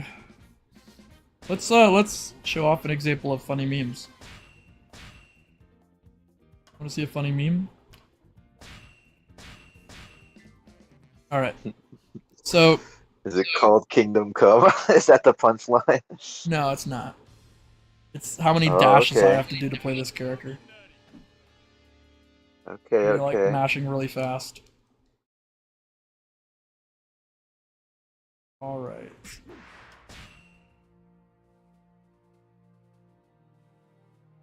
Fun fact: this load screen is fake. The game already finished. Oh. Okay. All right. Let's remember how to play. Boom. Okay. Oh bam, bam, yeah. bam. All right, we win.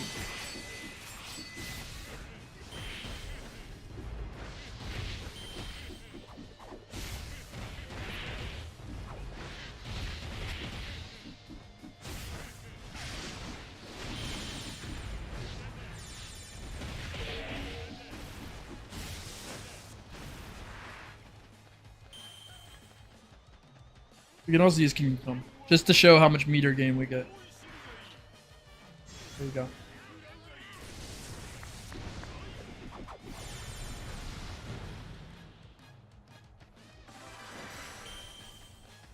Alright, now we can build bar. You wanna see how much bar we build?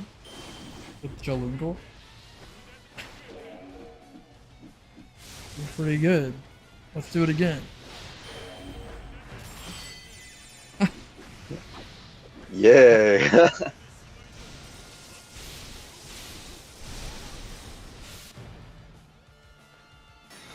If you perform this move without lightning charge, does that. If you perform it with lightning charge, you get Jalungal at 4. It's a very strong move, so we just spam it, you know? There's a couple ways to, like...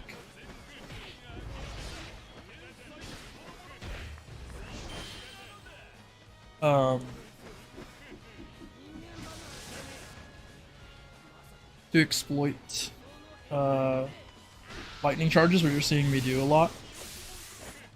So this move, triangle, square, square, square, you can see it kind of takes a while. Yeah. But it's a move that can be dash canceled to skip the Incredible. charge up animation.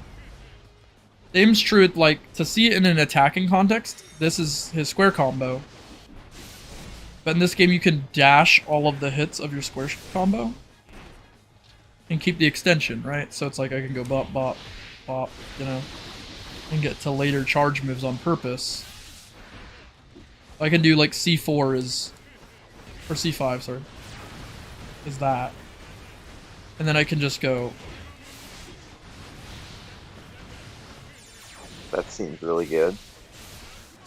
Yeah, He seems really fun, honestly. it is fun.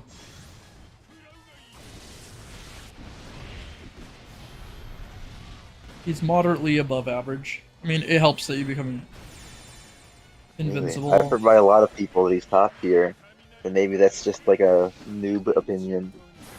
They're not wrong. I mean, he has a really good special move. It's really easy to build bar with him because the aforementioned Jalungal has a really high multiplier. Jalungal is my, like, the dragon.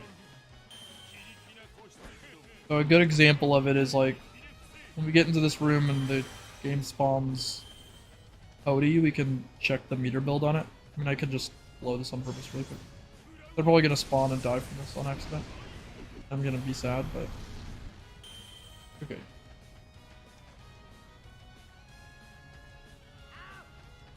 Backsteps. They would remove that, but it's funny. It's actually invincible.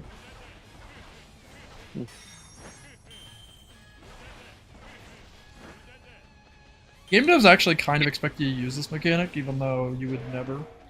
Okay. Yeah, look at the meter build on this. Right? Pretty good. And so, given that's like actually like a lot, given that I have nothing to build extra bar on. So, because of that, it's really easy to do his loop, which is to do Kingdom Come and do it over and over again. Basically, you have bar, you can go boom, boom, boom, and then do a Jalungal and hope not to get wombo combo and lose all your life bar in one hit.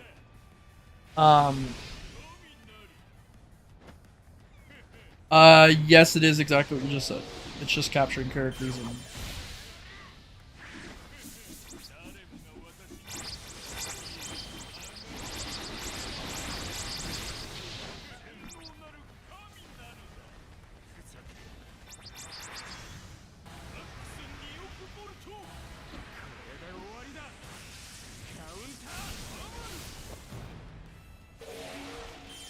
Izuna stops you from using supers until you're over with it, so I have to get out of it.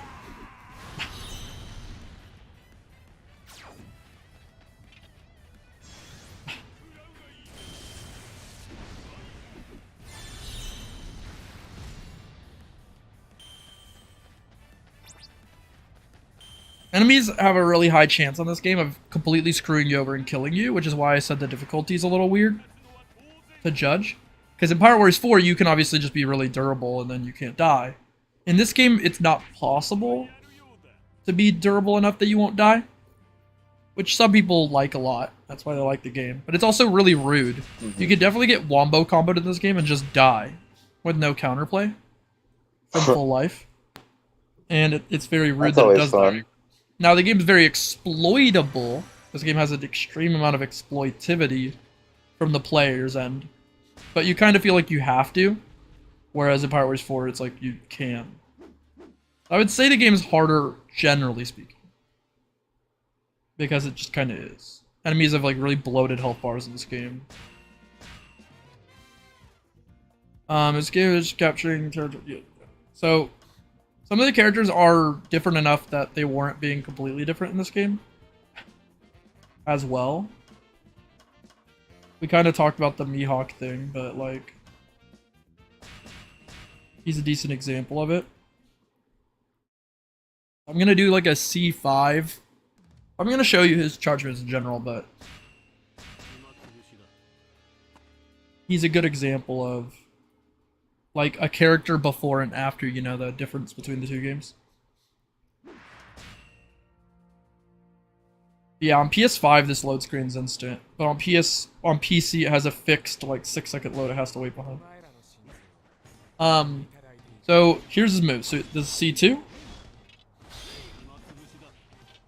Pretty cool move. He has C. There's no C1s in this game. Instead, the character performs like a combo on the triangle string. This is this triangle, triangle, triangle, basically.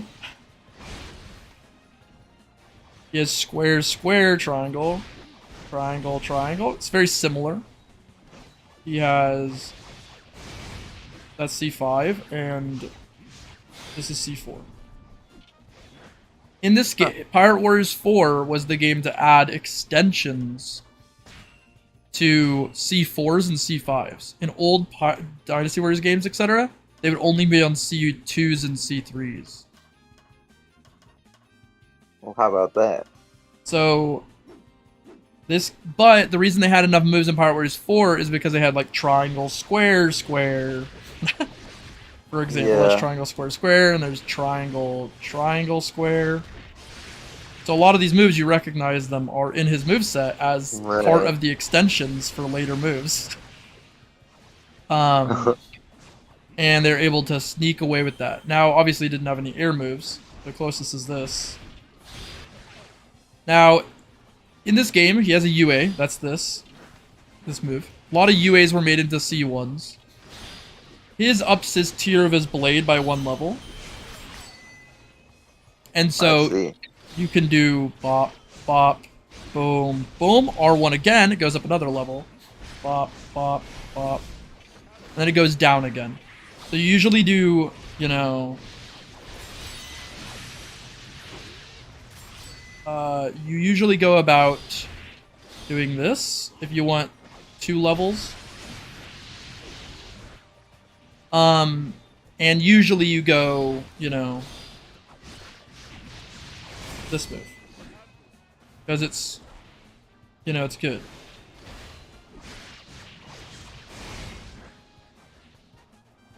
So, you can just kind of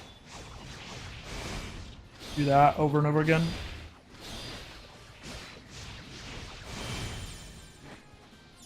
Cool. And this is more or less how he plays. And this move is very high damage. Like, generally in this game, people are pretty durable, and even normals like this kind of just don't flinch a lot of time. This move has a really high base multiplier for moves in this game, which allows it to be one of the better moves for just wiping out fields. Especially in comparison to like a C4, like look at this thing. Like that's not all that good. Bop, bop, bop, like he lived. But if I had hit him with even like just this, would have been better.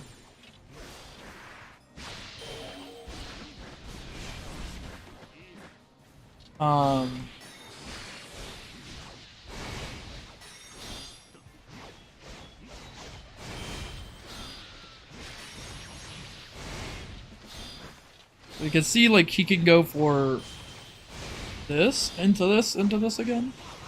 This is more common with, you know, people are a bit newer to this game will just do this combo where they R1 cancel and do it again. But I do R1X, R1X, you know, looks like that. And then I just do it again.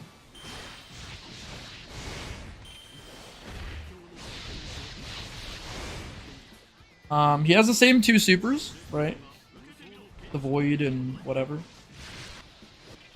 They're on the higher end of damage, so they're pretty good. Wild Slash is really bad in this game because they It's counted as a level 1 super, so it's weak. But it's good in Pirate Warriors 4. Cool. And his meter gain is really good with this move. So he can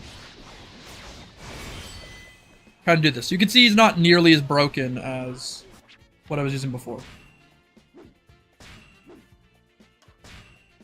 So like, good, but not absurd.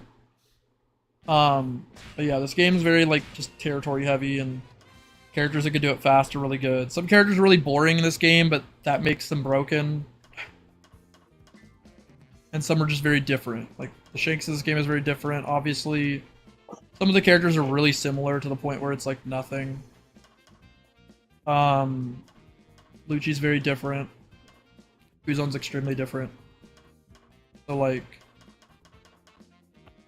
Brook is finished in this game because he has like a whole cool mechanic that got stripped in Pirate Warriors 4 for being an unfinished character. But in this game, he has like music tiers, and it makes him do multi-hits on all his attacks that deal bonus damage. Where he does like playing music cancels, That's and it like interesting. upgrades him and gives him after images and stuff. Kind of wish he had that still. Yeah, he has the visual for it, but it's missing the actual effect. It even says it in his FFB that it's supposed to do it, but it doesn't work. His FFB description says, your attack speed and movement speed is increased, and like stuff, and it doesn't do those things. But like, is Tashigi good? No, but people will say she is in this game. Because Oh, yeah, she I've has heard an many people's extremely face is fun incredible in UA. there. Yeah, so she has a really fun UA in this game, and it's enough of a reason for people to say she's really good. Because it makes her move really fast. And in a game where you move really slow, it's like having a speedster, you know? They're like, whoa, she's so fast. I won't say she isn't really fun, because she is very fun in this game. I just would never say she's super good. This is her UA. This is her C1. We're used to that, right? It's basically the same C1. But if you do an attack into it, she does this step, as you can see. And if it steps towards an enemy, it steps really far. So, she just steps, and people like to cancel all of her stuff into her step and then cancel out like this. So it's kind of like giving her a unique cancel that resets her combo. It's pretty cool. Yeah, she has this projectile that lets her like follow in it. That's fun. Yeah. And then she's got good specials. I mean, they're basically just her specials from the other game, but they just work better in this game's engine. So, like, she feels more complete, is what I would say. Which adds to why she's good. Also, I swear this move is actually invincible. Because they made that move, like, bad in Pirate Warriors 4. But it's actually, like, very usable in this game. I'm trying to, like, iframe to show it,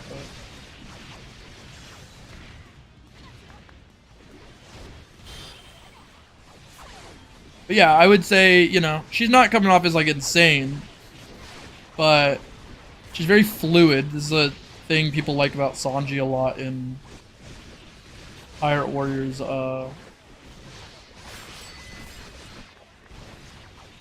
as well.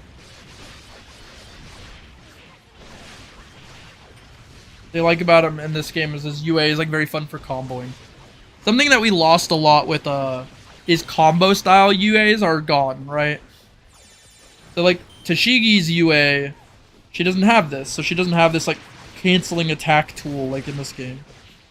And Sanji also had it, a canceling attack tool.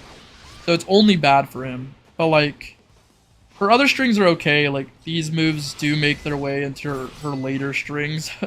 So they're not new, I would say.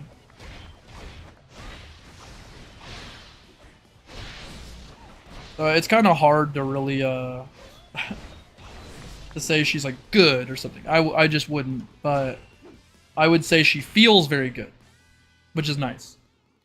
Sanji's his UA in this game, he like kicks off your head and then keeps the combo going. So it's sort of like a ground slamming combo extender, and it's really strong. Fuji drops a meteor, it's the same as his normal C1. Like, Yeah. some characters in this game are really good because Sniper's Wisdom is the best skill in the game, so they just like if they could attack from far away, they're good. Some characters do like 1 billion damage, like Boa, that she got like remade for this reason. They remade most of her moves.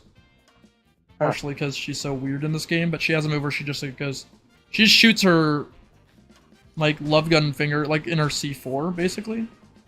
She does that move, Yeah. but because shotgunning in this game and other things, it just does like 1 billion damage and kills them. This is like a 3D2Y skin, so That's why she's like that. yeah. Yeah. People are like, wait, I why are remember that. you like that? It's like, well, it's because somebody made 3D2Y and decided figures needed to be made of Boa. It's one of the most annoying moments in like a One Piece special or movie, because Boa doesn't care when this happens to her, despite the fact that she is extremely scared of anybody seeing the slave mark on her back. Yeah.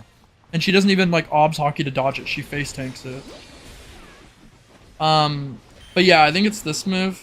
So normally she does this, slam, and then I don't know if it's actually this move. No, it's I have to find it.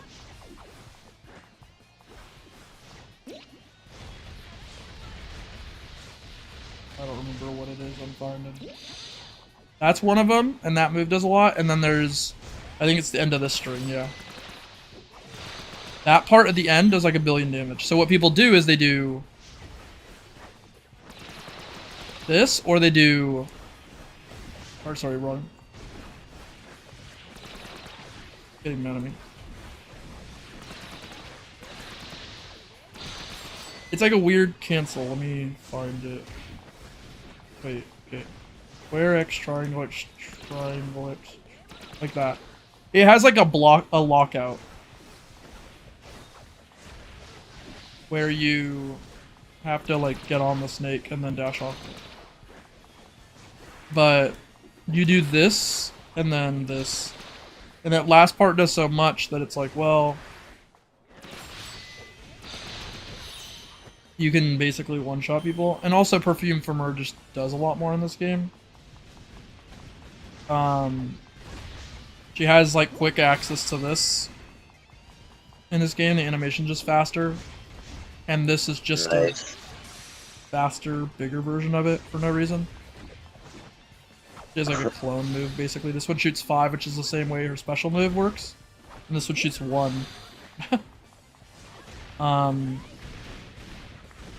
But yeah, she basically clears using Perfume in this game. This move. Gotcha. It like has a giant wave it shoots out at the end, unlike Pirate Warriors 4's version. And then let's see if I can get like an actual like commander that matters, like this guy, I guess. Okay. Square, triangle, X. Okay. You can see it hit for like a lot, given that he's this durable. So she has that meme, but yeah, her combos are very like meh in this game. Like this, a lot of this stuff is like this, or sends her snake out for too long, like in this move's case, right? It's like, look at that. Yeah. And that's not the only move. Like this move does it too. Or what is it? Triangle, like square? No, it's triangle, triangle, square.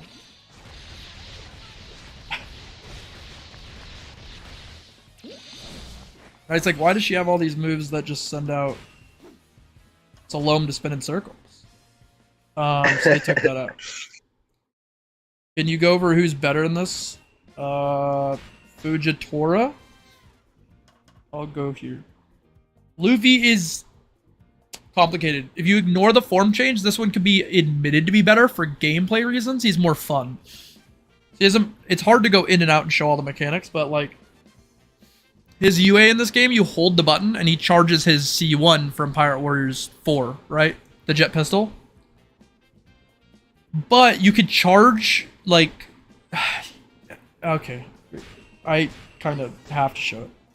Luffy in this game has, like, charged everything, if that makes sense. Not just charged, like, C1.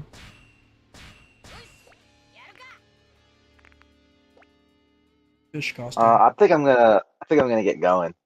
Alright, take care. Have a good one. Just so I It's can getting late clean for up you. a little bit and get ready for dead or bed. I mean, not gonna die. Oh, don't die. That's bad. Yeah, that would be awful. But to quickly show you, like, see, he could charge his triangle moves in this game. And it affects all of his, like, it actually affects his combos. Like, if I do, if I do, like, charge triangle, and then I press R1 and dash out, he keeps the charge on all of his moves. And so it's all of his square moves, it's all of his charge moves. They're all benefited by doing this. And he can maintain the charge as long as he presses an R1 before he ends his combos and dashes out. And because of the way that works, he's actually, like, really interesting. But no form changes or anything. So, toss up. But yeah, that is all I want to show you. You go to bed. Take care.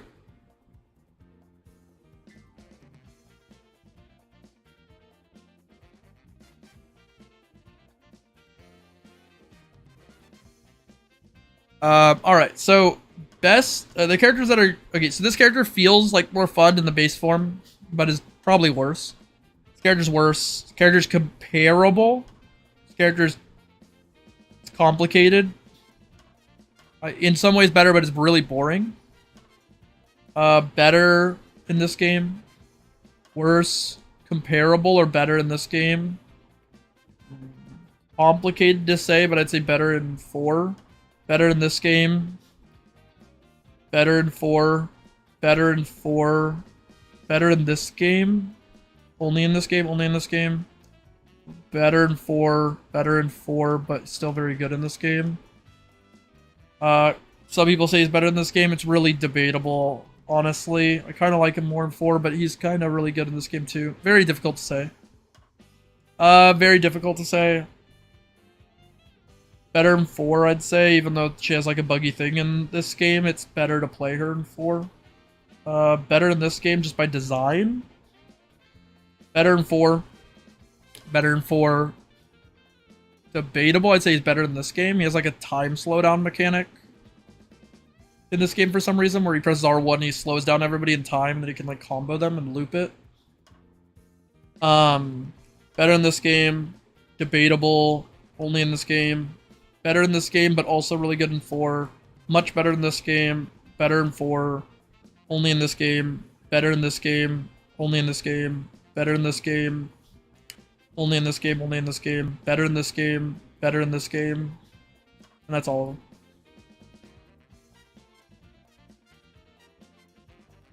There's a lot of characters at the tail end that are from like Dressrosa or something else where like they just are unfinished.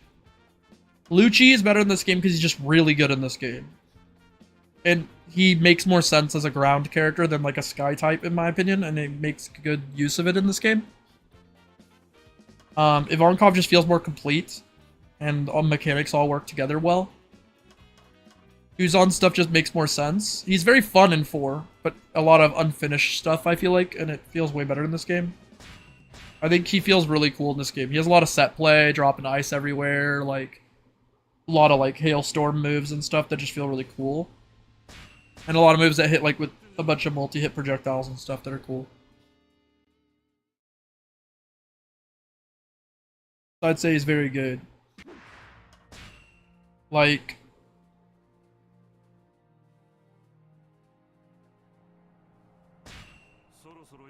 this is a way cooler string in my opinion. This move is way cooler. Like this, a lot of multi-hits, like he summons the partisans after, like just a good move. This is a really cool move, it's really good. Where he rains hail down, it gets crazier. And then he does a 5-point ice ball at the end. You can see he could like kind of play the keep away really well in this game. And multi-hits slow people down a lot, so I'd say he's like pretty strong. I mostly use like this stuff. You can skip to the part of the move that's like a bit faster and bigger. That's very fun to do. And like these are all great moves in this game. This move is really cool.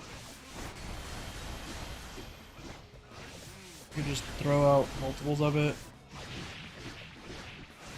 His Ice Age is worse in this game, but it's not bad. It's actually bigger if he's an FFB in this game, which is kind of a cool gimmick. So like...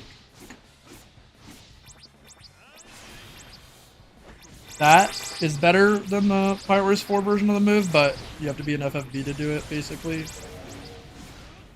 Be a cool gimmick if that was like consistent. But yeah, an FFB has a lot of moves that hit like larger or more times. So it's kind of a cool character overall. I like him a lot.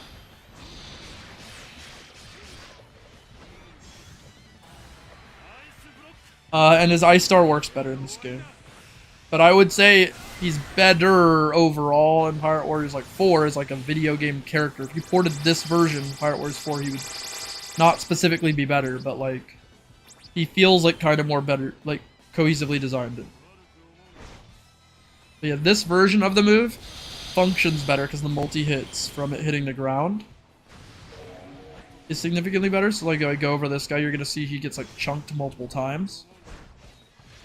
And that part of it is super nice. And the current one just hits once for some reason.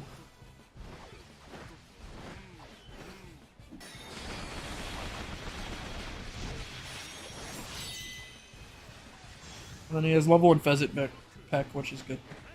Like actually like kind of a faster animation, it's cleaner hit too. Instead of hitting once, it hits multiple times.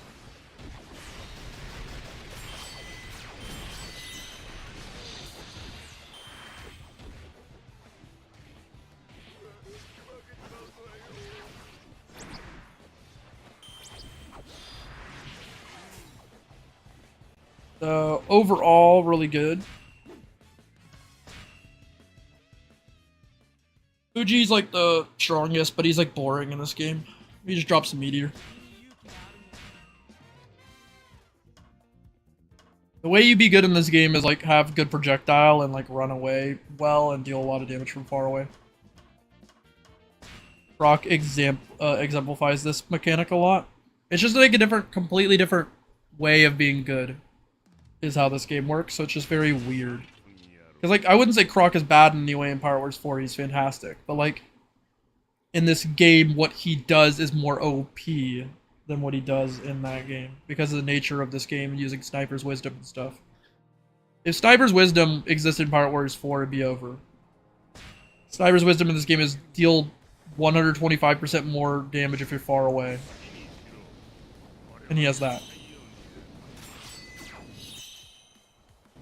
So, like, what ends up happening is you do this.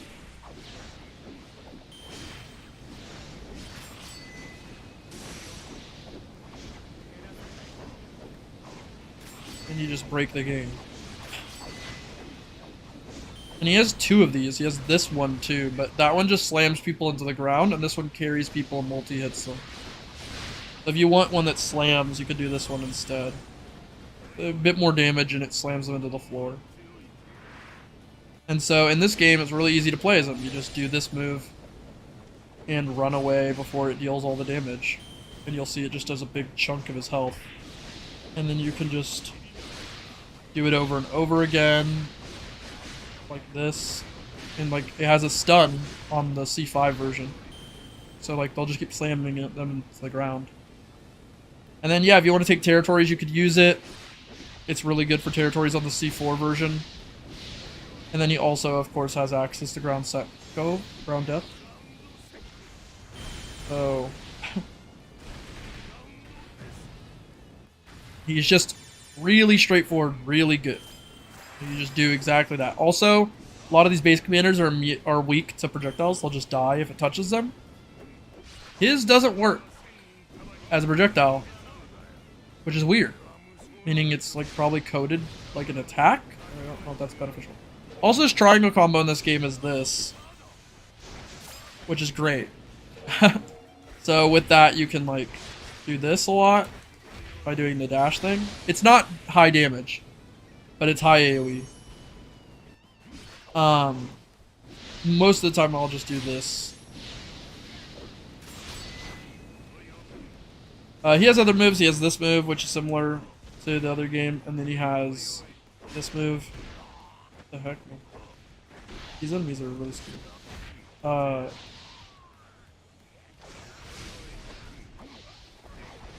you grabbed me. The guy. He has this, which is like kinda cool. It's mostly bad. But yeah, just having access to throwing a billion sobbles is just a problem in this type of game. And ground Desert Girasole, also super good. Just a quick one hit, good range, good damage. Kinda has a like a fake stun in it. It leaves the enemies like in the floor or whatever.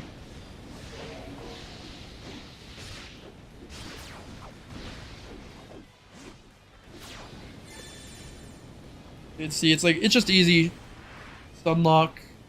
He's a Logia, so you just become invincible in a game where it's really dangerous to get hit. Builds a billion meters, so it's like really easy to just keep staying in every mode.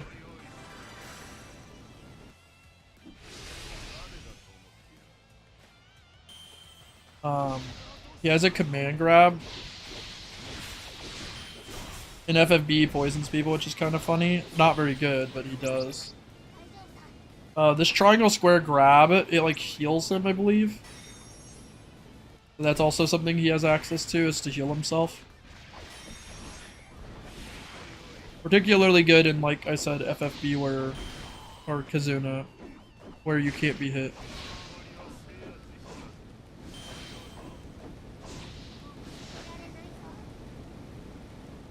And it's easy to raise Kazuna in this game with like supers.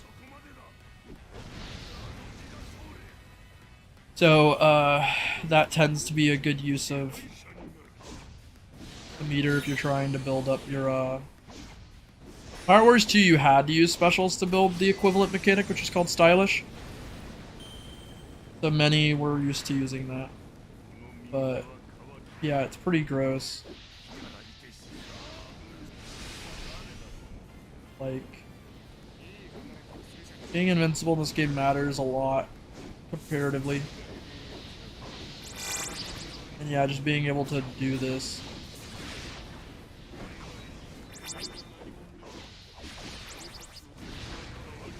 I don't have to be worried about anything.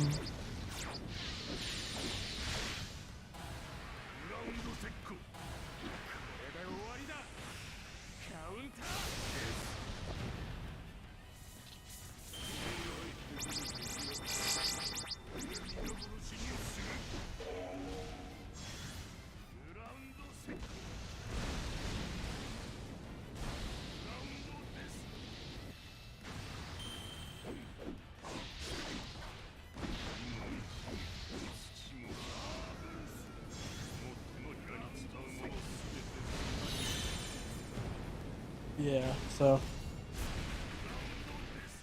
very strong. Though he is among the slowest characters in the game. These games do have character speeds, but they're not very different. I think it's 10 to 13, not counting Lucci. But his is 11. The average is 12. But yeah, there's a few characters 11 movement speed. I think Chopper has like 10 or something, and then like they're a bit different in Pirate Wars 2, which is why it's confusing. And then some are like a little faster. Ace is like 13.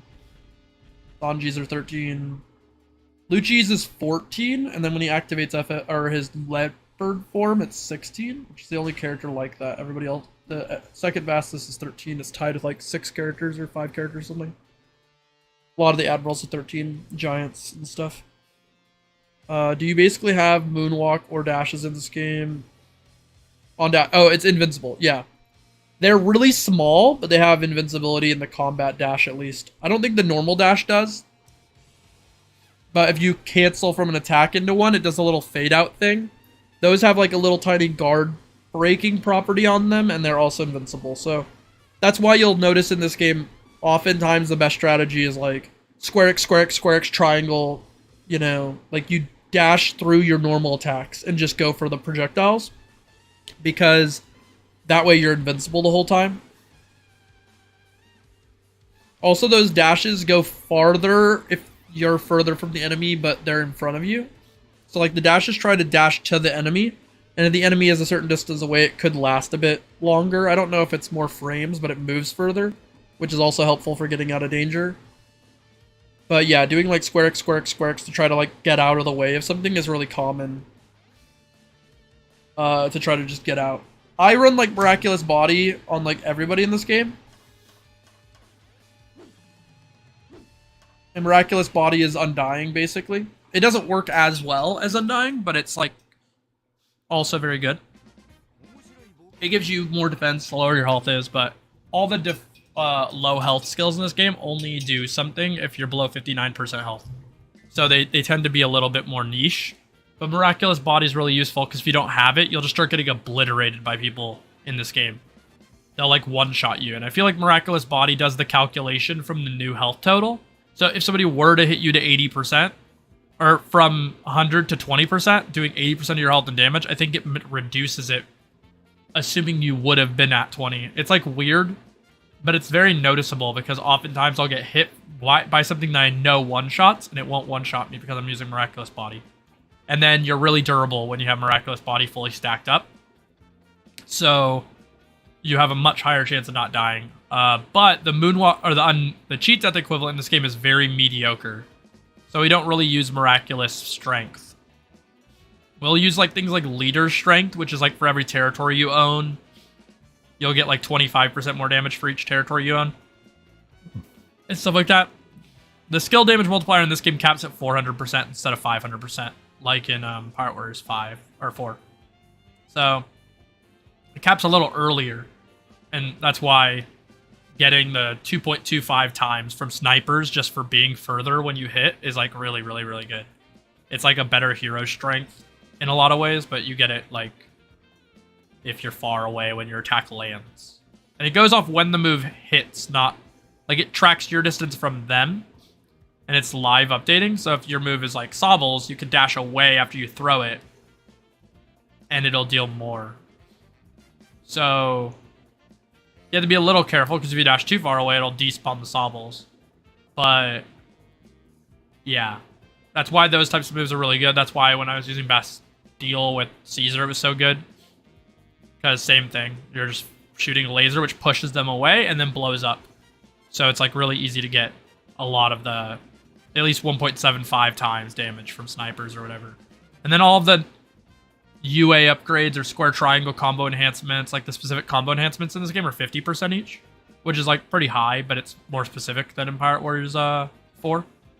So it's a little easier to get to the cap of this game. It's not that easy still, but it's easier to get close to it without having to get low health. Because Pirate Warriors 5 is really, really hard, and it's only because we have new slots.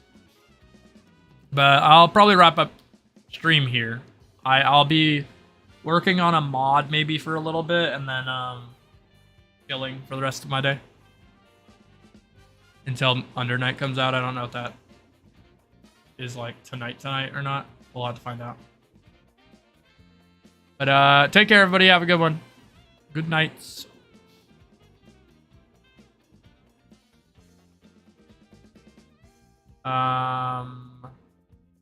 Where'd my...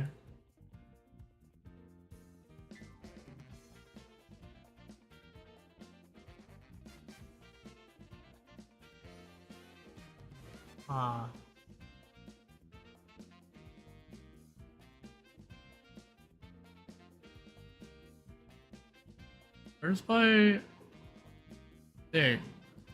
I know I'm on stream, but I'm like surprised. about something real quick. All right. Well, good night, everybody.